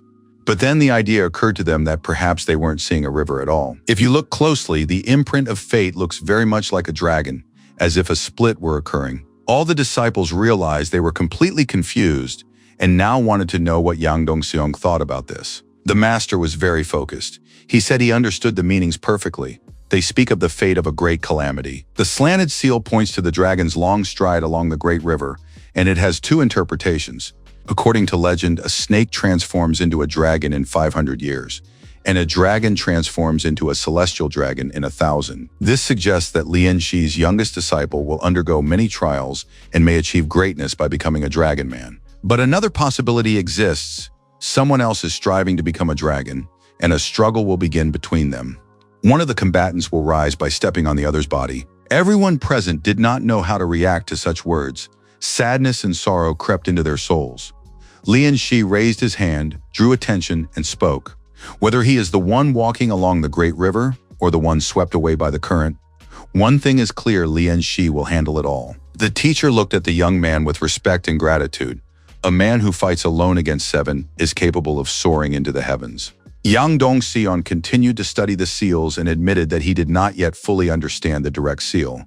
He knew only that it was connected to the element of water. This meant that Lian Shi was vulnerable to evil forces in the water. But at the same time, the oblique seal is also connected to water. So one can conclude that for the student, water is not only a danger but also a source of the greatest power. Misfortune and blessing go hand in hand. However, fate is unpredictable. In any case, one must not get cocky, and downplaying the danger is also foolish. The teacher said he would forward the prince to the authorities and they would decide what reward to send. The young man thanked the teacher for giving him a name. He would remember it for the rest of his life. Now, however, the boy was absolutely certain and at ease, because he knew exactly what kind of beast was in his seal. This was no ordinary evil monkey. It was the ancient demon Wu Ji Qi, and even if many hands reached out for it, Lian Shi would be able to handle it and face the danger. Besides, as long as the boy had the vessel, no one could take away what rightfully belonged to him. In the imperial palace, they were studying the report on the dragon's long journey along the Great River very carefully. The emperor knew that Lian Shi was born near the Great Lake, and this fate suited him perfectly. The only thing that remained unclear was who he was, a man walking along the river, or one who would be swept away by the current. Could his rival be that old, unscrupulous dragon from the depths of the Great Lake? The emperor was curious to see who would ultimately become the dragon. And now the emperor did not know if Lian Shi was worthy of his hopes. In the martial arts clan, everything was as usual: sweat, pain, and blood. Finally, the teacher allowed the students to rest a little. Yang Dongseong warned the students that he would conduct a rigorous test this year because the boys had become too complacent. Chang Song and Lian Shi were the last to arrive at the school, so they had the greatest potential, and the expectations for them would be stricter. By next year, Zhang Xiong must become a true martial arts master, ideally a master of the leaping style. Zhang Song bowed his head to his teacher and promised to train hard, not letting down the hopes placed on him. Lian Shi had only trained for 1 season, so Master Yang expected him to pass 3 levels over the next year. Lian Shi wanted to tell the master that he had actually been through a lot, but the teacher cut him off, saying that the path of martial arts is perseverance. Even if the boy passed only 2 levels, that would already be an excellent result. Lian Shi began gathering energy in the water and said that Master Yang had misunderstood him. The young man admitted that he had already passed the flesh barrier. Even those who weren't present in the study gasped in surprise upon hearing the news. It sounded unreal, but in 3 months of training, Lian Shi had passed 2 thresholds. He was firm in his words and told his teacher that he was confident. In a year, he would become a true master. Yang Dongseon was very pleased.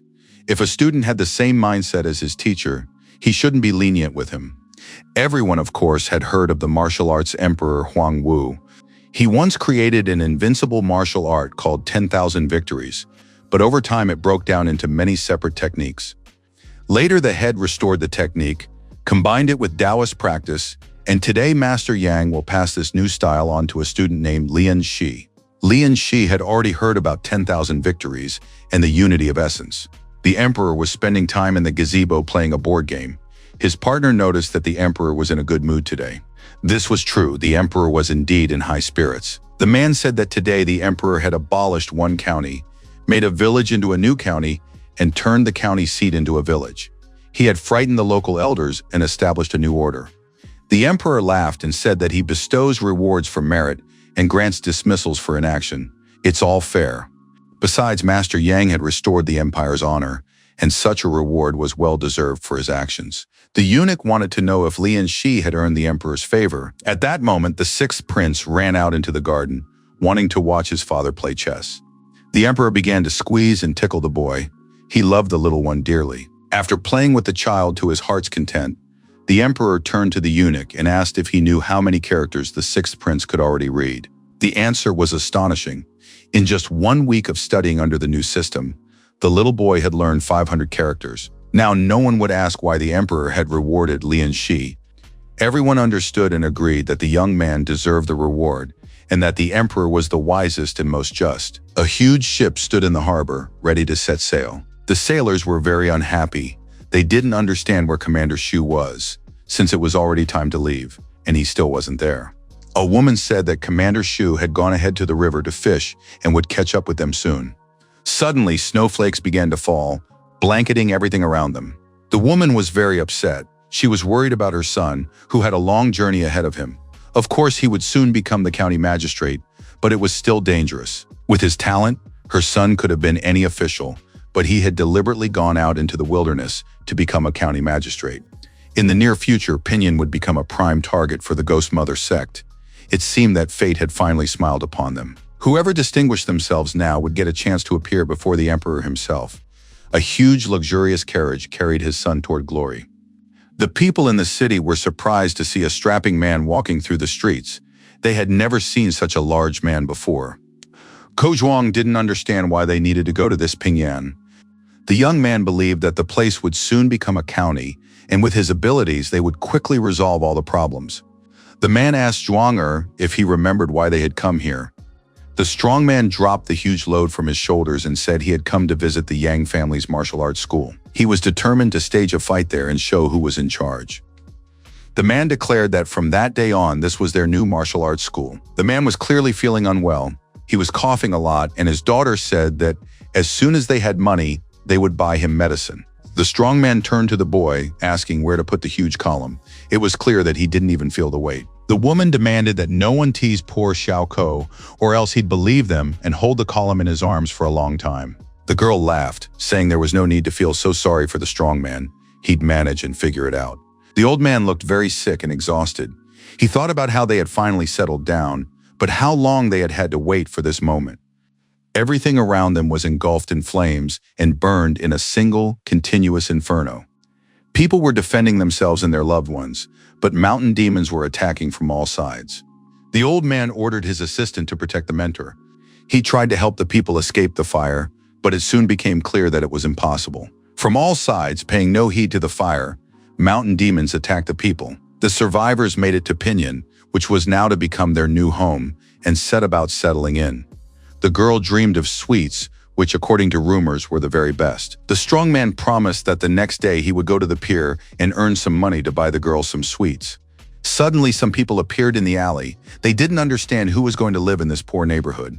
Seeing the unfamiliar family, the men from the authorities asked if they had donated grain to help the victims. The head of the family replied that they had just arrived in the city and did not yet know what grain was being referred to. It turned out that there was a disaster in Huayin County, and the county head had taken in the refugees, ordering every household to donate grain to help. The girls said that they had come from another county and that no one here had helped them. They were refugees. The officials were outraged by such insolence, as they had been accused of failing to help the refugees. The man grabbed the girl by the hair and threw her to the ground, saying that no one dared to question the county magistrate's orders. The strong man was ready to tear the officials apart on the spot, but the man held him back. The officials were told that the mentor was a fighter in the Western Army, and now they all begged for mercy. The official looked at the old man. In the Western Army, even the rank and file were martial arts masters, which meant this old man was a master too. The official's assistant added that the old man possessed only a warrior's energy, but lacked a master's skill. Perhaps his skill had declined due to illness. The official grew stern again and declared that he didn't want to hear about the Western Army because this was foreign territory, and everyone must respect the local authorities. He ordered the people to quickly hand over their money and grain, or else it would be considered insubordination. The old man could barely stand, fell to his knees, and said that they had just fled from Huazhu and truly had nothing. The official was furious. He kicked the old man and said that if they had no money, they would have to sell their daughter. The strong man could barely restrain himself, clenching his teeth tightly. He was ready to tear the scoundrel apart with his bare hands. The woman tried to calm him down, saying that he would only bring more trouble upon himself now, and that as a master, he needed to keep his composure. The official ordered his assistants to turn everything upside down and collect every last coin they could find. It was a full-scale search. The officials smashed the dishes and eventually found a couple dozen liang. It became clear that this was a family of beggars. The official took everything he found, then led the people away, saying they had no business being there. The place was cursed. He asked the daughter if she had hidden the money. The girl replied that he had nothing to worry about. The strong man barely calmed down and promised to kill that official. The master calmed Da Zhuang, who possessed a rare gift, but whose character was his weakness. The master turned to his followers and said that this was no test, but merely a trifle. Da Zhuang must remain calm, And when he fights the warriors from the Yang school, he will show what he is capable of. After dealing with the unfortunate old man's family, the officials decided to head to the town of Yisi next, since important people were unlikely to be found in such poor places. The luxurious carriage rolled through the city streets, attracting everyone's attention. Ahead, on a separate horse, sat a eunuch. People looked on in amazement at the procession, which looked magnificent. They had no idea what it was or who was traveling in such a lavish procession. It turned out that this was called a yaosh. Such carriages appear only when the emperor personally issues a decree, and dragon and phoenix banners fluttered nearby, symbolizing the Dashan dynasty. It seemed that someone very influential had arrived in Pinyin, if the imperial procession had come to their small town. People watched the carriage go by and realized it was heading down the road toward the Yang family's martial arts school. Lian Shi was meditating when a servant suddenly ran in and reported that Master Yang was asking him to come to the main hall immediately. Lian Shi was thinking about his stats. The bone barrier was fully reinforced. Now he just needed to focus and break through it. Lian Shi was dissatisfied. For the past few days, he had been rushing to improve his stats in order to receive a reward. In the school courtyard, the eunuch, without dismounting from his horse, addressed Yang Dongsun and announced that the man must now receive the decree. Master Yang bowed his head respectfully, along with his disciples, and replied that he was listening attentively. By the will of heaven, the emperor decrees that, effective today, Chaozhou County shall be abolished, Pinyang's status is elevated to that of a county seat, and the River God Bureau and the Demon Fighting Bureau are hereby established. The merits of Yang Dongsun and his disciples in repelling the attack by the Ghost Mother cult served as the basis for the issuance of this decree. Lian Shi, along with the other disciples, listened intently and thought that this important moment had finally arrived. Yang Dongxian is appointed head of the River God Bureau and the Demon Fighting Bureau. He receives 100 liang of gold and 3 war horses with dragon blood. Lian Shi knew that war horses with dragon blood belonged to the imperial court. They could not be bought for any amount of money, yet his teacher had just been given 3 of them at once. Yu Dan is appointed an official of the Pinyang County administration. All the disciples listened to the emperor's decree with gratitude and respect, not daring to raise their eyes. A separate decree concerned Lian Shi, who, for his merits in repelling the cult of the Ghost Mothers, was granted the position of River God of the 8th rank and 100 liang of silver. In addition, for developing the phonetic system, the young man receives a horse with dragon blood. Lian Shi could not believe his eyes. Now he had such a horse at his disposal. All the people were obliged to carry out the emperor's will, to maintain peace under heaven, to protect their native lands, to reassure the people, and to rule justly. The emperor's envoy congratulated everyone and wished them happiness and prosperity. Yang Dongxiang thanked the dear guest, who must surely be tired from the journey, and invited him to rest and enjoy the prepared delicacies at his home. During the festive dinner, the eunuch addressed Lian Shi, of whom he had already heard much. He was the youngest disciple, a true beauty like a spring willow under the moon, like the morning dawn. Lian Shi, of course, was pleased to hear such words, but the young man said that Master Kang was flattering him and making him feel uncomfortable. The eunuch explained that the emperor was delighted with the phonetic system, so he was not exaggerating in the least. Moreover, the horse with dragon's blood was not the only gift. In a few months, once the phonetic system has been fully implemented in the capital schools and proven its effectiveness, the reward will be increased. Even the older students were thrilled to hear the news about the new reward. Mr. and Mrs. Yang were very happy for their youngest student, who turned out to be such a talented and well-rounded young man. Qi Shai was even a little upset with his classmate, who hadn't shown him an easy way to learn characters. Because of that, he had to work hard on his literacy. Lian Shi smiled modestly, realizing that this was really no great achievement, but simply the standard compulsory education in the modern world. The eunuch reported that the composition of the county administration had already been determined, and the heads of the Demon Fighting Bureau and the River God Bureau were already on their way. According to Mr. Kan, the head of the River God's office would be an old acquaintance of Mr. Yan. Supplies were due to arrive the next day, and Mr. Yang would need to oversee their distribution. The emperor said that Pinyin could become not just a county seat, but an entire county administration. Lian Shi, like everyone else present in the house, thought that their little town would become a real prize. Of course, it was great that they had gone from a town to a county, and now they would even be granted administrative status. The young man sipped his wine and thought about how well everything was falling into place. Pingyang would become a grand stage for resounding success. Some Chonki couldn't even remember the last time he'd been so scared, but now he was hiding behind a rock. He hoped no one would notice him. He peeked out from behind the rock and saw that the terrifying demonic fish hadn't gone anywhere. Chonki began sending signals to his master that he had spotted a huge river demon. Lian Shi was walking down the street of his hometown when he noticed that many unfamiliar people had appeared, most likely refugees. Lian Shi heard someone calling his name. It was a boy from his village who was delighted to have finally found Lian Shi. Chen Tongming could barely catch his breath. He'd been running so fast in his search and explained that his grandfather had sent the boy to find Lian Shi and bring him to the meeting hall as soon as possible. Lian Shi realized that something bad must have happened if village head Chen was looking for him, and his grandson had been running around frantically trying to find him. Official Bian announced that he had arrived by order of the county magistrate to collect grain from the people to aid refugees from the neighboring county. This order was the will of the imperial court. The village heads from the surrounding villages listened to this decree and asked how much grain they were required to contribute.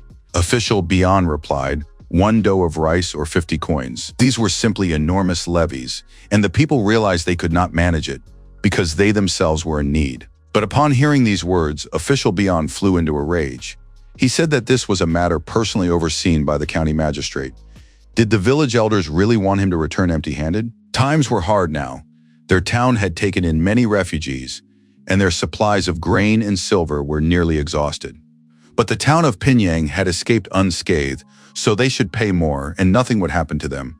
The official was angry because these stubborn peasants were making him work hard. He needed to extract as much silver as possible from them, otherwise the officials would have nothing to eat. Just then, a young man spoke up saying that Pinyin had escaped disaster not because of luck, but because someone had secretly held back the attack by the Mother Spirit sect. They themselves could set up tents with porridge and feed the refugees. The locals were delighted when they realized that Lian Shi had arrived. Besides, everyone really liked his suggestion. Of course, everyone liked it except for the official Bian, who drew his sword and asked, "Who is this insolent fellow interrupting an official? Has he grown tired of living?" The village head said he was ready to introduce to Official Bian, an outstanding young man from the city of Yixing, a student of Master Yang. Official Bian immediately fell into deep thought when he heard the name Yang Dong's son. It was puzzling how a disciple of the great Yang could be found in this remote backwater. His name had been appearing constantly in imperial decrees lately. The official sheathed his sword but said that he was carrying out the county magistrate's orders, and it didn't matter to him that Yang Dong's son's student was here. Lian Shi turned to the official and said that they had no intention of arguing with him, just as they had no intention of obeying his orders. The young man leaned toward the man and declared that, as far as he knew, Chaozhou was no longer a county. Those powers had been transferred to Pinyang. Out of fear and surprise, the official practically fell back into his chair, unable to find the words to reply. Lian Shi pressed on, asking whose orders the official Bian was following now. The man sensed the serious demeanor and powerful aura emanating from this boy. He tried to come up with an answer. His assistant suggested that official Bian served the great emperor and was under no obligation to explain himself to the people. Better to come up with some excuse quickly and arrest this insolent country boy. As for Yang Dong's son, there's no need to worry. Officials never interfere with their comrades. Bian thought his assistant was absolutely right. He had nothing to fear from this boy, who wasn't even a martial artist. It was unlikely that Yang Dong's son would quarrel with the county magistrate over some student. At that moment, the sound of hooves echoed through the courtyard, and a rider in full uniform appeared before everyone on a magnificent horse. Official Bian couldn't make out who it was, or whether he was about to interfere with his work. The stranger greeted the men and asked where he could find Lian Shi from the town of Yixing. The official immediately realized that he was facing a horseman from the 6 gates. The young man with whom the official had just had an argument stepped forward and said that he was Lian Shi. Bian looked more closely at the boy and realized that he had heard the name Lian Shi several times recently. Everyone knew that the 6 gates had recently been investigating everything related to the Mother Spirit sect. This boy was probably on their radar. Official Bian was very pleased, because now the boy would be taken away, and he would explain to the village elders whose orders they were to obey. Bian hoped the boy would be arrested and thoroughly tortured. Of course, such a pitiful commoner couldn't compete with officials. The 6 gates was the collective name for the 3 judicial departments that existed in the state at that time: the Ministry of Punishments, the Supreme Court, and the Inspectorate. They handled important cases, apprehended criminals, and conducted interrogations. Each department had its own military forces, and these horsemen were an elite unit, comparable in fame to the Imperial Guard. Each horseman possessed the strength of 10 mounted warriors, and now one such horseman had dismounted and stepped onto the ground. Lian Shi greeted the horseman respectfully and asked why he was looking for him. But then official Bian, who recognized the horseman, interrupted the conversation, greeted Mr. Zhang, and said he was glad to see him in good health. The man introduced himself saying he was Bian Samoa, and that he had had the opportunity to see him when the horseman had visited the county magistrate's residence. The horseman didn't understand what this sycophant wanted from him. The official had heard that Mr. Zhang had recently been busy with matters related to a cult. As it happened, he had a suspect whom the official could link to this sect. Bian pointed his finger at the young man. Lian Shi immediately realized that this scoundrel wanted to frame him. The official pointed at Lian Shi and said that this man was indeed Master Yang's disciple. But Master Yang had hundreds of disciples. If the cultists had managed to take advantage of this young man, it was hardly surprising. The warrior listened to the official with interest and now asked what, in his opinion, should be done with Lian Shi. Official Bian asked that the traitor be handed over to him. He would throw him in the dungeon and try every interrogation method, after which the boy would spill everything about his gang. It had been a long time since the warrior had laughed so loudly and heartily. The official looked at him, unsure how to react to such a response to his words. After laughing, the warrior asked the official, did Bian understand what rank he held and who he was speaking to right now? Bian, stammering, began to say that he was merely a junior inspector of the 9th rank, while standing before him was a copper rank hunter and horseman of at least the 7th rank. The warrior gripped the hilt of his sword and asked the official if he realized how his slander would end. Bian, without taking his eyes off the sword, said that accusing a superior of a serious crime was usually punishable by death. But now the official Bian claimed that he had not lied and was telling the plain truth. The warrior asked how, in that case, Bian dared to slander and defame an 8th rank official. The sword was already practically at the liar's throat. Bian was terrified and sweating profusely with fear. He couldn't understand what 8th rank official they were even talking about. And besides, he continued to insist that he hadn't slandered anyone. The warrior declared in a thunderous voice, Bian Samoa attempted to slander an 8th rank official, the River Lord Lian Shi. By law, this is punishable by death. The warrior asked Lian Shi whether to execute the slanderer or pardon him, and it turned out that this young man was an 8th rank river lord. The villagers who had been listening to the entire conversation from the sidelines were pleasantly surprised to learn that their own Lian Shi had become an official. All the officials immediately fell to their knees and began to beg for mercy, for they had not known that Lord Lian was a river lord. They pleaded for their innocence. Finally, the junior official remembered that Lian Shi was Master Yang's 9th personal disciple. He was no ordinary disciple. Moreover, this young man was the very one whom the emperor had personally rewarded. Lian Shi confirmed that according to the law, these men were to be put to death. The junior clerk fell to his knees and began to say that he was a wretched devil who had failed to recognize the nobleman, but that it was all the doing of his superior Bian Samoa. Official Bian jumped up and grabbed his subordinate by the hair, saying that he was the one who had incited him, and now he was trying to pin everything on his master. Soon the two were at each other's throats, accusing one another and listing all the misdeeds they had already committed. Lian Shi didn't want to listen to this hysteria. He kicked out, knocking both officials out instantly. After that, the young man announced that the two had forged the county magistrate's order and illegally appropriated grain intended for the poor. They must go with Master Zhang and tell the whole truth. Lian Shi was thinking, of course, how much he wanted to kill these liars right on the spot. But with the horsemen present, it was better to act according to the law. Lian Shi finally turned to Mr. Zhang and asked why he had been looking for him. The warrior named Zhang sheathed his sword and said he had almost forgotten why he had come in the first place. Zhang Jiyun, a copper catcher with the 3 judicial departments, had come on orders from his superiors with a question. The young man took out a gold badge and asked if Brother Lian would like to join the 3 judicial departments. Lian Shi was sailing in his boat, reflecting on how the stronger one becomes, the easier it is to lose oneself in the power of one's own strength. As a man of the modern world, the young man understood perfectly well that even a hero can break the law, believing in his own might. But what path in life did he really want to choose? The young man decided he could no longer take on new positions. The hunter said that with his talent, Lian Shi could easily join the ranks of elite warriors in just a year. Why wouldn't he want to try? But Lian Shi was resolute and apologized to Master Zhang. All the villagers were in shock. How could anyone turn down such a position? Lian Shi thought that working in the new position would only give him more opportunities to choose techniques and treasures, but he already had enough techniques. He receives them from the river spirit and from his mentor Yang. And in the depths of the river, there is no shortage of rare materials and nature's gifts. Meanwhile, Lian Shi decided to check out the place Som Chongqi had told him about. The young man had already swum more than 4 li, but the deep water zone was still far away. The further he moved away from the shallows, the more dangerous it became. "You have to be very careful, attentive, and not rush," Chongqi finally said. "We're almost there." Lian Shi crouched behind a rock and peeked out.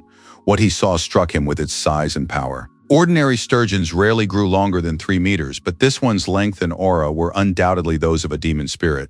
Lian Shi checked his profile and discovered that the breath of dragon blood was present near him. The young man was very surprised. Could there really be a dragon at the bottom of the river? They wouldn't just mention dragon blood for no reason. The young man looked closely at the monster once more. After all, it couldn't be a real dragon. Most likely it was a great demon. In the distance, the silhouette of some unfamiliar fish swam past in the cave. When it came a little closer, Lian Shi realized it was time to get out of there, because a boss like that was beyond his capabilities right now. Lian Shi had already started swimming away when he saw the silhouette of a huge sturgeon behind him again, and how he wanted to fight it and kill it. The young man thought that perhaps he should ask his mentor for help. On the other hand, he had only recently become Master Yang's disciple, so he shouldn't simply disturb him. Lian Shi decided to return to Pingyan County, for today was the day his older brother was to break through the barrier. Lian Shi wanted to be there no matter what, and he needed to hurry. The enormous monster, which consisted of several creatures and had at least 2 heads, looked simply terrifying. Ko Huan was ready for battle, and a mighty power emanated from him. He stood ready behind a rock, waiting for the terrifying monster to approach him. The girl was worried that the monster had almost taken on a human form. It was close to the level of tiger spirits, and it was unclear whether Huan would be able to handle it. But Pan Xinhe was calm. One shouldn't underestimate the guy. His simple appearance is deceptive. In fact, his innate talent for martial arts was incredible. Behind his simplicity and kindness lay a beastly power. And this was no kitten, but a raging lion capable of defeating powerful monsters. Watching the young man fight, the girl surmised that he possessed the Qiang Qi technique. But the boy hadn't yet reached the wolf smoke level. The old man said that this wasn't true Qiang Qi, but rather a variation of it called raging blood. In the world, there are always those born as natural-born warriors. They often possess a special physique. Ko Huan is just such a genius, born with powerful bones and immense strength. He fought the 2-headed monster with his bare hands, tearing the monster's jaws and body to pieces. At this point, it's safe to say that this warrior is invincible. Today marked a very important and solemn moment at the martial arts school. One of the students was about to break through the barrier. He sat in the center of the square, preparing himself for the process, while his friends and comrades watched the proceedings with interest. Lian Shi already understood a little. He knew that the small bottle must contain a blood-changing pill, an indispensable elixir for breaking through the blood barrier. Yang Dongxiang was very serious. He was overseeing every step to ensure everything went smoothly. And finally, the breakthrough of the blood barrier could be announced. The disciple meditated and focused for a while longer, and finally the teacher shouted that it was time to break through the blood barrier. Lian Shi felt a thick smell of blood spreading around him. This scent came from his older brother, who was currently going through the process of breaking through the blood barrier. What was happening before the eyes of those present was a blood replacement. For an ordinary person with limbs, if they lose part of their blood, their life is in danger. And blood replacement requires 3 ebbs and 3 flows. For an ordinary person, this is very difficult after the very first ebb, which is why this level of development is considered the final one. Breaking through this barrier requires a strong character. Many are frightened when they find themselves on the brink of death and do not complete the ritual. In a battle between 2 warriors, the one with stronger Qi energy will win. Once the blood barrier is crossed, Qi energy will blossom like a pattern on a carpet and blaze with a bright flame. This is the case people usually refer to when they say, hard in training, easy in battle. And now the disciple has safely passed this test. He did an excellent job breaking through the blood barrier. His friends looked at their comrade with admiration and respect. They congratulated him on such a great achievement. The young man was overjoyed, for he had now become a Qi master. Shai advised his friend to calm down, go wash up and eat, since he hadn't eaten all day. Lian Shi knew that the blood barrier was the most dangerous of the 4 barriers. His time would come someday, and he hoped everything would go just as smoothly. People had been lining up since early morning. Everyone waited calmly, without arguing or pushing. The men in line were chatting among themselves. They believed that the Yang clan was the coolest. The rest weren't even fit to lick its boots. Everyone had heard of Master Lian Shi, who used to be a simple fisherman, but as soon as he joined the clan, his talent blossomed. After just a week of training, he single-handedly defeated 7 senior disciples. After that, Lian Shi wiped out the Demon Mother sect, bringing peace to all the lands. The guys didn't even want to look at other clans. If they were going to join any, it would only be the Yang clan. Everyone hoped to reach great heights by training in this clan. Eventually, the chatter among the boys in line even began to escalate into arguments and scuffles. Lan Tai watched these lines and asked her master when there would be a festival on their street. The old man smoked his pipe and said honestly that just 3 days ago he hadn't been sure they'd succeed. But after Wan managed to break through the bone barrier, it became clear that their clan would soon emerge from obscurity as well. Meanwhile, the young man was regaining his strength, devouring another serving of rice. Having finally polished off a huge amount of rice, he set down his chopsticks and told his master that he was ready. Lian Shi was meditating. He was deeply focused and concentrated, and it seemed as though steam was even billowing out from him in all directions. But the attempt was unsuccessful. The young man coughed, and it seemed he had been so close to breaking through the bone barrier. Of course, if he had eaten that huge sturgeon, he would have easily reached the blood barrier, and then he would still need silver to buy a blood replacement pill. If it came to that, he would have to ask the master for help. Lian Shi stepped out into the school courtyard and saw a commotion and a crowd gathered near the gate. A member of the Yang clan sat at a table recording applicants. He was waiting for the next person, and soon a massive figure appeared before him, a large young man who was looking for the Yang clan. The men in line were outraged. This guy didn't know the basic rules of etiquette and had now cut in line. However, the young man said he hadn't come here to sign up. He was Ko Huan of the Pan clan, so he had not come here to sign up, but to challenge the Yang clan. Huan stood in the middle of the arena. Onlookers gathered around, and everyone waited to see what would happen next. The guys didn't understand why some unknown clan would challenge them during such turbulent times. Had they gotten tired of living? Chi Shai was certain that their opponents weren't fools. They had calculated everything carefully. These people aren't fighting the Yang clan disciples head-on.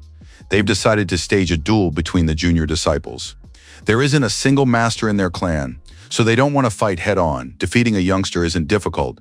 But if it's a well-known youngster from the strongest clan, that's a whole different story. In other words, they don't just need any junior disciple. Chi Shai was certain of his guess. Yu Dan also guessed who had been chosen as the main target. It was the 9th-ranked junior disciple, and now Wan stood in the arena, eager to fight him. The people, the spectators, were discussing the boy and realized that he looked much stronger than an ordinary disciple. It wouldn't be surprising if he could handle the newcomer. Of course, Master Yan had a 9th disciple known for his strength. It was hard to say if the boy would manage. Sure, he was quite skilled, but the bruiser gave off a sinister aura. The bruiser raised his hand and said his name was Wan. He was 16 years old. He had heard much about the greatness of the Yang clan and had decided to challenge a master of his own level. Akun stepped into the arena. He said he accepted the boy's challenge. Akun was known as Jade-Eyed Sanshou. His hand-to-hand combat skills were beyond praise. Moreover, he had been in the Yang clan for 3 years, though he could still be considered a disciple. At that moment, the match began in the arena. Akun immediately rushed into the attack. He reached his opponent very quickly and even landed a blow on his shoulder. However, it did no damage. In the next instant, Wan launched a counterattack, and his opponent lay defeated at his feet. Wan stood over his opponent, who was lying at his feet, and waited for the next one. Leopard Li Hurong was the best among the ordinary disciples. A warrior of the second barrier, he volunteered to fight. Unfortunately, his fate turned out to be the same as that of the previous Yang clan disciple. Everyone realized they were facing a true powerhouse. He had defeated a second barrier warrior with a single strike. Those present stared in horror at this unfamiliar young man and could not fathom what level he was at. Li Hurong couldn't get up for a long time. He was devastated both mentally and physically. Lian Shi approached him and helped him up. Everyone immediately turned their attention to Master Yang's 9th disciple. Lian Shi understood that now it was his turn to step forward to put an end to the senseless beating of his comrades and defend the honor of the martial arts school. Ko Wan was very pleased. Finally, a rival had appeared before him, the very reason he had started all this in the first place. Lian Shi immediately realized that this guy knew his name and was likely an enemy.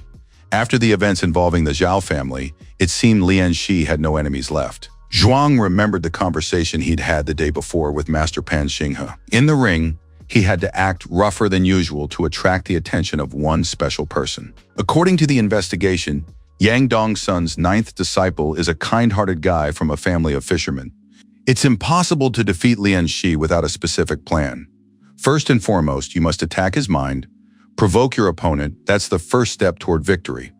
Zhuang declared openly that he had thought the Yang clan was full of brave men, but here there was a shiny exterior and rottenness within. The young man intended to teach a lesson to the warriors who were simply wasting their time here. Lian Shi was already starting to boil over. Upon hearing these words, he hoped that his opponent's actions would confirm what he had said. Lian Shi was ready for a duel and invited his opponent to attack. Soon, a unique aura began to form around the young man from the Pan clan. Hu Qi realized that this stranger's teacher was a cunning fox. The young man had a naturally sturdy build, and his qi energy was literally oozing out. Lu Gong watched the fight and said that the opponents had miscalculated. They couldn't have anticipated all of his younger brother's capabilities. Zhuang launched an attack. He wanted to test whether Lian Shi was really as formidable as everyone claimed. Lian Shi easily dodged the attack, and the giant's massive fist flew right past his nose. The next kick was swift and unexpected. Lian Shi didn't have time to dodge and was knocked aside. Zhuang felt he had figured out his opponent, and now everything would be easy. But it was Lian Shi's turn to attack. The young man struck swiftly and powerfully, driving his elbow into his opponent's stomach. A terrible pain pierced Wan's body. Blood spurted into his mouth, and he couldn't understand how this was possible. The young man didn't understand how he'd missed the direct attack, but he knew he had to counterattack right now. Lian Shi was handling the fight masterfully. He dodged blows, managed to step back and duck, as if staying one step ahead of his opponent. At the same time, Lian Shi executed another successful combination, and the young man found himself on the ground. Lian Shi approached his opponent and told him he'd gotten off easy. He should surrender now because he was no match for Lian Shi. Crouching on the ground, Wan finally spoke, giving credit where it was due. His opponent was indeed strong. But Wan hadn't shown everything he was capable of yet. The young man began to grow right before their eyes, filling with power. The senior students surmised that this young man possessed natural bone strength. Pan Xinhe, who had been watching the match, asked Yang Dongsun what he thought of his student. Master Yang replied that with such physical attributes, Wan's second level was equivalent to a fourth. Pan Xinhe added that Lian Shi could now pose a deadly threat, and that Master Yang would be wise to stop the fight and protect his younger student. Yang Dongxion calmly closed his eyes and advised Mr. Pan to simply watch what was happening. He was certain that what he saw would surprise not only the ordinary spectators, but Master Pan himself. Ko Wan looked truly powerful and fearsome. His true strength lay in an incredible power that could not be suppressed. Now he was ready to prove himself to everyone, and Lian Shi would hardly be able to withstand his attack. It certainly wouldn't be easy for him. Zhuang was certain that the outcome of the match was a foregone conclusion. He simply couldn't lose. The spectators didn't understand what had happened. The arena erupted as if several bombs had exploded there. Pan Xinghe was certain that victory would go to his disciple. Everyone waited for the smoke and dust to clear so they could see the scene. Soon, a completely empty and shattered arena appeared before all the spectators. Zhuang remembered how he had approached his opponent and told him about his strong bones. He also remembered how his massive fist came down on Lian Shi. The latter held out his hand and said briefly, "I'm sorry." After that, Lian Shi added that his bones were stronger and tougher, and now he would prove it to his opponent. Wan knew that his birth had been difficult because of his large size. He had become stuck in his mother's womb, and the midwife had to cut him out. When the boy was 5, a boulder fell on his father while he was hunting. By the time the villagers found the man, half his face had already been mauled by wild beasts. Perhaps the people were right. Wan had indeed become a curse to his family. He felt guilty for his parents' deaths. He was constantly chased away and called names. When he was 12, a severe drought struck the village, and the village elder decided that the boy who had angered the heavens was to blame for everything. Like a slave, Wan was sold from family to family, forced to perform the hardest labor. The village elder claimed that this was his punishment. But the boy didn't understand what his sin was, what he had done wrong, or exactly what he was guilty of. No one provided answers to these questions. One day, bandits came to the village and killed all the residents. They took this strange, enormous boy, Juan with them. The bandits believed they could make a lot of money by selling him to the Zhao estate. They planned to have a good time with the proceeds. The villains figured they could get no less than 5 taels of silver for such a strong man. Juan was certain that his life would be spent in utter darkness, as if he were chained up like a rabid dog. But soon Juan met Master Pan and the senior disciples. They rescued the unfortunate teenager and took him with them. These people removed his chains and spent 2 years convincing him that he was not cursed and was not to blame for anything. The master said that on the contrary, Juan was gifted by the heavens. He had been granted immense strength and abilities. They not only gave him his freedom, but also taught him the martial arts, demonstrating powerful techniques and strikes. They surrounded him with care and attention. They cooked his favorite food and supported him in every way. Before he had been called a curse, but it was only with these people that he found his true name. Now Juan could not lose. This was a rare chance to do something good for his master and the senior students. Lian Shi was still holding his opponent with one hand, but suddenly felt as if Juan's strength had increased even further. For Lian Shi, this was still not enough. He withstood Juan's attack with a single outstretched arm. The next moment, Lian Shi struck his opponent in the chest with all his might.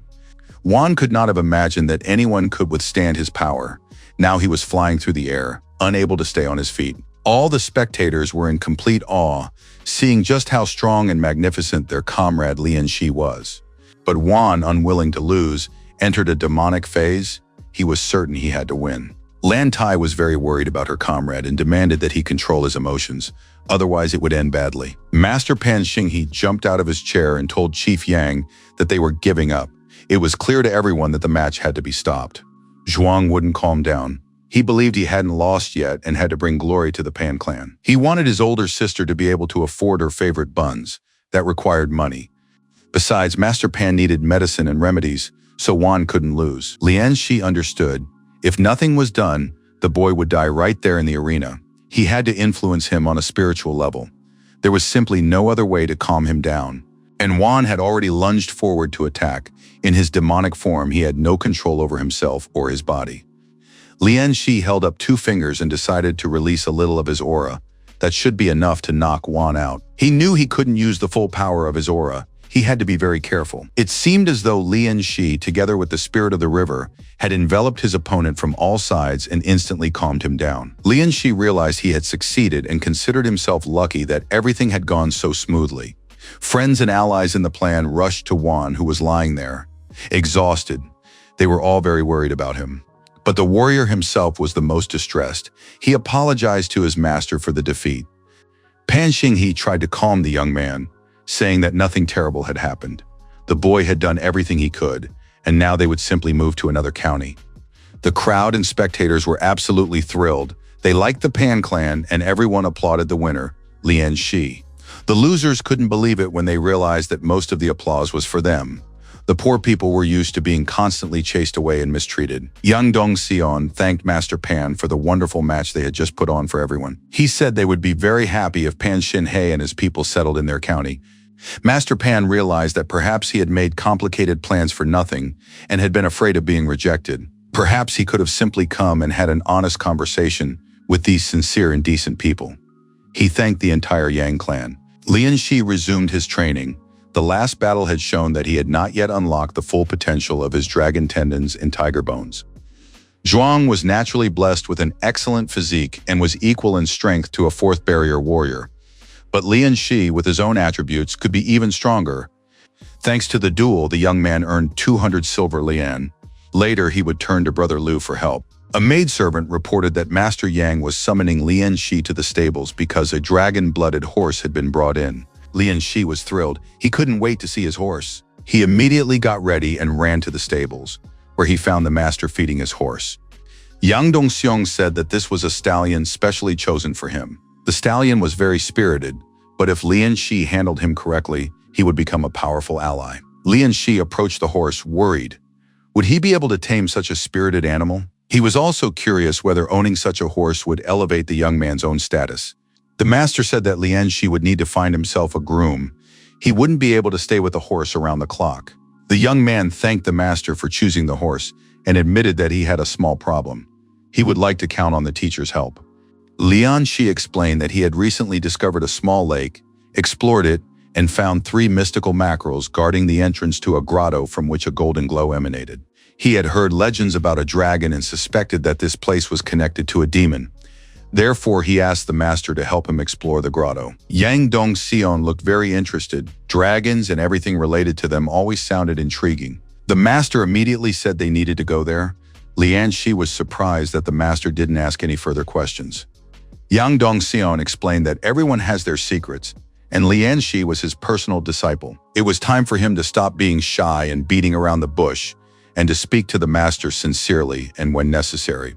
The master called out to the surprised young man, saying that now they would catch that demon.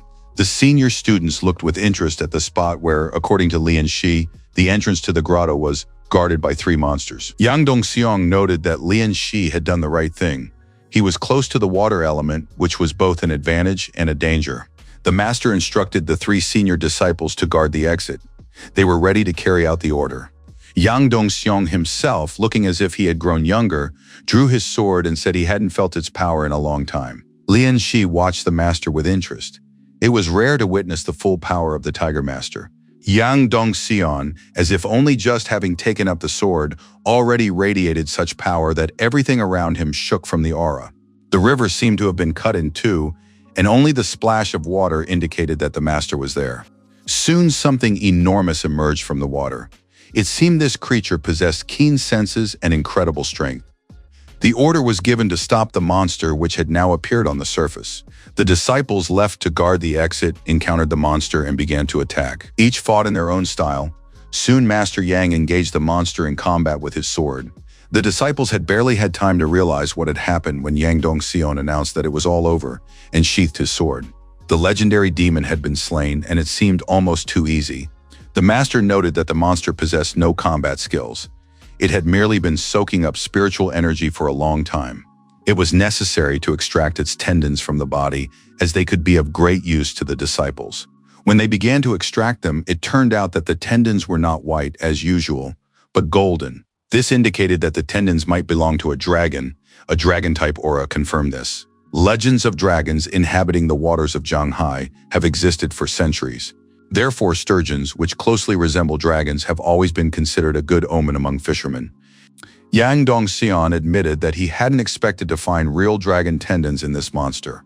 Everyone knew that dragon bones and tendons were highly prized even among the great masters. Because of the dragon's emanating aura, the locals were thrown into a frenzy. The coast was swarming with fish that had been drawn to the area. Lian Shi noticed that the system had even sent a notification about the dragon's aura. This was clearly something unique. Master Yang called his disciples. Now they could head to the grotto, where other treasures might be waiting. Lian Shi remembered the way well and quickly led his companions to the underwater grotto, previously guarded by a huge monster. The mackerels were gone. It seemed Master Yang's aura had scared them off, and now the disciples calmly entered the cave. Apparently, a great demon had lived in this place. There was enough oxygen here to breathe.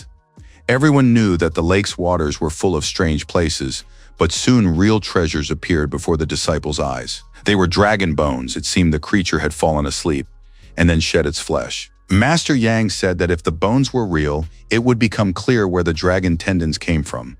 It was a very valuable material. The sturgeon, which had likely been killed recently, had grown to enormous proportions by drawing energy from those bones.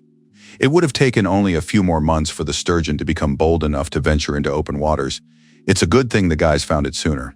Everyone thought Lian Shi was lucky, but he knew it was all thanks to some chonky. Yang Dongseon noted that they wouldn't find anything interesting further on. The students were satisfied. Ahead of them lay the task of butchering their catch. Horses pulled the cart on which the single fish lay, but this was no ordinary sturgeon but a true monster.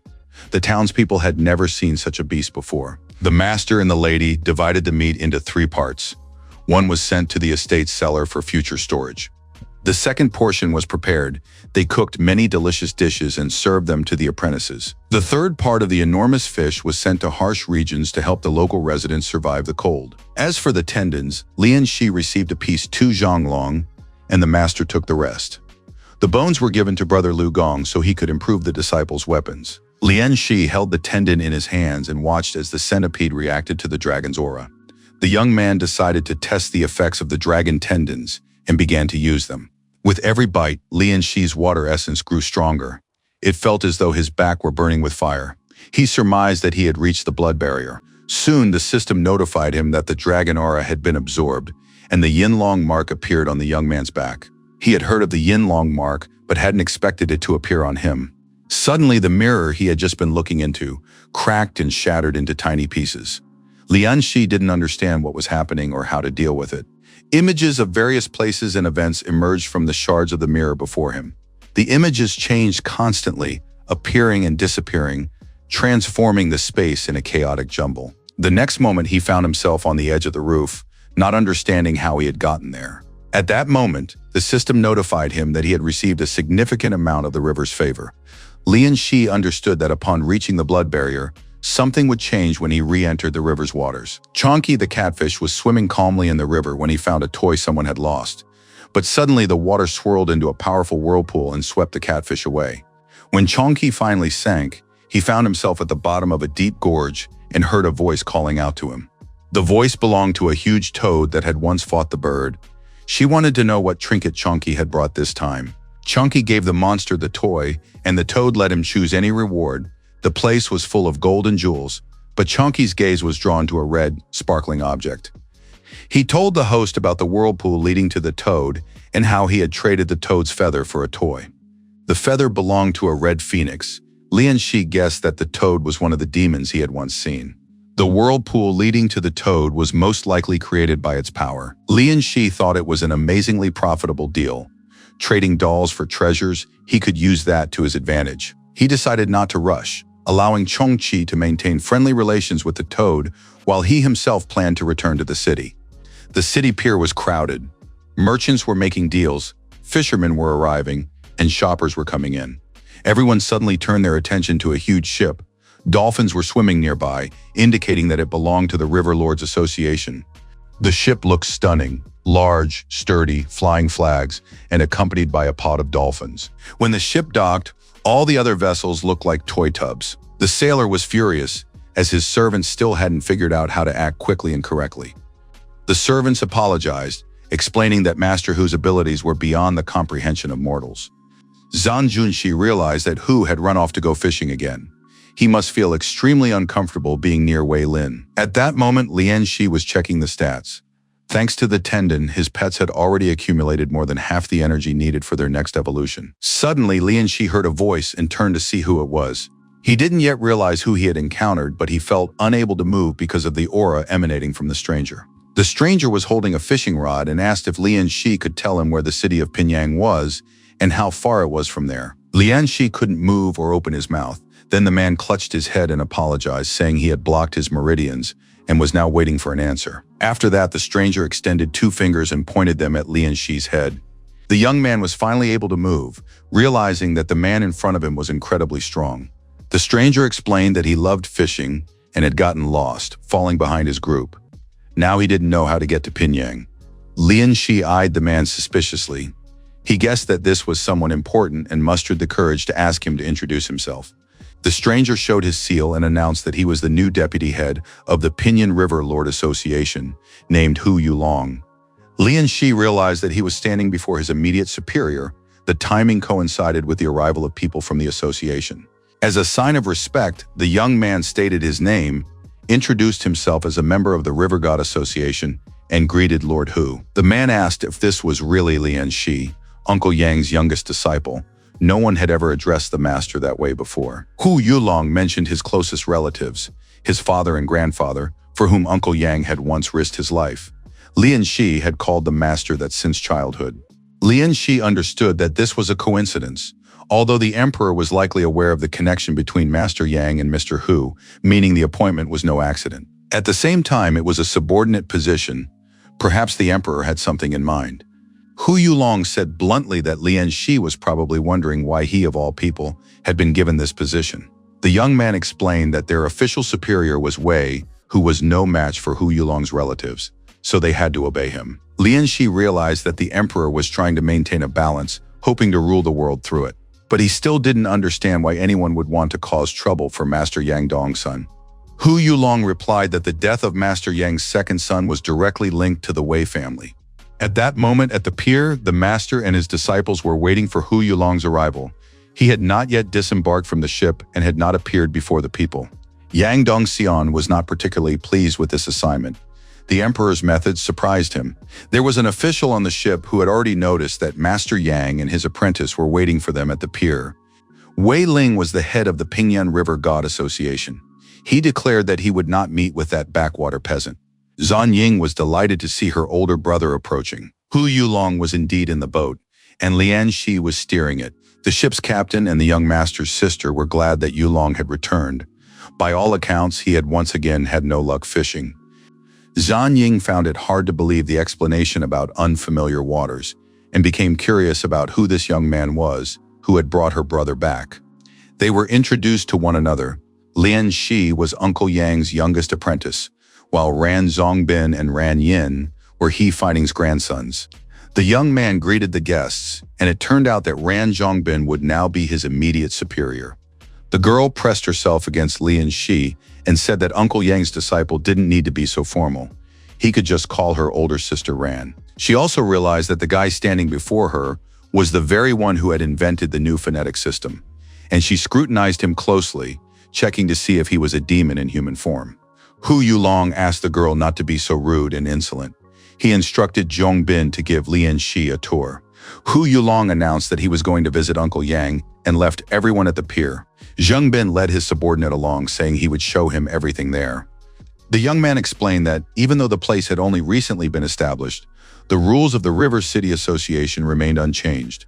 They were not subject to the local government, and all orders came from the association's headquarters. As a low-ranking member of the administration, Lian Shi would now be assigned many tasks.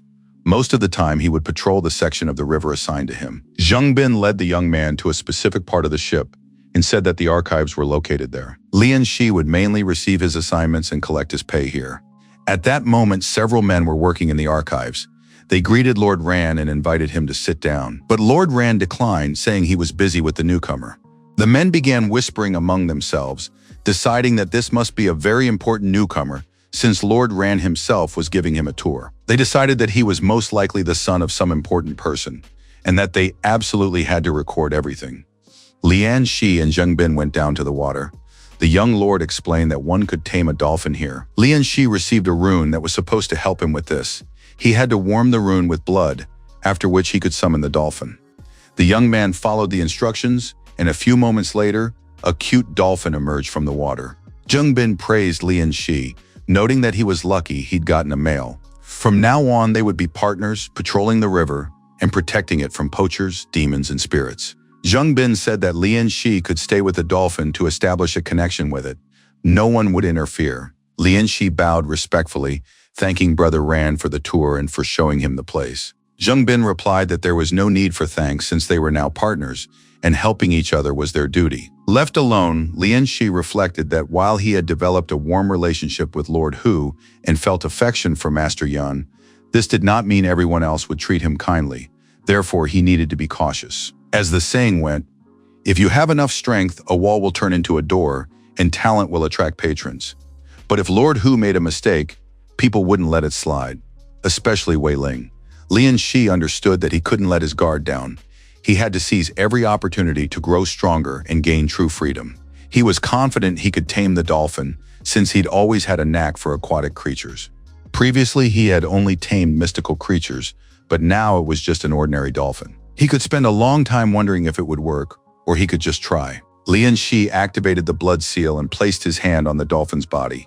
An imprint of a blood rune appeared on the animal's smooth, shiny skin. It was clear that the taming had been successful. Now the boy could gather the necessary amount of water essence to evolve the river dolphin into a river dolphin king. Soon, instead of a single dolphin, a whole pod appeared before the young man.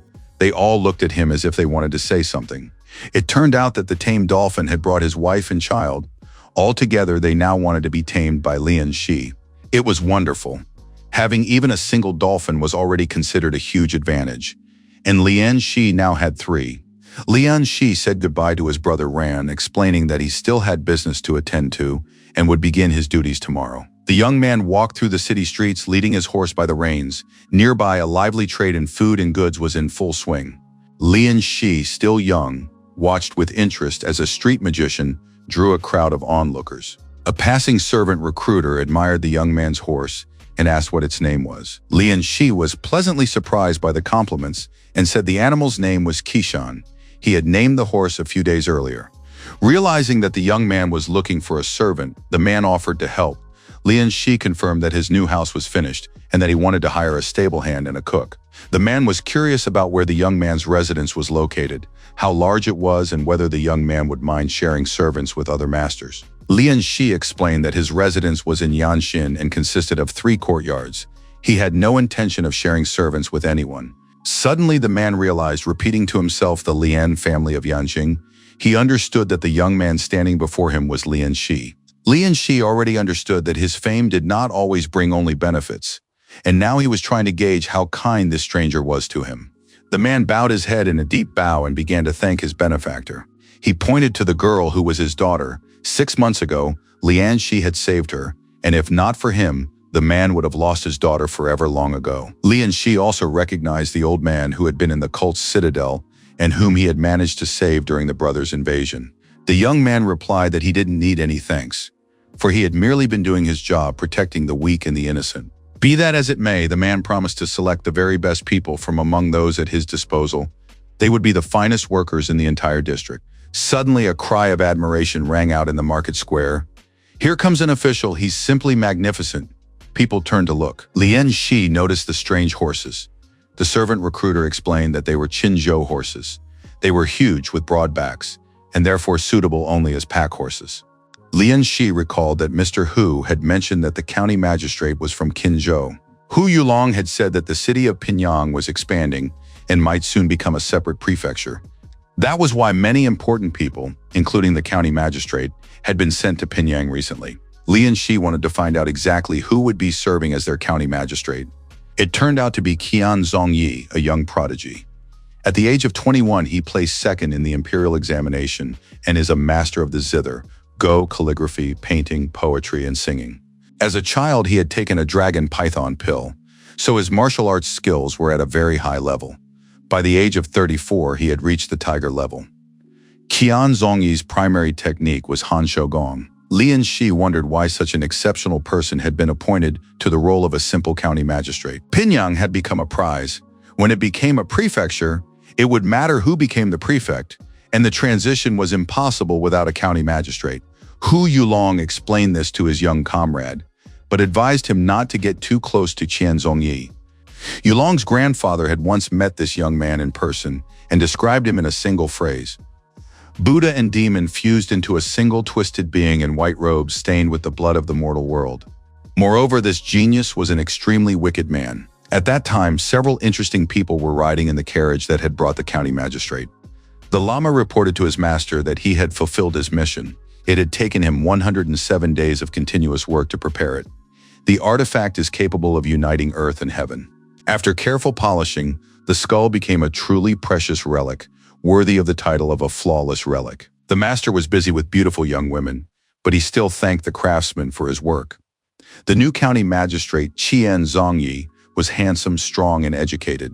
He never denied himself any pleasures, and now several charming creatures were accompanying him on his move. The young man informed the Lama that as the new county magistrate, he had been ordered to deal with the cult of the Mother of Demons, and asked how the Great Mother differed from a Bodhisattva. The Lama listened to the question and said that she did not even come close to his Buddha. The destroying Yin matron was the embodiment of the untamed, poisonous qi created by the followers of the cult of the Mother of Demons. Their pearls of immortality are not meant to cultivate powerful masters, but to nourish the mother herself. A goddess born of hatred, without form or substance, is by nature inferior to the true enlightened Buddha. Wei Ling was a tyrant, Hu Yulong a slacker, and the demon-hunting division incompetent in naval battles. The county magistrate understood that dealing with them would be difficult. The Lama looked out the carriage window and noticed a young man with a beautiful horse in the crowd. The old man studied his physique closely and noted that it was perfect. Qian Zhongyi also looked out the window to see who the master was talking about. The Lama explained that the young man's bones resembled those of a tiger. His skull would make a perfect ritual cup if the county magistrate accepted his teachings. The better the ritual vessel, the more powerful he would become. Moreover, the future ritual vessel had a horse of dragon blood. Qian Zhongyi understood that such a horse could only be obtained through an official title or an imperial award. Therefore, one had to be careful with this young man. The Lama smiled predatorily. Nothing is impossible in this world, for his master is the county magistrate. Qian Zhongyi remembered that power in this town now belonged to him and acknowledged that his master was absolutely right. The water prison was used against the huge and terrifying moray eel. Tahawa happily secured it by snapping his teeth across the predator's midsection. Chunky, in his evolved form, used his long whiskers like a lasso and tightly bound the beast. Lian Shi was pleased with how the duel was going and finally saw a real opponent. Now it was time to bring in the tame dolphin and his entire family. The whole group surrounded the moray eel from all sides. It could only scream helplessly, trying to scare off the hunters. Lian Shi brought in his catch, and the locals were once again thrilled. Brother Lialu had no equal when it came to slaying aquatic monsters. Everyone was curious how many aquatic monsters he had caught in a week. Lian Shi modestly replied that it wasn't that many. He reflected on the past week since the association's arrival. He had spent all his time training the dolphin and hunting aquatic creatures, and today there had been plenty of monsters. The men from the archives were absolutely thrilled. Mr. Lian had proven to be very capable. Lian Shi addressed the archive staff and announced that he wanted to exchange his merits. He placed a pile of severed monster heads on the floor. An archive worker showed him the records. Over the past few days, Lian Shi had accumulated 10 minor merits, which could be exchanged for something from his list. The lists included red maple flowers, rooster comb fruit, and many other small items. The archive worker explained that all of this had been specially developed by the Ministry of Agriculture for the River God Association.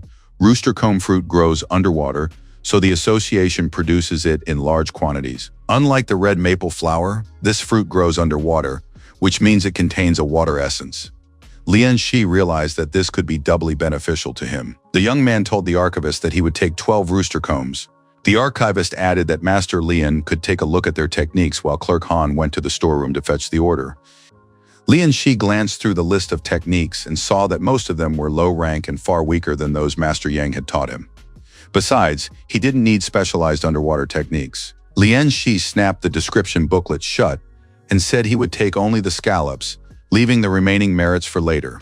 The archive clerk handed him his order and told him to return when the need arose. Finally, Lian Shi found himself in the silence and solitude of his boat. He opened the box and now understood why these plants were called rooster combs. Outwardly, they really did resemble rooster heads, and Lian Shi became curious about how much water essence was in each of them. He ate one rooster comb and immediately gained 200 points. This was wonderful since he usually had to eat until he was stuffed to achieve the same effect. Thoughts immediately arose about the amount of essence in high-grade spiritual plants. The young man decided to eat every last crumb. For these scallops, he received over 2,000 water essence points. Lian Shi felt his blood gates expand. If he could get his hands on a blood condensation pill and a blood replacement pill, he would be able to break through the barrier. Lian Shi swam a little longer in the river and decided to head back since he had an exam the next day. It was already late in the evening when the young man walked through the streets of the town studying the map and the street plan. As it turned out, Zhanghai Lake was a vast section of the river's estuary, stretching for tens of thousands of li. The map of this world was many times larger than the one from his past life. The young man realized that, by rough estimates, the planet was about twice the size of Earth. A river of such magnitude could indeed be home to real dragons. Lian Shi looked at the gate of his house and thought again how nice it was to have a private, comfortable home. Lian Shi had almost entered the gate when he heard someone asking him to stop. Standing before him was a priest, his hands clasped in a bow, pleased that Lian Shi had finally returned. The young man thought the man might be in need of money and said he didn't have any on him, but he could go inside and give him a few coins. The priest replied that he was an old monk and wasn't asking for charity from the young man. Lian Shi was at a loss. Why had this monk come in the middle of the night? The man respectfully said that Lian Shi had no spiritual master and perhaps he would like to become his disciple. Lian Shi invited the monk into the house and they sat down at the table to talk. The young man noted that he could not sense the old monk's aura at all. He must be a true master. The monk thanked the host for the meal and said that now they could talk about the main issue. Lian Shi wanted to understand why the master wanted him to become his disciple. He suspected it might be a trap. The monk folded his hands and replied that everything in this life is determined by fate. Lian Shi recalled that in a past life, he had heard these words from a young man selling Buddhist amulets. "This is your destiny." The monk explained that the young man possessed the tendons of a dragon and the bones of a tiger, and that the Vajra Sutra technique, taming the dragon and subduing the tiger, was perfectly suited for Lian Shi. The monk noted that the young man was still too young. He wasn't even 20 yet. By cultivating this technique, by the time he was 30, he would reach a level commonly referred to as that of a saint. Lian Shi listened attentively to the monk and said that he was just an ordinary guy who didn't hope to reach the Zhengxiang level. If it were that easy to become a master, people wouldn't spend their whole lives at it and still end up defeated, he added. Every stage of cultivation is built upon a mountain of enemies' corpses, Lian Shi remarked. He suggested they discuss this later and asked the monk where he had come from. The monk replied that like any monk, he had no home, but he had come from Qinzhou, the hometown of the county magistrate. This made Lian Shi wary. The monk explained that he had seen Lian Shi distributing silver to the people, organizing a soup kitchen, and slaying mountain demons to save the village, so he had a rough idea of his character. Therefore, the monk was ready to take the young man as a disciple from their very first meeting, considering this the best offering to the river god. These words convinced Lian Shi, and he thought that perhaps this was not a trap. Lian Shi apologized for his boldness and asked the monk what level he was at. The monk lowered his eyes and replied that, according to the common folk, he was at the Zhengxiang level. After that, the monk held up a finger, and the water in Lian Shi's cup began to rise. The young man was amazed. This man could control water. The monk smiled and asked again if Lian Shi would like to become his disciple. Lian Shi smiled in response and said that he already had a master and could not choose another. These words angered the old man. He wanted to know what level Lian Shi's master was at. Could he really be stronger than him? It seemed the monk was ready to fight, so the young man suggested they calm down and have some tea instead. The monk replied that he had been right about the young man. For him, honor was not just a word.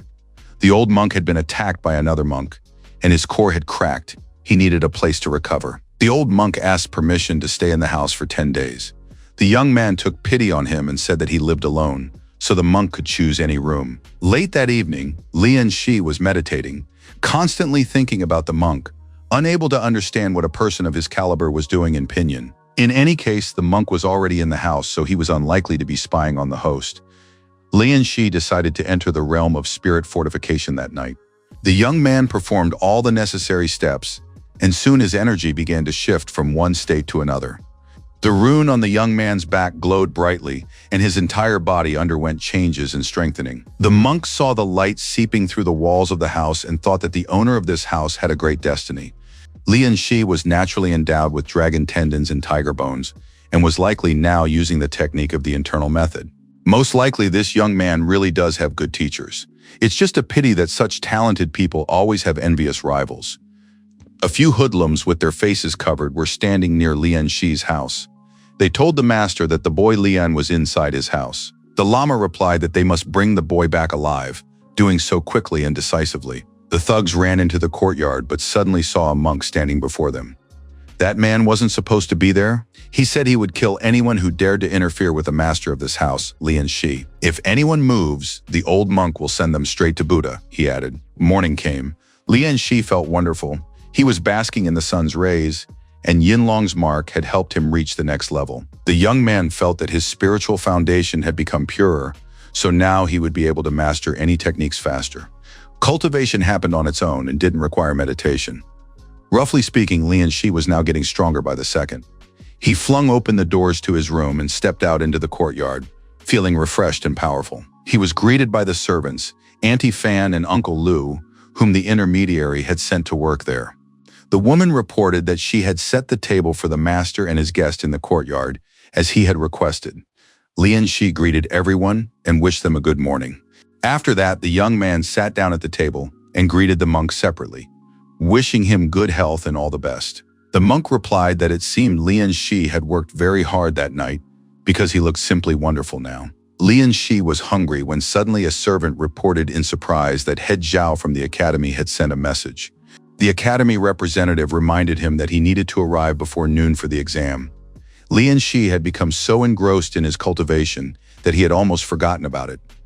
The new county magistrate had arrived at the local academy to assess its standards. Qian Zongyi said that the academy lived up to its reputation as the best in Pingyang. At first, everything looked fine, but then the county magistrate noticed one problem. The academy was too small, though this wasn't critical. After that, he handed over a banknote for 1,000 liang, a donation for the academy's needs. The head of the academy and his assistants were surprised. A typical county magistrate wouldn't give that much money even in a year. The head of the academy began to thank the judge, saying that such a large donation was unnecessary, but the judge said the amount was insignificant. The head of the academy was somewhat embarrassed, for the gift turned out to be too impressive. The tour of the academy continued, and the new county judge mentioned that he had heard of a talented young man who had created a new phonetic system. The judge wanted to meet this young man in person, and Lian Shi immediately tensed up. He understood that the county magistrate wouldn't just be casually visiting an ordinary school. He had to be careful not to fall for any provocation. Lian Shi rose from his seat, bowed, and said he was flattered by the judge's attention, but noted that he was unworthy of such an honor. The county judge looked at the boy and said he wished to present him with a small reward, which Lian Shi must not refuse. It was a sum of 100 liang, a very substantial amount. The head of the academy suggested that he should thank the judge and accept the gift. Qian Zongyi addressed the students, stating that as the new county magistrate, he must care for the elderly, assist the mature, and guide the young. From now on, neither widows nor orphans, nor the poor would suffer or go without. The worthy would be rewarded, and the unworthy punished. Rewards and punishments would be meted out according to merit. The students listened to the judge with their mouths agape. They realized that this man possessed fabulous wealth. The county judge told the teacher that Lian Shi would take first place in the exam today. The teacher thought that the exam was not yet over, and the result was still unknown. Moreover, although the young man had devised a phonetic system, his other achievements were mediocre. Lian Shi felt as if his hand were acting independently of his mind. Words of admiration for great deeds and wisdom flowed from his brush. The judge looked at the young man, who possessed extraordinary talent in the martial arts. He had become the personal disciple of the head of the Yang clan just a few days after joining the clan. Lian Shi was talented in both the intellectual and physical spheres. His skull could have been made into a beautiful ritual bowl. The judge leaned toward the young man and took the sheet of paper on which he had been writing. Qian Zongyi looked closely at the written words, saying nothing. After that, the county judge told the teacher that he had business to attend to and that they would meet another time. The man left the school grounds. Qian Zongyi was furious. He had hoped that after using the boy's skull for a ritual bowl, no one would be such an idiot. The words written on the slip of paper stood before his eyes, and the magistrate was offended by their clumsiness and the emptiness of the author's soul. Without making any arrangements for a meeting, the judge spotted the lama and hoped the monk had a decent explanation for daring to act without permission. The entire group of thugs sent to Lian Shi's house had sustained injuries of varying severity. Many were in pain, and some had lost consciousness. The monks said that they had done their best for the sake of the county judge's path to immortality, and this sacrifice was simply necessary. Chang Zongyi didn't understand. If it was really that important, why did the mission fail? The monk replied that there was a master with this young man whom no one knew anything about, and his level was close to the Zhenjiang stage. The county magistrate fell deep in thought upon hearing of such a strong and powerful monk. Then Qian Zongyi summed it up. Acting without orders is one thing, but failure is quite another. Everyone knows the principles by which the county magistrate lives. The Lama said he understood perfectly well. These people who had failed the test would become sacrifices on the county magistrate's path to immortality. The bandits remembered that they were sort of on the same side. One failure didn't mean anything yet. The monk killed them all and collected their blood in a sacrificial bowl, with which he appeared before his master. The worthy must be rewarded, and the unworthy punished. Rewards and punishments will be meted out according to merit, he said. The district judge accepted the chalice containing the blood of the guilty bandits and declared that he had always been just. The young man walked through the water, screaming and sobbing because of the river monster and the beast. Tears streamed down his face. He said that everyone was dead and that he had to save his mother and return to her. Lu Yu, a resident of Wushui village, wanted to reach the River Lords Association to report everything. The man could not calm down and kept repeating, "They're all dead, they're all dead." Lian Shi stretched his leg as he listened to how the Vajra Sutra, which subdues the dragon, is based on three aspects: strengthening qi, strengthening the body, and purifying oneself of evil. Strengthening chi energy improves its quality and accelerates cultivation. Perfecting the body makes a person stronger, and purification creates an aura that repels all evil. Cultivation is based on strengthening the core. Such a technique takes the core to a whole new level. Now the Baoyun technique strengthened the young man's spirit, while the Vajra Sutra hardened his bones and tendons. The master was right. This technique could be combined with others. Lian Shi soon felt that he had become strong both outwardly and inwardly. Of course, the young man had not yet fully mastered the technique, but he could already sense the approaching breakthrough of the blood barrier. Lian Shi had exchanged his merits for blood condensation and replacement pills, so breaking through the barrier was not far off. A few days ago, Lian Shi was lying down with a book and asked the archivist to prepare a list of items he could trade for. The young man carefully examined the techniques. They were far superior to minor merits, but even they held little value for him at the moment. Suddenly, he noticed high-level items, such as the Crimson Phoenix Peach, whose primary purpose was to extend one's lifespan.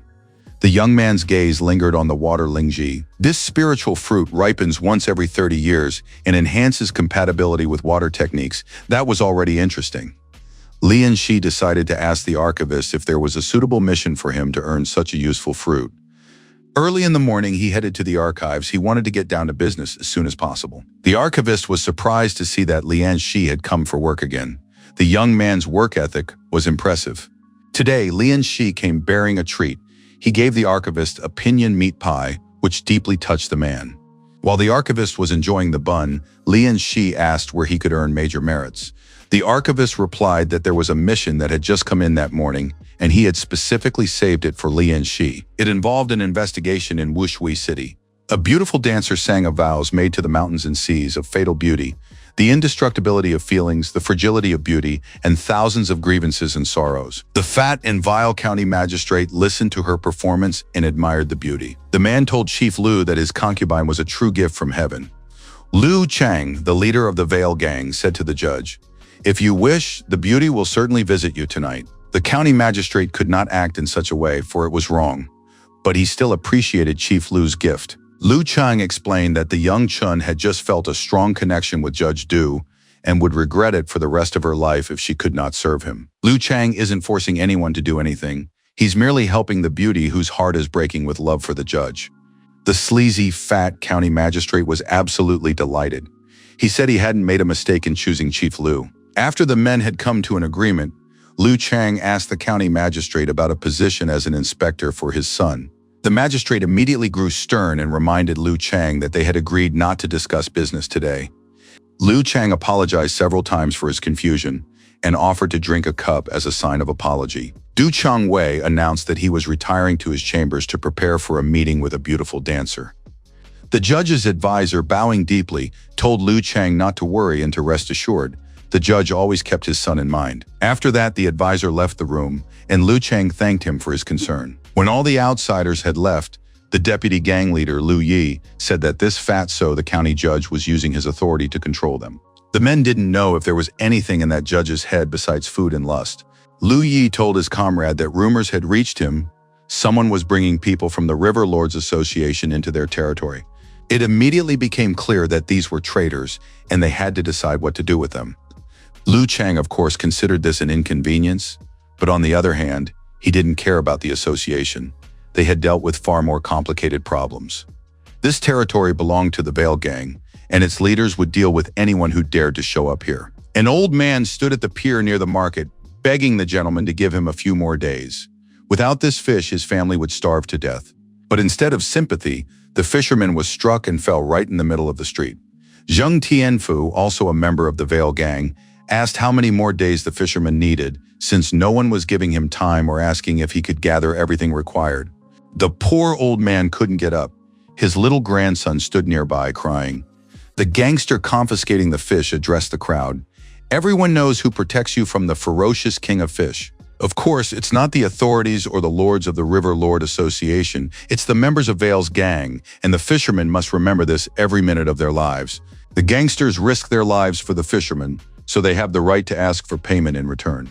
The old man tried to explain that the gang members had taken over the entire pier and were now demanding half a bream a day for fishing. Ordinary peasants simply don't have that kind of money, but the bandit said, If you don't have the money, you can sell the boy. They'll easily buy a child like that for 3 silver coins, and that'll be enough to rent a boat and pay off the debt," he added.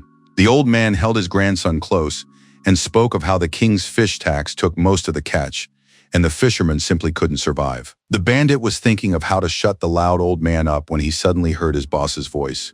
Liu Chang had personally come to the pier and wanted to know what all the commotion was about. A gang member explained that the old man was refusing to pay up. Liu Chang, of course, considered this a real nightmare. The man leaned toward the old man and said he didn't mean to be rude, but he thought the old man was too old for such behavior. The old man began to cry and begged Liu Chang for mercy. He hadn't eaten in 3 days and truly had no money. Liu Chang didn't curse or shout. He laughed and said he could easily postpone the old man's payment. But what would happen to the other fishermen then? If Liu Chang treated one person this way, what about the other villagers? Was he supposed to postpone their payments as well? That would be fair, but who would then feed the members of the Veil Gang and protect the villagers from monsters? Who would take responsibility for the safety of the locals? Perhaps Old Man Hu would take care of it? The poor old man could barely stand, trembling and shaking with terror, not knowing how to answer the gang leader. Liu Chang said that the Fish King's tax had been personally established by the county magistrate. Everyone must donate a portion of their catch to remain safe. And now Uncle Hu is putting the whole town at risk for the sake of his family's comfort. That's very selfish, he added. Old Man Hu tried to say something in defense, but suddenly a huge rock struck him in the head and blood spattered all around. One of the women had thrown the rock. "I have a family at home too, old man. This argument is only bringing death upon us." The rest of the villagers agreed with the woman, and more stones flew toward the unfortunate old man. People shouted that the old man must die and that they didn't want to risk their lives just because he had no money or food. Not only stones were thrown, but also sticks and fists. The old man tried to shield his head and hide his sobbing grandson beneath him. The gang members left the pier, leaving the locals to deal with the old man. The man wanted to know if they beat him to death, what would happen to the debt. Liu Chang ordered that the grandson be sold. Whatever was left after the debt was paid was to be distributed among his gang brothers. He warned that the River Lords Association had recently made its presence known, and the boy must go to the cave to watch over the treasures. The gang leader assured him there was no need to worry about the River Lords Association. Everything had already been arranged. Lian Shi sailed in a large, beautiful boat, though he was embarrassed by the uniform. The young man was delighted by the privileges the association provided. Lian Shi had been given a boat and an escort to carry out the mission.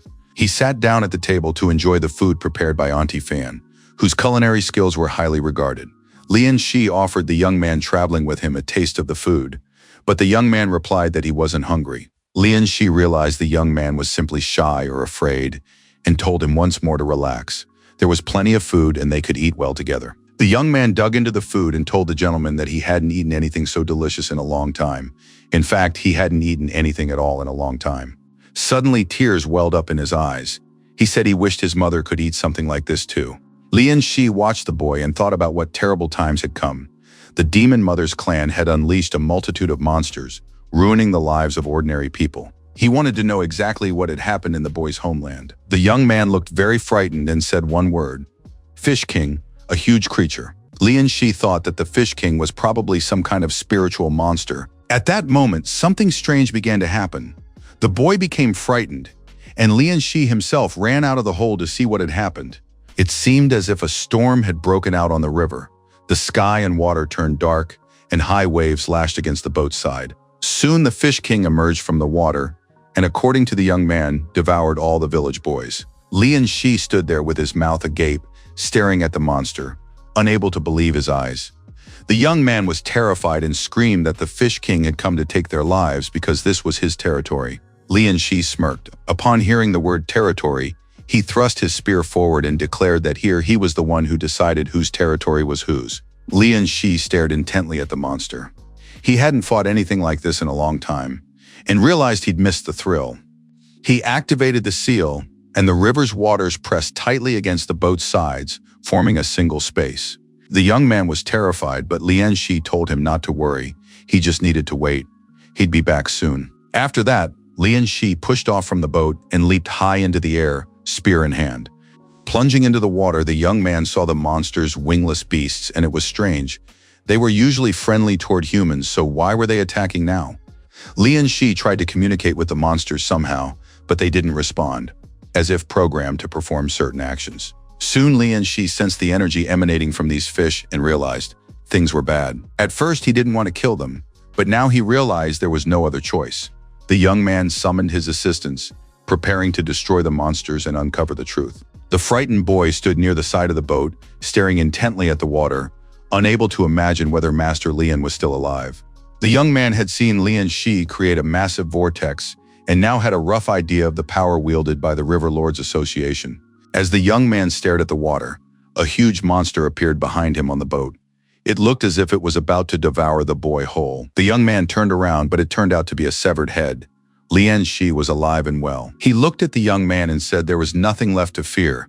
The monster had been defeated, and now they could continue on their way in peace. Lian Shi explained that it wasn't a fish king, but a porpoise that hadn't even reached the level of a spiritual monster, but there was something wrong with it. Finally, they swam ashore, and the young man announced that the city of Wushui lay ahead. The residents would be delighted to learn that Lian Shi had slain the Fish King. The young man was happy. He waved his arms, telling everyone he had returned with good news. The people looked at Liu Yu with caution. He had gone fishing with the Zhou family's son, but returned alone. Could something have happened? The young man rushed toward the people as soon as the boat docked and said he had brought good news. The Fish King was dead. Now the fishermen could fish freely, without fear. The people were skeptical and didn't believe that the Fish King was dead. The young man confirmed, "It's true. Here is his head. The Fish King was killed by a gentleman from the River Lords Association." The fishermen didn't know how to move forward. If they were safe, what would happen to the taxes? At that moment, Liu Chang appeared at the pier, greeted the master from the River Lord Association, and thanked him on behalf of all the townspeople. Lian Shi immediately sensed the man's aura. Liu Chang was at least at the tiger level. The man introduced himself as the head of the local fishing guild and explained that lately they had barely been able to manage with their own men. Liu Chang wasn't exaggerating. Lian Shi had saved all their lives. Lian Shi replied that it was his duty and there was no need to thank him, but in his mind he thought that something wasn't right here. Liu Chang had taken it all too calmly. It seemed as though Liu Chang had known everything in advance. Now he was telling the residents that the city of Wushui had been saved thanks to the River Lord Association. The tax had been abolished and everyone could fish in peace. The residents were delighted, considering Liu Chang to be generous. The boys hadn't gone into the water in a long time, fearing monsters. Now they were goading each other. Who would be the first to go for a swim? The bravest one plunged into the water and waved to the others, showing that the river was safe. His friend dived in too and felt a long-forgotten sensation. It had been a long time since they'd swum in the river. Lian Shi suddenly sensed approaching danger and immediately shouted for the boys to get out of the water. At that moment, one of the swimmers disappeared under the water, leaving only his hand above the surface. The men rushed out of the water onto the bank and saw blood spreading across the river, realizing that the Fish King had returned. Liu Yu couldn't understand how this was possible, since he had seen the monster destroyed. Liu Chang was pleased. His plan had worked. He shouted to the people that the Fish King was still alive and that they needed to flee immediately. The people on the shore were in shock. Those who had managed to get out were terrified. How could this have happened if the Fish King was dead? Liu Yu was upset and told the people that it was safe there, but now he realized he had let them down, and there were new casualties. At that moment, an old woman appeared at the pier, having heard that Liu Yu had returned. She wanted to know where her sons were, with whom he had gone fishing. Liu Yu began to cry and told the woman that the Zhou brothers had been devoured by the Fish King, and that it had happened right before his eyes. Upon hearing the news, the old woman fainted and collapsed unconscious in the middle of the street. The mother of the dead boys began to scream. If her sons were dead, why was Liu Yu still alive? The woman pounced on the boy in a rage, began beating and choking him, accusing him of all manner of sins and betrayal. Liu Yu cried and explained that the brothers had sacrificed themselves so that he could survive, and he reported what had happened to the county authorities because he hadn't killed his friends. But the woman was completely beside herself. She beat the young man and accused him of killing her sons for profit and the catch. At that moment, another woman screamed that Liu Yu had deceived her, since her husband had just died because of the young man who claimed the kingfish was dead. People from all sides accused the unfortunate young man. It was all his fault. He brought bad luck and he had to be killed. At that moment, Mr. Lian Shi, a representative of the River Lord Association, emerged from the water. Everyone stopped fighting and looked at Lian Shi. He had brought several more slain monsters and said that now they were definitely finished. Lian Shi thought he had been too reckless and had believed in success too easily. There's no smoke without fire. It's all about this tax. These monsters, which had been terrorizing the locals, had been bred specifically for this purpose. And a certain criminal was behind it, most likely the gang leader Lu Chang. At that moment, Lu Chang was on the verge of tears. How magnificent the representative of the River Lords Association was. And if he could, he would definitely help. Of course, one cannot blame the representatives of the county seat. Lu Yu likely had his own reasons for betraying his friends. Lian Shi remained silent, watching intently as Liu Chang put on a show, accusing the innocent young man. After that, the gang leader invited Lian Shi to rest at his house, but the locals objected. When the monsters were killing their fellow villagers, the association had offered no help. Now the representative of the authorities had arrived too late, and more people had died. The residents were afraid to let Lian Shi in, thinking that he was the one who had summoned these creatures. Lu Yu realized that the people wouldn't pay him any attention now, so he jumped up, explaining to his fellow villagers that Lian Shi had avenged the dead and destroyed the monsters. He hadn't summoned them. Meanwhile, a thought crept into the people's minds. Perhaps Lu Yu and Lian Shi had made a deal and planned all of this together on purpose. Lu Chang once again behaved very tactfully. He asked the villagers to calm down, since the master might have had his own reasons and they needed to show understanding. The woman wept, her face streaming with tears. She couldn't show understanding. Her son was dead, and that understanding meant nothing to her. God knows Lian Shi had been patient for a long time, watching this whole circus, but even angels run out of patience eventually. Lu Chang immediately realized that the association representative had a bone barrier aura. Lian Shi stepped forward and addressed the locals, saying he would explain everything now. But first, he had to figure out exactly where these creatures had come from. Lian Shi approached Lu Yu and told him to calm down and go home. Once he found out the truth, he would definitely find the boy. As he spoke these words of encouragement, Lian Shi placed a hand on the young man's shoulder, and the centipede slipped unnoticed under Li Yu's clothes. Lu Chang was glad that everything had ended well. No one was hurt, and everyone was told to go home. Liu Chang apologized to the county guest and said he had important business to attend to, so he wouldn't be able to accompany Lian Shi on the expedition. Lian Shi replied that it didn't matter, but that Master Lu would still be needed later. The men said their goodbyes and went their separate ways. A servant informed Lu Chang that everything had been done according to his orders, that young upstart Lian Shi would find nothing, ever. Besides, everyone was certain that these waters would be Lian Shi's grave. Lian Shi sailed on his boat, noticing how quickly and cunningly the bandits had vanished as soon as the commotion at the pier had ended. The young man was certain that the local villains had underestimated him. The boat sailed on, and the young man, standing on the deck, scanned the water and everything around him. Soon he realized he had found what he was looking for. His chief aides, his pets, and a pod of trained dolphins were already there, waiting for their master. Lian Shi swam into the bay. He sensed that it had to be somewhere here. The young man was almost certain that someone was controlling these fish, because such precise movements meant that someone was giving them orders. All that remained was to figure out how it was happening. Soon Lian Shi noticed that there was something in the mouth of the huge fish. He pulled the sea creature out. In his hands was a tongue worm. In his past life, the young man had already seen similar creatures. They were parasites that controlled underwater creatures. This was likely how the killer fish were being controlled. Controlling aquatic creatures without the association's permission is already a crime. But using tongue worms to harm people for profit is genocide and punishable by death. The man was holding a disgusting woodlouse, and his friend told him to handle it carefully, since every creature was worth a silver coin. The young man was frightened. His uncle said that if anyone saw him tormenting the woodlouse, trouble would be inevitable. These bandits had already fed a fisherman to the monster for a mistake, but they had to keep going to save up money and cure the boy's mother.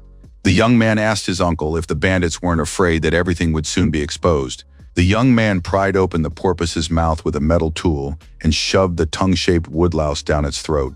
The man said that the Veil gang couldn't handle the monsters on their own. It was all the work of a master who was far away. But the young man was frightened and told his uncle that the heavens would punish them for their misdeeds. His uncle wouldn't listen. Survival was hard. So worrying about others was foolish. They didn't kill people, they just raised parasites. At that moment, the third leader of the gang appeared near them. He didn't understand why there was such a commotion in the morning. Did they really want to be fish food? The man was very frightened. Upon seeing the third leader, he hoped he hadn't said anything he shouldn't have. The gangster replied that he wasn't obligated to tell the workers where and when to show up. It was none of their business. Suddenly, the third gang leader's expression twisted. He realized the boy had killed a parasite. The thug grabbed the boy and began shaking him back and forth. He said that it seemed this fool had missed everything that had been explained to him before. The man tried to stand up for his nephew, begging the third in command to have mercy on the boy, who didn't even know what he'd done. But the gangster said that the parasites were the gang's property, and he couldn't just let this slide. The man got down on his knees, swearing he would pay for the parasite, begging only that they not kill the boy. The third in command of the gang shoved the young man aside, saying he was lucky to have such an uncle, and now they would discuss compensation. The man was very frightened. He said that the tongue parasite was worth a pound of silver. The gangster confirmed that this was merely the price for the parasite, but added that he shouldn't forget that he had just spared his nephew's life. And since the third gang leader was a noble man, a wallet full of money would be enough for him, and he snatched it from the man's hands.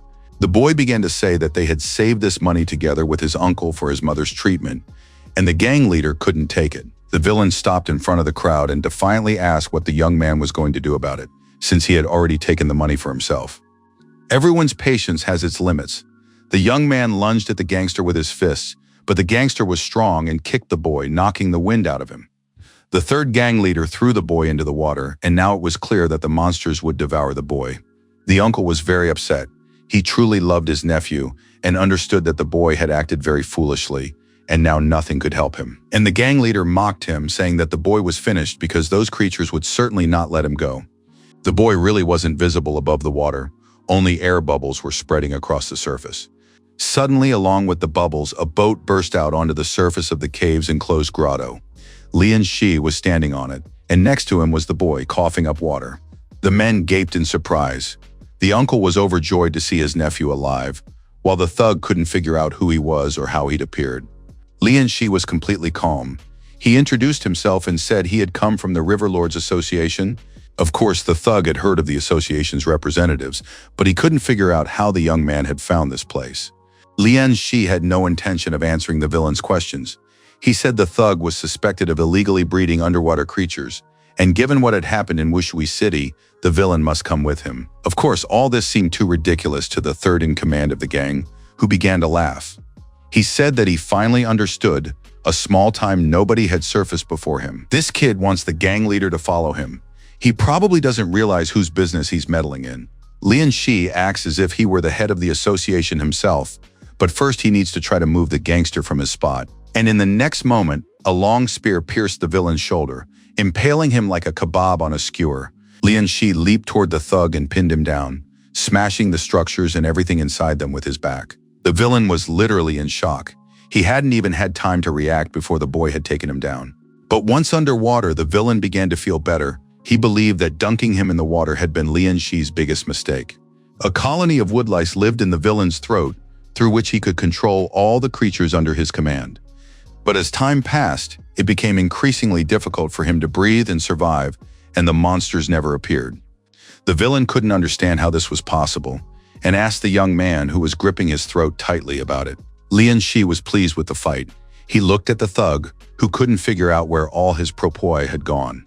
Lian Shi lifted his opponent and showed him that all the monsters had been trapped in the water prison he had cast upon them. The villain no longer understood who he was dealing with. Was this young man a human, or was he, after all, a god? Since all the water creatures obeyed him, Lian Shi deliberately demonstrated his power to the villain and said that he would now beat all the nonsense out of the thug, and then ask him a few questions to which he wanted honest answers. Meanwhile, in the city of Luyu, he sat by his sick mother's bedside and confessed that he had let her down, had done foolish things, and that it was his fault that the Zhou brothers had died. The woman comforted her son, saying that she herself was to blame for everything.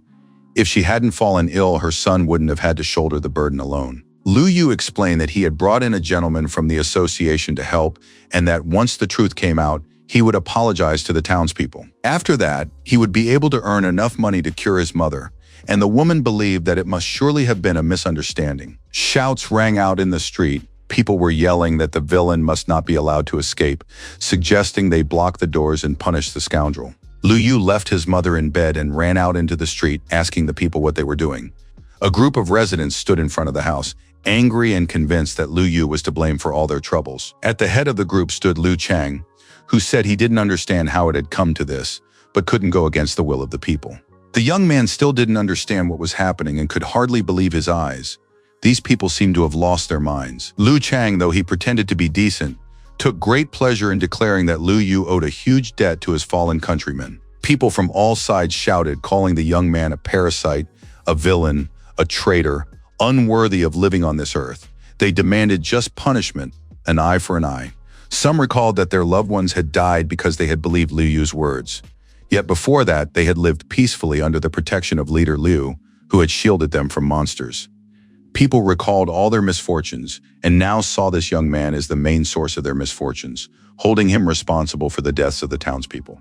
Lu Chang looked at the young man with a smirk and said that he needed to explain himself to the townspeople, since people wouldn't just slander a good person for no reason. At the same time, Mr. Lu Chang was certain that the people would never let a bad person go, and that he would receive just punishment for his crimes. Lu Yu couldn't find the words to explain himself, for he was the true victim of the situation.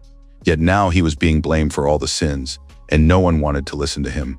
Moreover, the villagers were convinced that this boy from the association might have colluded with the outsiders for personal gain, or perhaps he wasn't even from the association at all. Lu Yu was terrified. He shouted that none of it was true, and that he had never thought of or intended to deceive his friends, just as Lian Shi had killed the kingfish, which were probably hiding somewhere off to the side.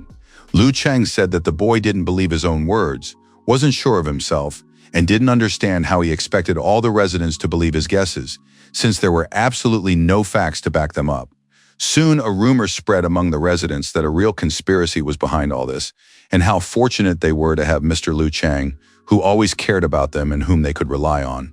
A little girl, who had also been dragged here for this special occasion, was crying, pointing at Lu Yu, calling him a bad man, and begging for her daddy back. Lu Chang addressed the crowd and said that they had all witnessed the monster's ferocity, so now they needed to perform the Fish King ritual to appease their wrath. Lu Yu fell to his knees before the villagers and said that he would catch the fish himself to offer it to the monster on behalf of everyone in the town.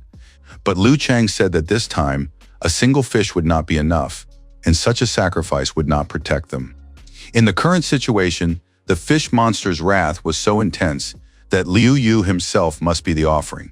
The young man fell to the ground in fear. He couldn't believe his ears. Did these people really want to kill him? The door of the house swung open, and a sick woman appeared in the doorway. She demanded that they not touch her son. If they needed a human sacrifice, let them use her, because she was a sick and useless old woman. Lu Yu wouldn't even listen to such words. He told his mother to go back inside quickly, because this had nothing to do with her at all. Now the people didn't know what to do, because in principle they could take the woman. It didn't matter to the fish which person they ate. But then the instigators shouted that all this was very wrong. Someone in every family had died, and Lu Yu might get off scot-free. Perhaps the Fish King had chosen him, and if they didn't sacrifice the young man, peaceful times would never come. And once again, the people were ready to sacrifice the young man, because they too had no relatives. No mothers, fathers, brothers, or sisters, and no one would bring them back.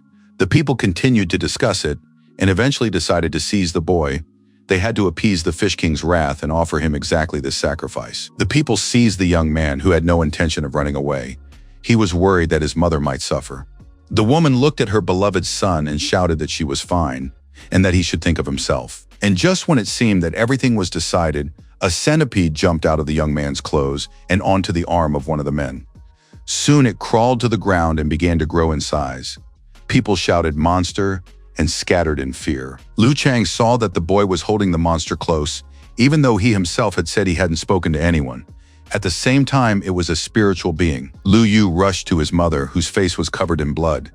The young man wept, holding the lifeless body of his beloved, hoping that his mother would wake up soon. One of the men shouted that this scoundrel, Lu Yu, was still pretending, and that he absolutely had to be captured and taken to the King of Fish. But suddenly a calm voice rang out, saying only, "Try doing that." The men immediately recognized the man as Mr. Lian Shi from the River Lord Association. People didn't understand how he had ended up here, since the young man had set out in search of monsters.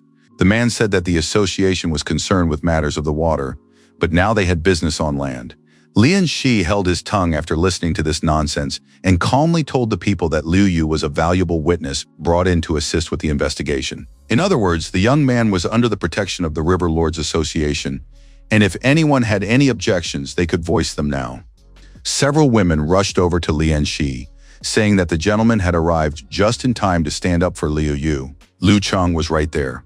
He said he trusted Lian Shi and hoped that the association's representative would not disappoint them. Lian Shi announced that he would hold the Fish King's ritual the following day.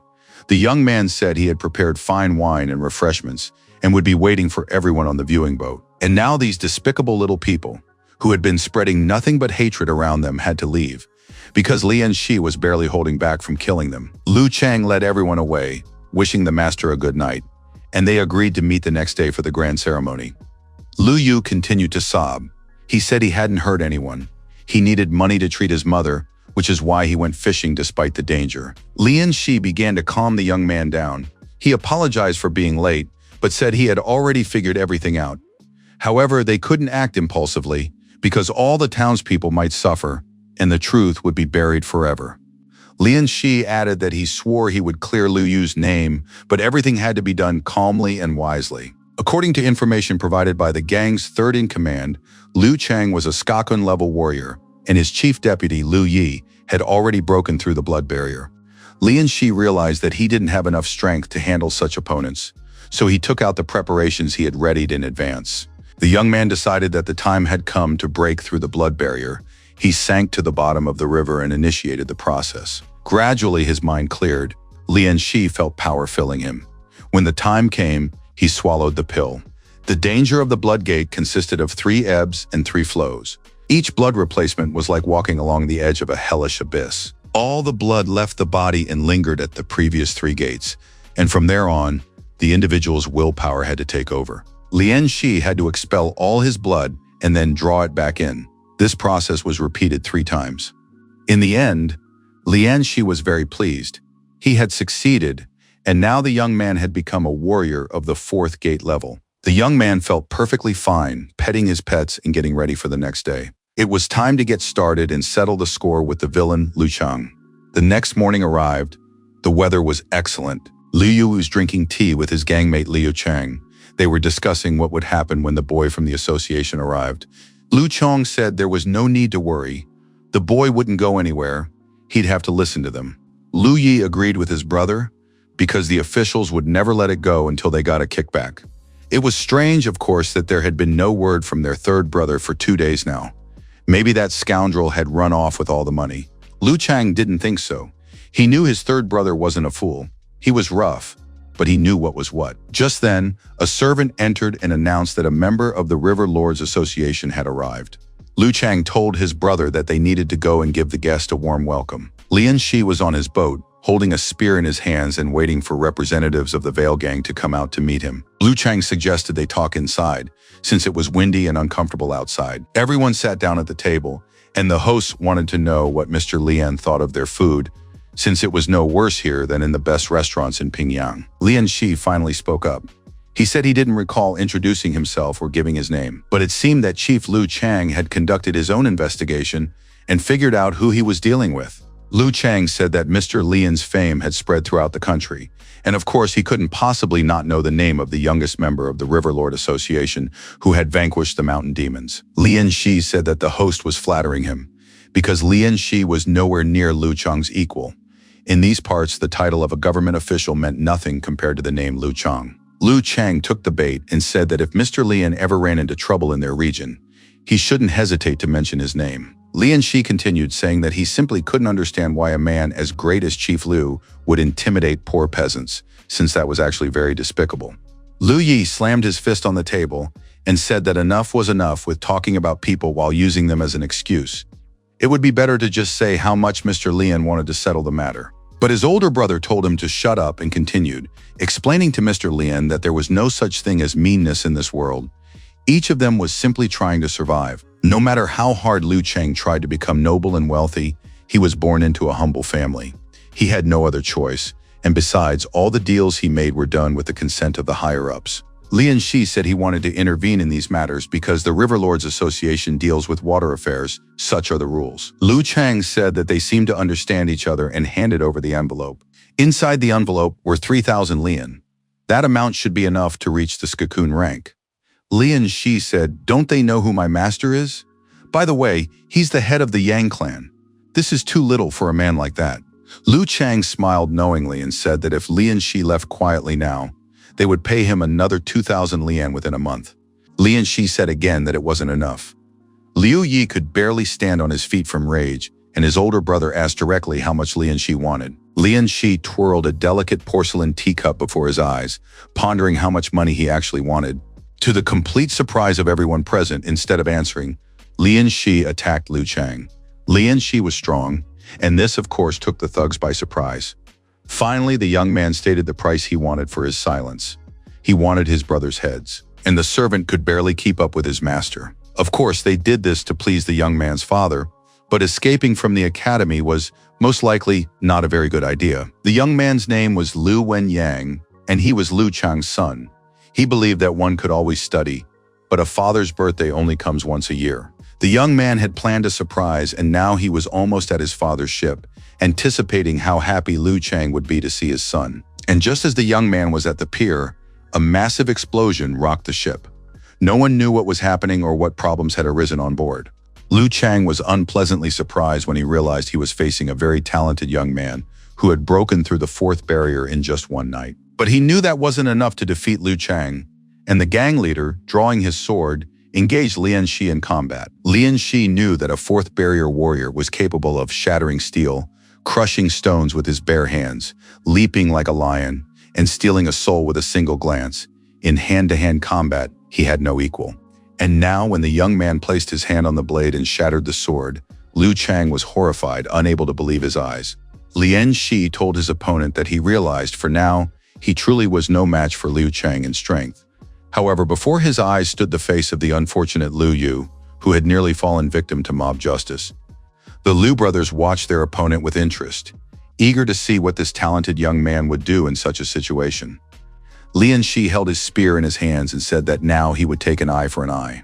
The young man activated a stream of water. He controlled the water current, declaring that his revenge would be an eye for an eye, and held his water essence in his hands. The bandits were frightened. They didn't know exactly what to expect from their opponent.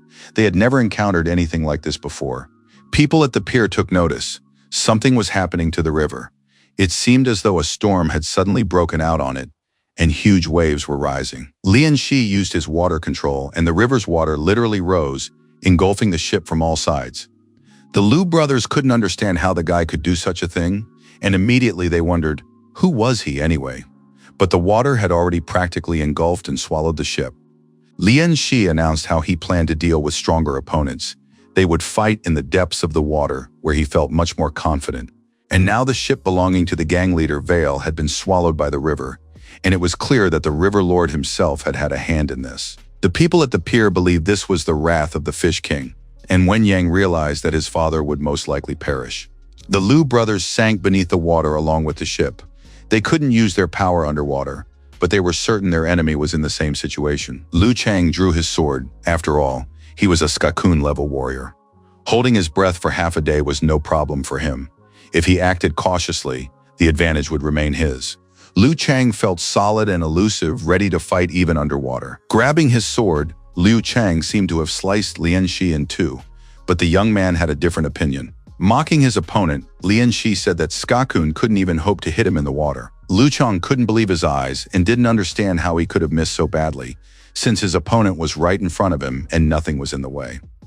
Unexpectedly for the villains, a monster, the crocodile Tahua, joined the underwater duel. It opened its toothy maw and lunged at the men. Tahua's tail grazed Liu Chang lightly, but the man was already lying at the bottom of the river, blood flowing from his throat. Liu Yi stared at his brother with horror and fear. The villains realized that Lian Shi could control the underwater monsters. At that moment, his little friend Chongqi appeared beside the boy in a terrifying and menacing form. Liu Yi managed to launch one attack, but Lian Shi's spear blocked it. He had no intention of letting his opponent get close. Liu Yi tried very hard to break through the defense, but he realized that the water did not hinder Lian Shi's movements at all, and he remained very fast and agile. Liu Chang was busy fighting the crocodile just as his younger brother lost the battle, and Lian Shi's spear pierced his body. Lian Shi was finishing off his younger brother. Of course, Liu Chang desperately wanted to join in and protect Liu Yi. But at that moment, a water prison was cast upon him. Liu Chang found himself completely immobilized. He reflected on how all forms of martial arts originate within a person, influencing the outside world. At that moment, the spear struck down his younger brother, who died before the eyes of Liu Chang, trapped in the water prison. Lian Shi looked at the elder Liu Chang and said he was next. Liu Chang was of course crushed mentally and emotionally, but he was still a Skaken-level warrior and had no intention of giving up or losing easily. The opponents moved toward each other, and the people on the pier could only see that the river was literally boiling. They assumed that someone was fighting below. It was unknown who could fight Master Liu on equal terms, since he was at the Skakun level. Someone in the crowd suggested that it was probably that very gentleman from the River Lord Association who had killed the King of Fish the day before. Lu Wenyang had just arrived in the city and knew nothing about the events unfolding here, nor about the association member. The ruthless Ran Zhongbin was furious when he learned that Lian Shi had been out of town for 7 days, since he was Master Yang's personal disciple, and he had only just found out about it. Archivist Li tried to explain to the enraged gentleman that, as far as he could tell, it had been a perfectly ordinary assignment, and the man had no idea it could take Lian Shi so long. The archive staff reported that the young man had gone to Wushui City in the neighboring prefecture. This assignment had the lowest difficulty level, yet Lian Shi still hadn't returned. Ran Zhongbin explained that according to the association's rules, if a low difficulty task cannot be completed within 3 days, its difficulty level is raised, but a whole week had already passed, and Lian Shi could be considered missing. The men tried to figure out why Archivist Li had given this mission to the young man. The archivist thought for a long time, but then said that Lian Shi's brother looked strong, stronger even than a Skakun-level warrior. That's why he decided Lian Shi would handle it quickly and return. Ran Zhongbin and all the archive workers understood if Hu Yulong found out about this situation, they would all be in big trouble. But a loud, angry voice announced at that moment that he already knew everything. The frightened subordinates turned at the sound of that voice. Hu Yulong was very serious and demanded that the men explain in detail what was going on.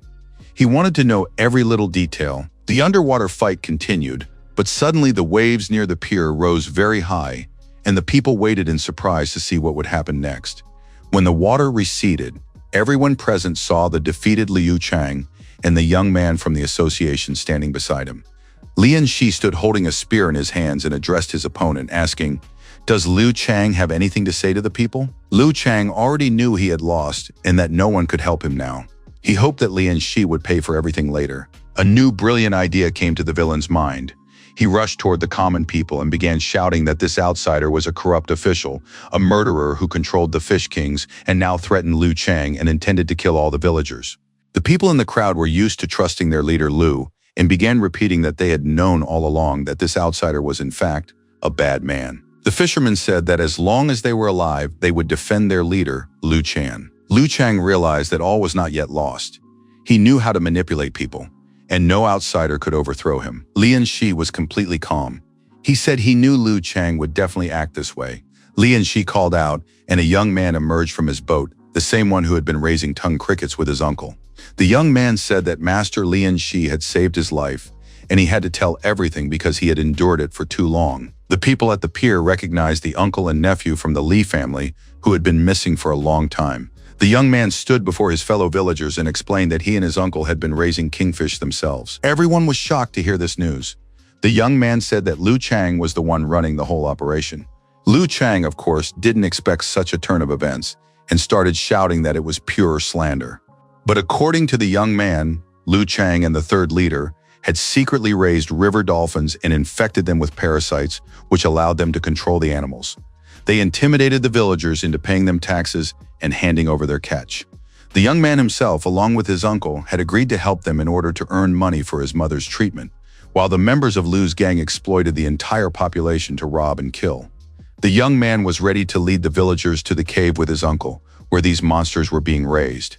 He said that the body of the third leader was still there, and the villagers began to realize that this might be true.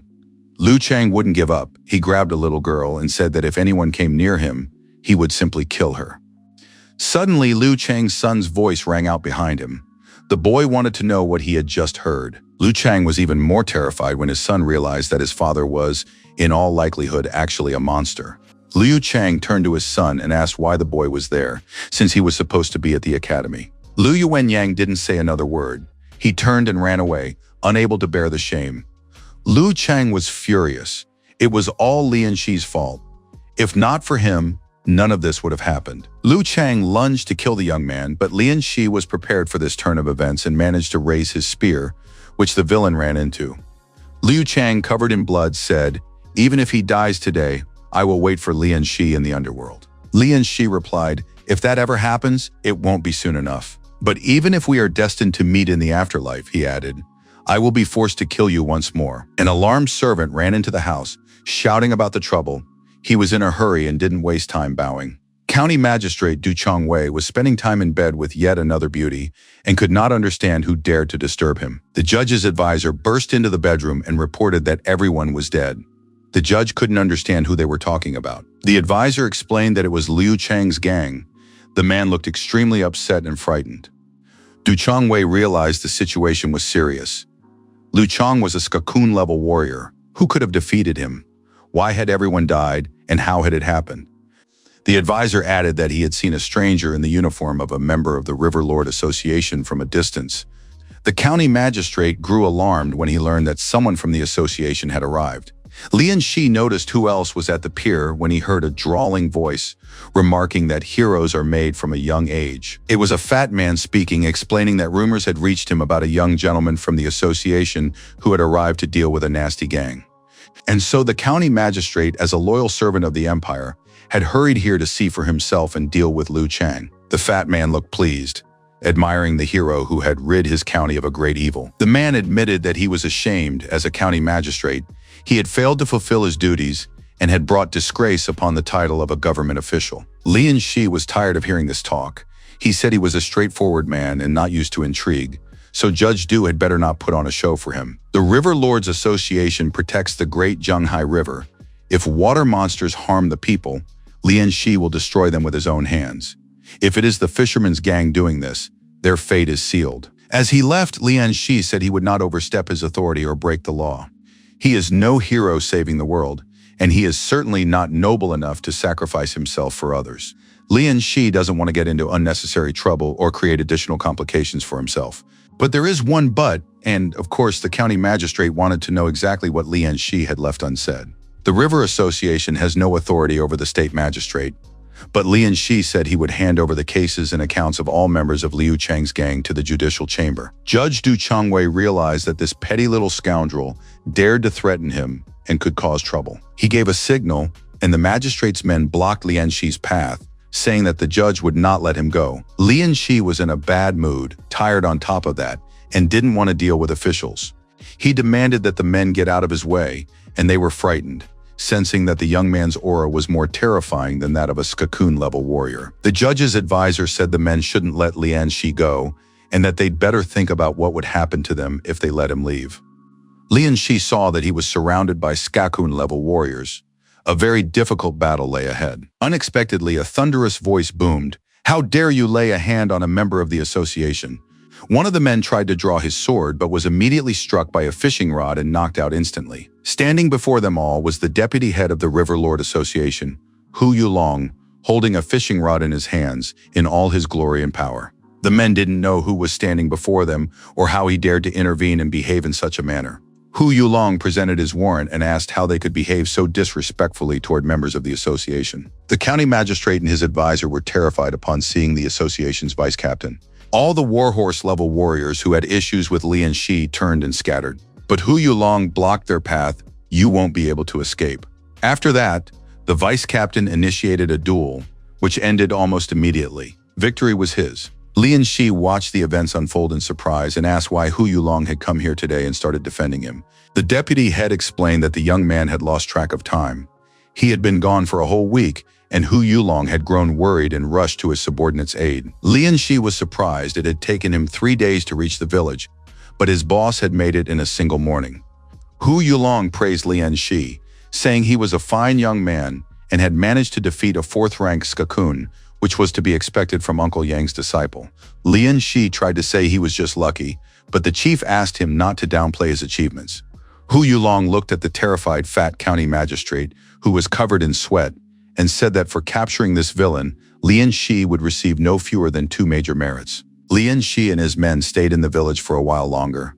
They had to arrest all the villains and gang members. As soon as he could, he hurried to Lu Yu's house, but at the doorstep he was met by the inconsolable doctor.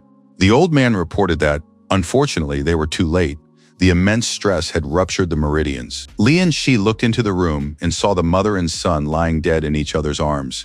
Help had come too late, and it was already impossible to save them. Li and Shi recalled how Lu Yu had told him that the last few days had been the most peaceful since his birth. The Fish Kings had made life miserable for all the villagers, and now that they were gone, life had become much easier.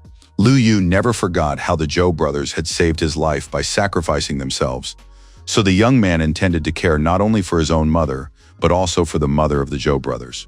In time, he wanted to find a wife and have a son, and when the time came, tell him about the hero who had defeated the terrifying monsters. All these memories flashed through Li and Shi's mind.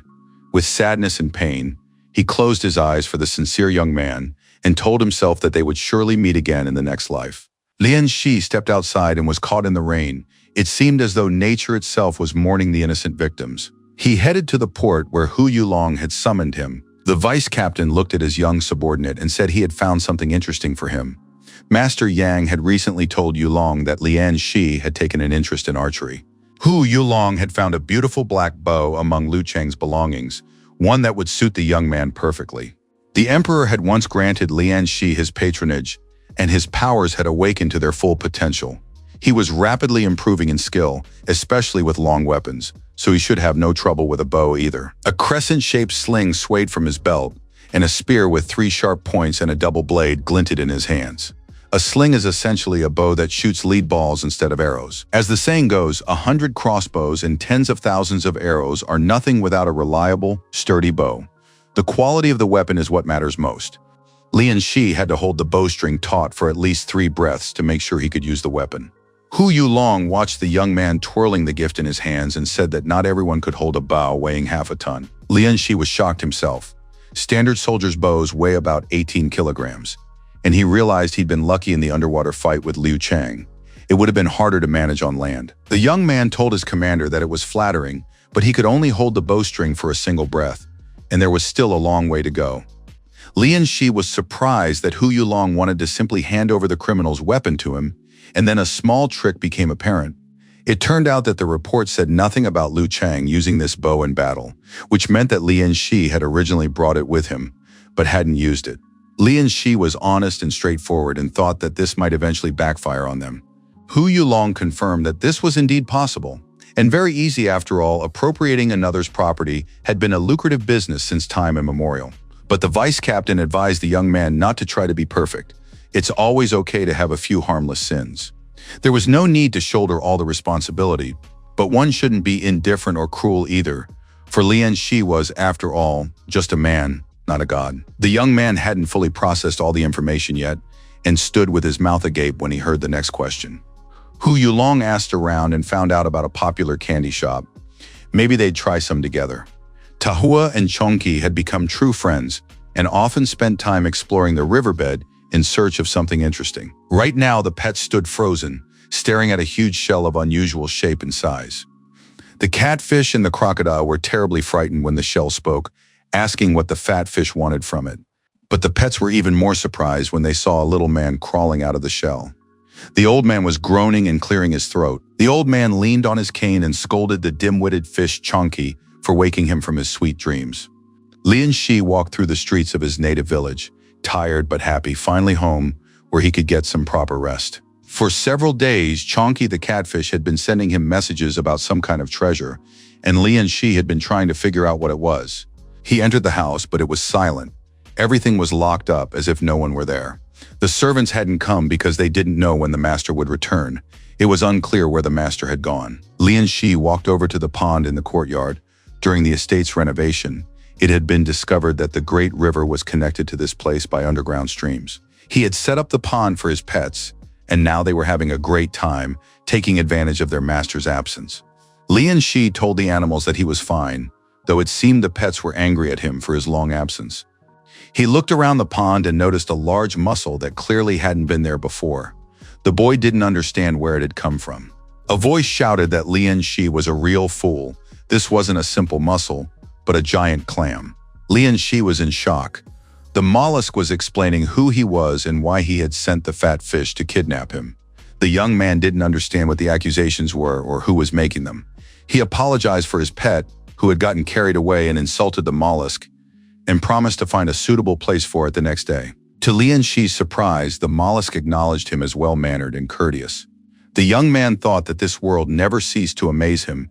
Even the clams here could talk, which meant they had vocal cords. At that moment, the clam shells parted slightly, and Lian Shi saw the head of an old man who began sneezing nonstop. The old man crawled completely out of the clam, and looking at the young man, asked his name. Lian Shi had seen a lot in his life, but he was shocked to see the little man who had crawled out of the shell. He quickly realized that it wasn't the mollusk itself speaking, but the old man inside it. Still, the young man didn't understand how this creature could hear and see. It was probably the work of Zhe Ding. By this point, the old man was angry again and demanded to be released, declaring that Lian Shi and the fat fish were two of a kind. Lian Shi surmised that the old man could not survive on his own. The little man replied that he had simply taken on the form of a spirit. To put it mildly, this answer did not clarify the situation, and it remained unclear what it meant. Lian Shi had read before that any object was capable of giving birth to a spirit, that is, of gaining consciousness, but the conditions for this were extremely harsh, and the secrets were hidden. However, there is one object that is certainly capable of awakening consciousness. This object was a spiritual weapon, but it was still unclear how a mollusk, even if a giant one, managed to give birth to a spirit. The crocodile Tahu swam up to his master and nudged his hand with his snout. Then the pet opened its mouth wide and a strange object lay on its tongue. Lian Shi took it. It looked a bit like a silkworm cocoon, but at the same time it was something else. The young man didn't understand what the crocodile was trying to say. The little man from the shell was very surprised. He recognized the object in the young man's hands. It was a mirage beetle. Lian Shi realized that the old man knew what the object was, but didn't want to explain. More precisely, he wanted to be asked. The young man understood the approach and said, "The student humbly asks the elder to help him broaden his horizons." The old man replied that he would not forget the insults inflicted by the fat fish, but he would tell him what he asked for since the young man was so eager for knowledge. According to legend, there are the islands of the immortals. Each of the 3 islands is inhabited by countless strange creatures.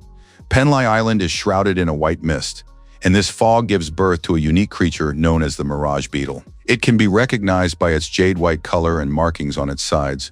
The smoke it emits causes anyone who inhales it to fall into an endless sleep. Unfortunately, the little guy didn't know how to use the mirage beetle, because it was just a legend and, most likely, useless. Although Lian Shi was a little disappointed, he decided to learn as much as he could about the beetle anyway. However, he would deal with that later. First, he needed to rest. Before parting, the short man reminded the young man not to forget about him under any circumstances. Lian Shi lay down and fell into a deep sleep. It had been too long since he'd been able to rest properly. The mirage beetle lay on the nightstand and began to emit smoke, which gradually enveloped the sleeper. Lian Shi saw himself standing in the rain. It was strange. He thought he was sleeping in his own home. The silhouette of a man appeared behind him and said, "At last we meet again." It was Liu Chang, who had promised the young man that he would wait for him in the underworld. Lian Shi tensed. He had never faced such situations before. Before him stood a dead man who, on top of that, wanted to fight. The young man thought that perhaps there really was something like hell in this world. He looked around. His pets, the centipede, or anyone else wasn't with him. Most likely, they were on one of the streets of Wushui. Could it be that the underworld had twin versions of real cities? It seemed so. And now Liu Chang was going to kill him because he had promised death. Liu Chang looked like a true demon. His eyes glowed with hatred, and his face was contorted with rage. Lian Shi knew there was no way out. He could count on only one thing. The young man unleashed the Emperor's Dragon Strike. He didn't expect it to work, but was surprised when a massive warrior appeared behind him. This summoned spirit of the Emperor was meant to fight alongside Lian Shi to prevent his death. Liu Chang once again couldn't hide his surprise. Who was Lian Shi? A simple village boy with such immense hidden potential. Lian Shi soon realized he was in a dream created by the mirage beetle. His imagination had managed to conjure the Emperor. Despite being a fake, the power was incredible. The young man turned around when he heard a thunderous voice. "Who are you?" The Emperor's spirit began speaking about Lian Shi's body and how the young man had summoned him. The conversation was abruptly cut short. Lian Shi woke up. The boy realized that the Emperor had been real, but the meaning of his words remained unclear. He looked at the mirage beetle on the table. It was to blame for what had happened. Lian Shi knew he was lucky. He had managed to wake up. Next time, he shouldn't summon the emperor so carelessly. However, this subconscious state turned out to be ideal for training. Lian Shi felt the tension in his muscles after the fight. A servant's voice came from behind the door, asking if the master was awake. Someone had asked to have a package delivered. Lian Shi assumed these were the items he had exchanged for his merits, and sat down on the veranda, ready to open the box. Hu Yulong had advised him to use his merits specifically for these water lotuses. According to the instructions, Lian Shi was supposed to hold a petal in his mouth and concentrate on cultivation, which he began to do. He felt two streams of energy spreading through his body, one burning, the other freezing. It was a pleasant sensation. The little spirit and all the pets watched their master, seeing how hard he was trying. The old man said that it all looked beautiful, but was completely impractical. Lian Shi could have asked him for advice, since the old man knew a thing or two about cultivation. The young man felt the water essence in his chest growing and expanding. At that moment, the old man began to shout. He wanted to say something, but suddenly, as if struck on the head, he swore to protect the immortal secret until his dying breath. Lian Shi had barely finished his cultivation process when he saw a little man crawling across his chest. Could it be that the old man was in such a hurry to leave his pond? The old man said that, seeing Lian Shi's persistence in training, he had decided to stay for a few days to teach the young man something interesting. He explained that he had lived for several thousand years and knew many secrets. Lian Shi immediately asked, had the old man ever seen a real dragon? The little man replied that of course he had seen it, and thought that this boy had no idea about the essence that lived within his body. Compared to it, even a real dragon was a mere trifle. The old man looked at the boy, realizing that an extraordinary future awaited him. The man was chained and lay as if crucified. He felt excruciating pain and screamed loudly. A hooded stranger leaned over him. If you want revenge, beg the Great Mother to grant you her power. To do this, you must devote yourself to serving her. Despite the pain and blood, the wretch replied that he understood. For the sake of vengeance, he was ready to devote himself entirely to serving the mother. The stranger demanded to know his name and the name of the one he longed to kill. It was Lu Wen Yang, the son of the slain Lu Chang, who dreamed of taking revenge and destroying Lian Shi. Lian Shi sat in the courtyard of his home, pondering the information the old man had shared. Since ancient times, there had been only 3 true dragons. After the death of the dragon king Jiang Hai, his palace was taken over by a sea dragon. The little man confirmed this. Lian Shi didn't understand how the old man knew such things if he could barely move. The old man replied mysteriously that he simply had good connections. He couldn't very well say that he'd heard it all from the little fish and shrimp swimming by. Just then, guests appeared at the doorway, and there was a knock at the door. It was village head Chen Zhaoang, who had come to discuss the upcoming sacrificial ritual. Lian Shi was genuinely surprised that the village head wanted to discuss this with him specifically. The men sat down at the table and prepared to drink tea. Lian Shi believed that such matters were usually decided by the village council. He handed the village head some tea and said he couldn't even imagine how he might be of use. The village head admitted frankly, many outsiders had arrived in Yangxing recently, which was complicating the organization of the ritual. If everyone wanted the newcomers to contribute to the sacrificial offerings, they would have to rely on Lian Shi. Lian Shi said that his membership in the River God Association did not grant him such authority. But the village head had something else in mind. Chen Zhang addressed the young man on behalf of all the residents. They wanted Lian Shi to conduct the sacrificial ritual. The emperor loved playing Go and was pleased that his partner had found the time to play with him. It was interesting that the newly minted Holy Master was in no hurry to announce himself to the world, but instead was hiding in the palace and playing with the emperor. Wei Ninghao asked the emperor not to joke around. If word got out, all the little bugs would hide immediately. And if that happened, the emperor himself would have to deal with it. The emperor said he'd heard the rumor. Wei Ninghao's men had tracked down the yellow branch of the mother cult. The man confirmed the branch had become active in Pinyin, so he had sent people to investigate the situation. Wei Ninghao admitted that he hadn't expected to encounter such audacity in this city. The emperor was closely following the matter and wanted to know what was going on there. His partner in the game of Go said that these people were trying to uncover the secret of immortality. The emperor wanted to understand how well they were succeeding and what stage they were at. Wei Ninghao explained, a Skakun-level warrior can only live to be a little over 100. An elephant-level master can cross the 300-year mark. Even a heavenly dragon saint does not live longer than 600 years. Longevity is a forbidden topic. Whoever delves into these secrets seeks their own death. Such is the order of nature. The emperor wanted to know if these people were a threat. Wei Ninghao replied, aside from the two elephant-level masters, the other cult members aren't even worth mentioning. The emperor knew there were no warriors of that level in Pingyang, therefore he needed to consider his options and take action. Wei Ninghao reported that he intended to send men from his personal squad there to launch an attack in about half a month. He was now only awaiting the emperor's personal permission. Hearing this, the emperor laughed. If his servant was willing to help, he would not stand in his way. The emperor believed that all remnants of the previous dynasty must be destroyed. Wei Ninghao bowed before the emperor and confirmed that he would carry out the order. After that, the emperor left the pavilion where he had been playing a game of Go. No one else was left in the pavilion, and after a while, an ant accidentally crawled onto the board. One of the tiles began to crack under the ant's feet. The cracks quickly spread across the entire stone table where they usually played Go. The huge stone slab crumbled into tiny pieces. A huge ship unfurled its sails, and sailors bustled about the deck. They urgently needed to hoist the sail and raise the anchor. All key crew members were urgently summoned to the control room. Lian Shi was alarmed. He asked the captain what had happened and why there was such a rush. It turned out to be an extremely important matter. Their alliance, 3 judicial chambers, and a demon-hunting squad would be participating in the operation.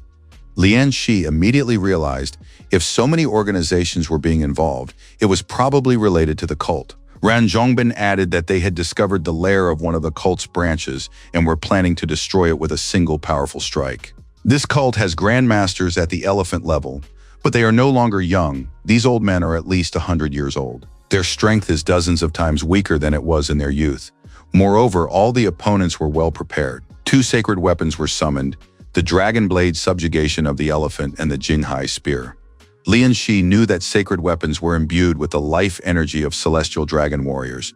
They possessed consciousness and were capable of decapitating an enemy from a distance of 1,000 miles. The young man didn't understand why members of the Chamber of Commerce were present in their army or what their role was. It seemed that these people could not be of much help on the battlefield, since trade was not usually their direct field of activity. Mr. Ran replied that thanks to the representatives of the Chamber of Commerce, the operation was practically guaranteed to succeed. Their joint mission is the perfect opportunity to demonstrate the Emperor's power and strike fear into the hearts of all other criminals. That is why the mission is fully sponsored by the Tianbao Chamber of Commerce. Even if it is expensive, they will derive commensurate benefits from the event. Lian Shi already understood. Collaborating with the authorities on such a large-scale mission would bring the Chamber of Commerce immense popularity, elevating it above its competitors. Now it was clear what the Chamber of Commerce was counting on. At that moment, the young man heard someone call his name. An unfamiliar young man was approaching them, stating that he had recognized Lian Shi from a distance and would like to speak with him. The young man introduced himself. "My name is Wei Xiao. It's a pleasure to meet you." Lian Shi knew that Wei Ling liked to adopt children from all over the world, and perhaps this was one of them. The young man was cautious and didn't understand what this guy wanted. Lian Shi, without moving from his spot, asked, "Why does Mr. Wei need me?" Wei Xiao laughed cheerfully and replied that he had heard how Lian Shi had single-handedly taken down the Wushui City gang, destroyed the cult's stronghold, and saved a bunch of people, so he wanted to meet the hero in person. Lian Shi listened to all this, then asked his companion not to beat around the bush and to speak plainly. Wei Xiao replied that this was fine since Lian Shi didn't like beating around the bush, and began to explain. Historically, the second captain had fewer opportunities than the first. Lian Shi had achieved a great deal and done much good, but Captain Hu Yulong had been unable to reward him appropriately. Wei Xiao offered Lian Shi a chance to work with them. If he agreed, he would receive a yellow dragon pill. It was a very tempting offer. The yellow dragon pill was worth 3 major merits, and these people were willing to give it away for free. Lian Shi smiled and said that as soon as Master Wei gave him the pill, he would immediately start working for him. Wei Xiao realized the boy was mocking him and asked this, barely holding back his anger. Lian Shi smiled sweetly in response and said that they were the ones who started this conversation. Wei Xiao, being no fool, understood everything at once. Captain Hu had found himself a fine subordinate. Lian Shi replied that his companion's father, Wei Ling, had handled the task even better. Wei Xiao said that luck runs out sooner or later. The problem is that many people overestimate themselves and don't know their place. Ran Zhongbin, who had been silent for a long time, couldn't hold back. Did Wei Xiao really come here just to make a fool of himself? He noted that what was happening right now looked exactly like that. By trying to insult someone else, you only dig yourself into a deeper hole. Ran Zhongbin suggested that Li Shi spar with him, reminding him that the ship didn't belong to Wei Lin. But Wei Xiao really wasn't stupid. He told Li Shi that he was joking, but the offer of cooperation still stood. If the young man agreed, his career would take off. Otherwise, during the operation with this handsome guy, Li Shi might get into trouble. Ran Zhongbin was literally seething with rage. Had Wei Xiao really threatened them right there on the ship? Li Shi placed a hand on his boss's shoulder and said it was a trap. He stepped forward and announced that he would give Wei Xiao a clear and definitive answer. It was impossible to work for him. Of course, in response, he heard a threat that he would regret it, but it would be too late. Wei Xiao turned around, ordered his men to leave, and left the ship. Ran Zhongbin was very upset. He couldn't understand how this insolent man dared to treat an employee that way right in front of him. Wei Xiao left satisfied, confident that Li Shi would pay for today's choice, and everyone would see who would have the last laugh. Ran Zhongbin said that the Chamber of Commerce was holding an event today, and Li Shi needed to hurry to get a good seat. The young man didn't know what he was talking about, but it turned out to be the Yonghai auction. That evening, an auction was held on the ship, and all the wealthiest people had gathered. The auction hall was packed, and the event was declared open. Zhu Bingcan, a representative of the Chamber of Commerce, was the auctioneer. He welcomed all the guests and thanked them for coming. The man said there would be no delay, and the auction would begin. The first lot was a jade and rainbow tree, the symbol of the Chamber of Commerce. An assistant brought out a ceramic vase containing this lot. Everyone looked at the jade rainbow tree in amazement. No one knew what kind of plant it was or how valuable it was. Ran Zhongbin confirmed that it was indeed a rare plant, but unlike others, it was not nourished by water. The tree's growth relies on the blood of a saint. At that moment, the girl dripped the liquid onto a seed lying inside the box, and immediately, a huge tree grew right before the eyes of the astonished crowd. It was bright, shiny, and drew everyone's attention. This was a case where you shouldn't judge a book by its cover. Inside, the tree was much more spacious than it appeared from the outside and held many treasures. Moreover, the tree could transform back into a seed, preserving everything inside it. Simply put, it was the perfect storage space. The tree had only one drawback. To activate it, the blood of a saint was required, which was extremely difficult to obtain. Everyone understood that this was an extremely useful treasure, but one with a very complex condition for use, almost like a sacred weapon. The auctioneer said that it was a jade birch, and that luck would never cease to smile upon the owner of this marvel. The plant possessed healing properties, and all sorts of remedies could be made from it. The auctioneer announced the starting price, 300 lanas, and asked who would bid higher. The bidding was lively. The price for such a rare item kept rising, and in the end, the tree was sold for 1,400 lian. The lucky winner was Mr. 32 from the River Lord Alliance. After that, the auctioneer addressed the guests and reminded them of the auction rules. According to the rules, if two bidders are competing for a lot and neither is willing to back down, a duel is held.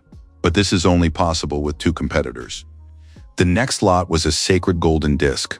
Li Shi was attending such an event for the first time and was in shock. He saw the rich handing out huge sums of money with a single wave of their hand. Ran Zhongbin asked the young man if anything had caught his eye. Li Shi smiled sweetly and said that he hadn't found anything he liked yet. He still had some money left over, though it wasn't much. He might be able to buy something for himself. The auction was coming to a close, and the auctioneer announced the final lot. This item had been acquired by the Chamber of Commerce in the central region of Jianghai. A cart was wheeled onto the stage, carrying an item covered by a cloth. The auctioneer pulled back the cloth, and before everyone's eyes appeared a pair of golden eyes belonging to a fully grown golden-eyed monster. Li Shi jumped in surprise. He had never seen anything like it. But the strangest thing was that his inner Ji-Ding seemed to respond to those eyes. Could these items be connected in some way? As is well known, a golden-eyed beast can be ridden. It will effortlessly soar through the heavens and seas. Its eyes shine like the sun, capable of distinguishing loyalty from betrayal, dispelling any illusions, and revealing the truth to the world. Now these eyes were being sold in perfect condition. Their essence had not yet been extracted. Li Shi realized that this was visual cultivation, which grants superhuman power.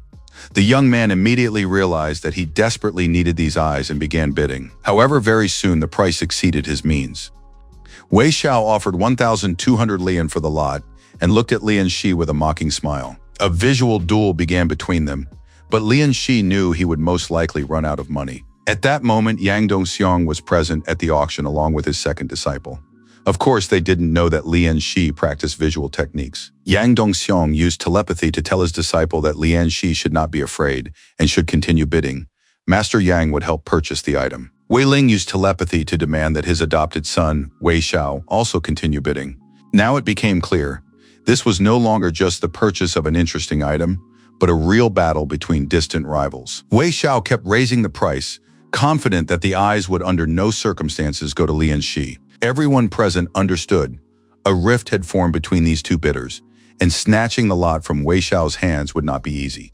The brothers from the martial arts school were also sitting in the hall and suggested there was another method, a duel. Everyone knew that Wei Xiao was a mid-level Skakun tier warrior, while Lian Shi hadn't shown anything special yet. Ran Zhongbin advised his assistant to let the bidding go and then ask Hu Yulong about a similar item. But Lian Shi asked Ran's brother not to interfere. He was too focused. Lian Shi stood up and said that his master had taught him, "Honor is the only thing that cannot be taken away from a warrior. A warrior must fight against the heavens, the earth, and all rivals in his path. Above all, he must fight those who try to rob him of his honor and dignity and seek to humiliate him." Lian Shi stepped onto the stage and addressed Wei Xiao. "Surprisingly, we both want the same item." The young man proposed a duel to determine who would get the lot. The audience thought he had lost his mind, challenging Skakun. Many had heard that Lian Shi had defeated opponents of this caliber in Wushu, but everyone knew that Wei Xiao was far stronger. Lineage mattered a great deal. Even if Lian Shi was at Skakun's level, their combat skills would certainly be on different levels. The spectators tried to predict the outcome. Wei Xiao addressed the young man. "You've got some guts to dare challenge me. Be glad weapons aren't allowed here, otherwise, we'd have to hold a funeral." Lian Shi knew that just 2 weeks ago, he wouldn't have been able to handle such an opponent, but now he had the Mirage Beetle, and the situation had changed. Every day he fought against Liu Chang and other Skakun-level masters in his dreams, gaining combat experience. By hunting sea creatures, Lian Shi earned merits that could be exchanged for treasures and used to increase his fusion level. Now Lian Shi desperately needed a real fight to understand just how much stronger he had become. The start of the match was announced and Wei Xiao rushed into the attack, hoping to quickly punish the weakling. To everyone's surprise, Lian Shi was ready. He deftly dodged the attacks and prepared to strike back. His very first counterattack succeeded. Blood flowed from Wei Xiao's mouth and the spectators froze, realizing that the young man had managed to knock his opponent back. Wei Xiao realized what a disgrace he had suffered in front of the spectators, and his adoptive father, this greenhorn, had thoroughly infuriated him. Everyone knew that Wei Xiao was about to use the floating step of the water tiger, his signature move. Although it was a mid-level technique, Wei Xiao had perfected it. He was certain Lian Shi would definitely not be able to handle this attack.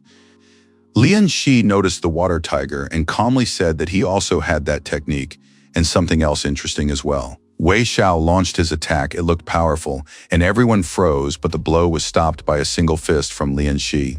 The second disciple gaped in surprise and looked at Master Yang, who had been trying to say that he didn't have any favorites. But now looking at the ninth disciple, he couldn't help but admit, this guy had enormous potential. Hu Yulong was also pleased with what he saw.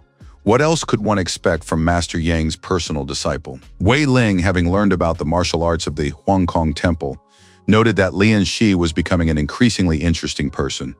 Lian Shi addressed his opponent, "You lost, Wei Xiao, but if you want, we can continue." Wei Ling rose from his chair and told his son that he had already disgraced himself enough. After that, he announced that the golden dragon eyes belonged to Lian Shi, who had earned them by right. Lian Shi recognized this man, the current head of the alliance, Captain Wei Lin. The auctioneer congratulated the young gentleman on the final lot. The Chamber of Commerce would prepare it for its new owner. Lian Shi stood next to his purchase, thinking with satisfaction that everything had gone as it should. That same evening, left alone, Lian Shi examined his purchase, pondering how to use the eyes. He took out one eye and thought that perhaps he should just eat it. Lian Shi bit off a piece of the eye and felt his own eyes fill with energy. The young man realized he was right. With just a single glance, he was capable of incredible things. The ships participating in the joint operation had finally reached their destination, and everyone needed to get ready. The crew was told that they had reached the shore. It was time to drop anchor and get ready for battle. Lian Shi looked simply charming in his new uniform. his eyes glowing like a dragon's. Upon landing, they saw a landscape that seemed deserted. Insects and small animals crawled among the grass. Birds fluttered, butterflies fluttered, the atmosphere seemed peaceful. But the men knew they had to stay alert and watch their step. The guardians of the ghostly mother were masters of stealth attacks. The warriors had to keep their eyes open. As they moved deeper into the island, they soon came upon some trees, noticing nothing suspicious. Lian Shi noted that fog was beginning to thicken around them. Ran Zhongbin ordered everyone to keep an eye on their surroundings and stay together. Suddenly, a stranger emerged from the fog. The group stopped, trying to figure out if he was friend or foe. But they couldn't get a good look at him. He was moving very quickly, and visibility in the fog was poor. Thanks to his golden dragon eyes, Lian Shi could see and sense much more, and he immediately understood what the problem was. The young man looked around. His companions had been right there a moment ago, but now he stood alone in the fog. He knew that people didn't just disappear into the fog that quickly, which meant a magical effect was at work. Lian Shi noticed that the enemy was even capable of concealing their aura. Soon his companions were nearby again. They said they'd turned around, but Lian Shi was nowhere to be found. Not a trace, not even an aura. Lian Shi agreed. The fog was very strange. They were moving southeast as Commander Shu had ordered. Ran Zhongbin confirmed the advance was proceeding as ordered. The next moment, Lian Shi's spear painfully scraped Lord Ran's cheek. He cried out, clutched his face, and asked what on earth Lian Shi was doing. Lian Shi replied that he would never call Commander Shu by his first name, but would say Brother Shu. Now he could see clearly. The enemy's disguise was ridiculous and ineffective. The villain had taken on the appearance of Ran Zhongbin, but realized that Lian Shi wasn't a fool. There was no need to use the disguise. The monster declared the game is over and assumed his usual form, intending to quickly finish off Lian Shi. Lian Shi watched the metamorphosis with interest and asked who he actually was, suspecting a relative of one of his enemies. Vlad said he wouldn't waste his breath. He and his 4 friends were just a half step away from C rank and could easily handle Lian Shi. One of the thugs declared he couldn't wait. He wanted to be the first to test what this brat was made of. A powerful punch to the nose stopped the thug in his tracks. The test had gone well, and he understood everything about Lian Shi. The ringleader saw this and realized that the young man was also at the half-step stage, or perhaps even stronger. The thugs decided not to mess around and attack all at once. They didn't want to suffer the same fate as their comrade, for whom nothing could be done anymore. Lian Shi deftly dodged the attacks of all the bandits and fought them off with his spear. He was so skilled that in a single moment, his legs knocked down 2 thugs at once, and his spear closed in on the main villain's face. The half-monster thought all this had happened because of Lian Shi. After all, he used to have a normal life, an education, and ordinary affairs. But Lian Shi had destroyed and taken everything from him without asking for permission. The young man remembered Liu Chang's son, whom he had killed. The boy had gone missing and apparently had joined the cult of the Ghost Mother. Lian Shi said that his father had formed a gang, bred river monsters, and drunk the blood of ordinary people. He was merely enforcing the law and doing his job. Before Wen Yang could reply, a voice came from within him, pleading with the young master to help. He was in terrible pain. Lian Shi saw this with his own eyes for the first time. The Phantom Mother's guards worked in pairs, one in the light, the other in the darkness. If Liu Wenyang was in the light, where was the one in the darkness hiding? The dark entity was struggling to break free, screaming in pain and begging for help. The 2 entities stood side by side, united by a single goal. They both wanted to kill Lian Shi, believing him to be the cause of all their misfortunes. Wen Yang told the dark entity that together they could kill Lian Shi and avenge his father. Lian Shi had almost no options. 2 entities were rushing at him at the same time. He didn't manage to stop them the first time. When the second one woke up, their combined power broke through the cocoon stage barrier. A monster consisting of 2 parts, with 2 swords in its hands, lunged into the attack, ready to destroy Lian Shi. It was unclear how to fight it. Lian Shi saw that his opponents had reached a new stage, but they remained amateurs without combat skills. Right now, they had only brute strength. Against that, one had to use cunning. Besides, the monsters themselves didn't know how to use it effectively. Lian Shi parried another attack with his foot, blocking the sword, but the monster wrenched the spear from his hands. It seemed all was lost, but Lian Shi gathered his strength and knocked the monster to the ground with a powerful blow. Wen Yang, lying there nearly destroyed, told Lian Shi to build his career on the bones of his family. It seemed the young man was about to stop, but Lian Shi asked if he had finished his accusatory speech, since he needed to move on. Putting an end to it, Lian Shi walked through the fog, trying to figure out where Ran Zhongbin had gone. Suddenly, he heard a noise and saw two warriors high in the sky, communicating across a vast distance. Lian Shi realized that it was a saint's weapon, possessing an overwhelming aura. He wanted to get a better look at what was happening, but the fog was growing thicker. Looking at his body, Lian Shi realized that his golden dragon in tiger form was the result of the fog's influence. The young man knew he had to find a way out immediately. Demonic forces were at work all around him. Soon he came upon a building in the middle of the forest. It was strange to see it in such a place. Lian Shi went inside, assuming he had stumbled upon the hideout of the cult of the Ghost Mother. The house was tidy, with papers lying on the table. Judging by the evidence, the owner was a warrior saint. There was a locked chest standing near the house, from which a dark, demonic power began to emanate. The chest opened slightly, and a long, clawed hand reached out. Lian Shi examined the house. In the corner stood a large barrel of water with a fish swimming inside.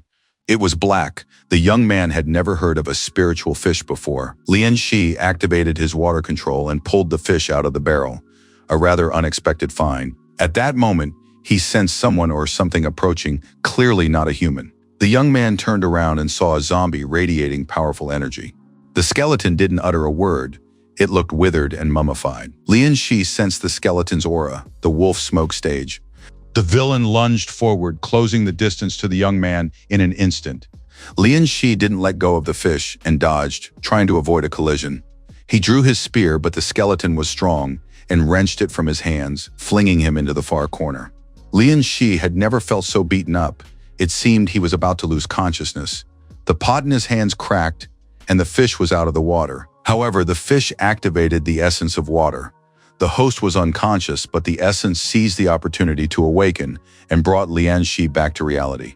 The young man opened his eyes. Streams of water flowed around him, and he was sitting against a wall. To his surprise, Lian Shi realized that while he was unconscious, he had managed to level up. Shards of a clay vessel lay on his chest. He guessed that the spirit fish found in the barrel had helped with all of this. Lian Shi checked his new stats and discovered he had acquired the whirlpool skill. Soon he decided to try using it right there in the room. The young man understood that the time had come to test his new abilities in action. Besides, the zombie hadn't gone anywhere. All the officials and soldiers were urgently herded onto the ship, ordered to board quickly as they were about to set sail. Hu Yulong wanted to understand what had happened and why they had to retreat. The man was furious. Those old fools had brought trouble upon themselves and set the rest up. On top of that, they had created the Black Mist, the result of their experiments. They had sacrificed 2 warrior saints for the sake of this abomination. The accursed cult of the Ghost Mother must be destroyed. Ran Yin was worried. She didn't want to leave without her brother. Hu Yulong reassured her, since Ran Zhongbin was a master at the wolf smoke stage. Suddenly, Ran Zhongbin burst out of the fog. He looked alarmed and reported a terrible disaster.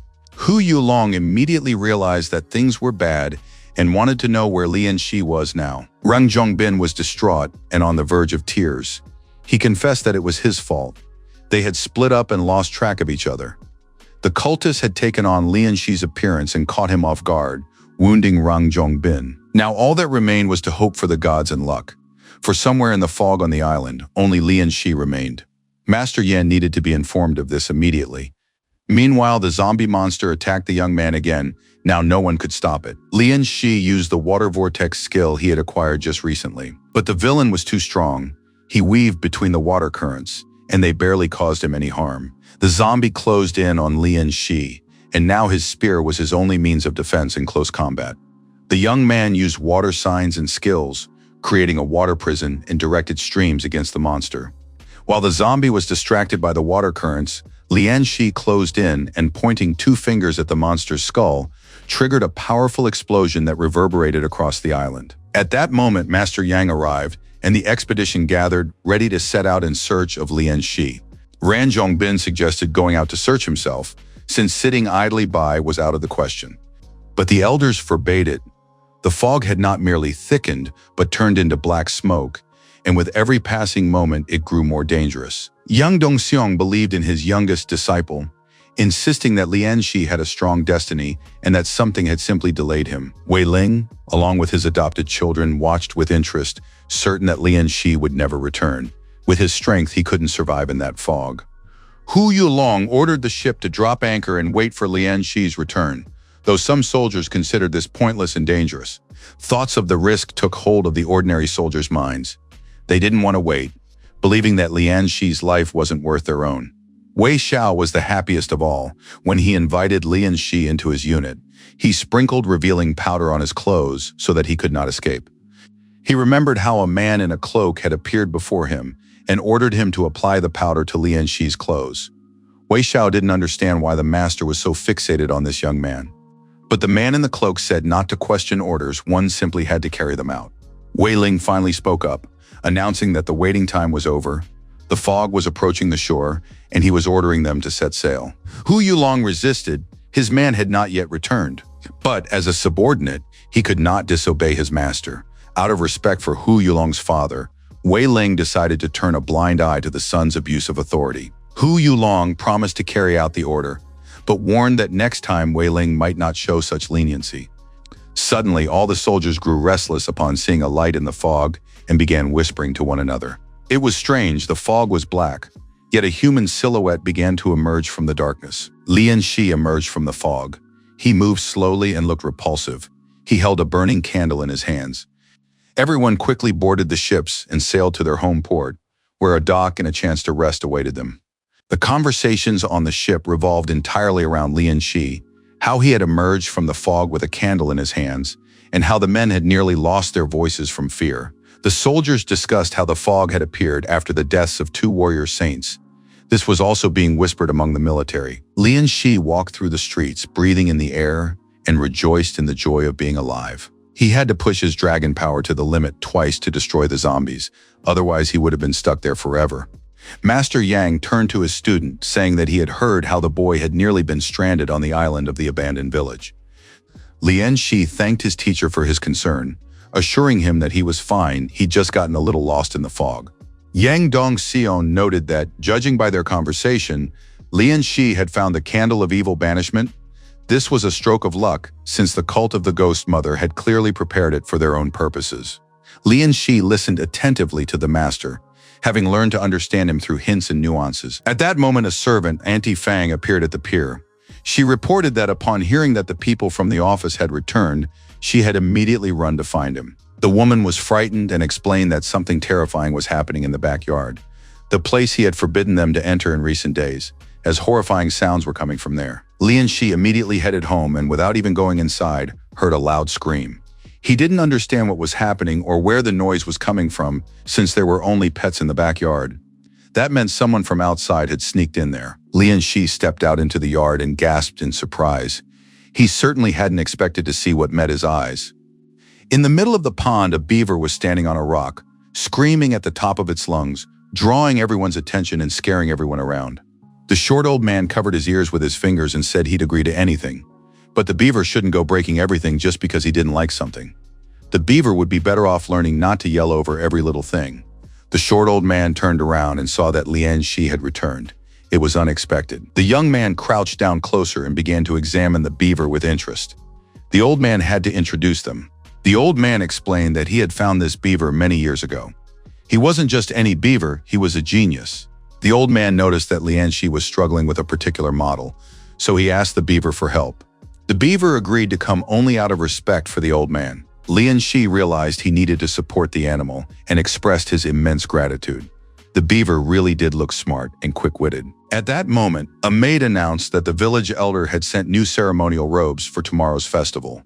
Lian Shi almost forgot that he had promised the village elder to hold a day of sacrifice. When evening came and all the household chores were finished, Lian Shi remained in his room, alone, meditating. Water currents swirled calmly around him, which he now controlled with confidence. After that, he practiced the whirlpool technique once more. Last time, everything had turned out too disjointed, and Lian Shi hadn't fully grasped how it worked. Now, however, he had figured it out. The whirlpool transformed the meridians of his body into gateways to a spatial reservoir.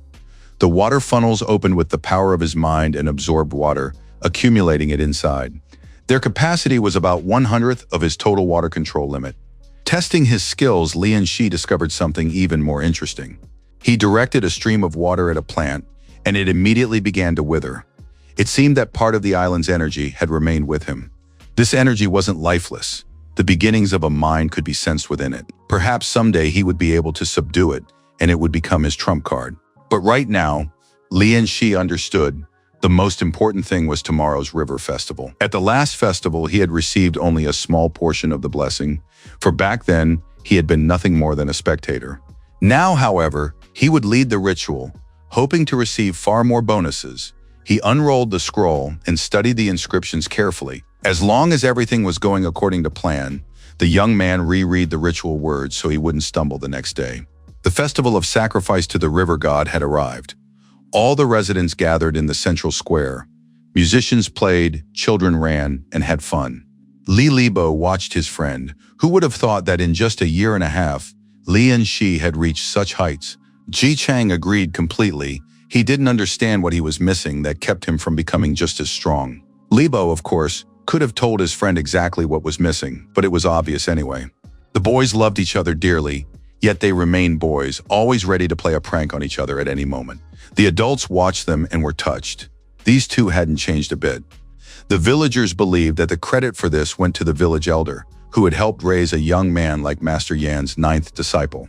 The village elder agreed, for he had watched over Lian Shi since childhood and sensed that the boy would go far. The boys had already noticed that Lian Shi had left the house and were telling all the villagers that the festival would begin soon.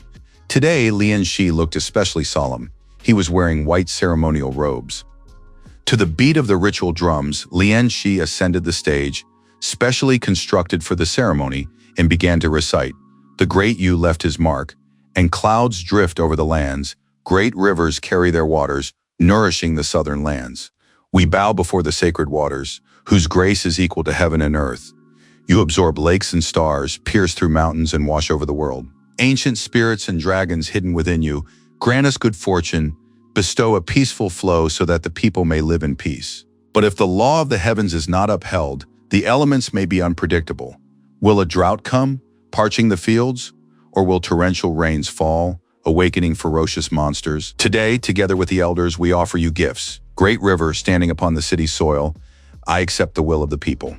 Lian Shi immediately checked his stats and confirmed. As the high priest, he had received significantly more blessings.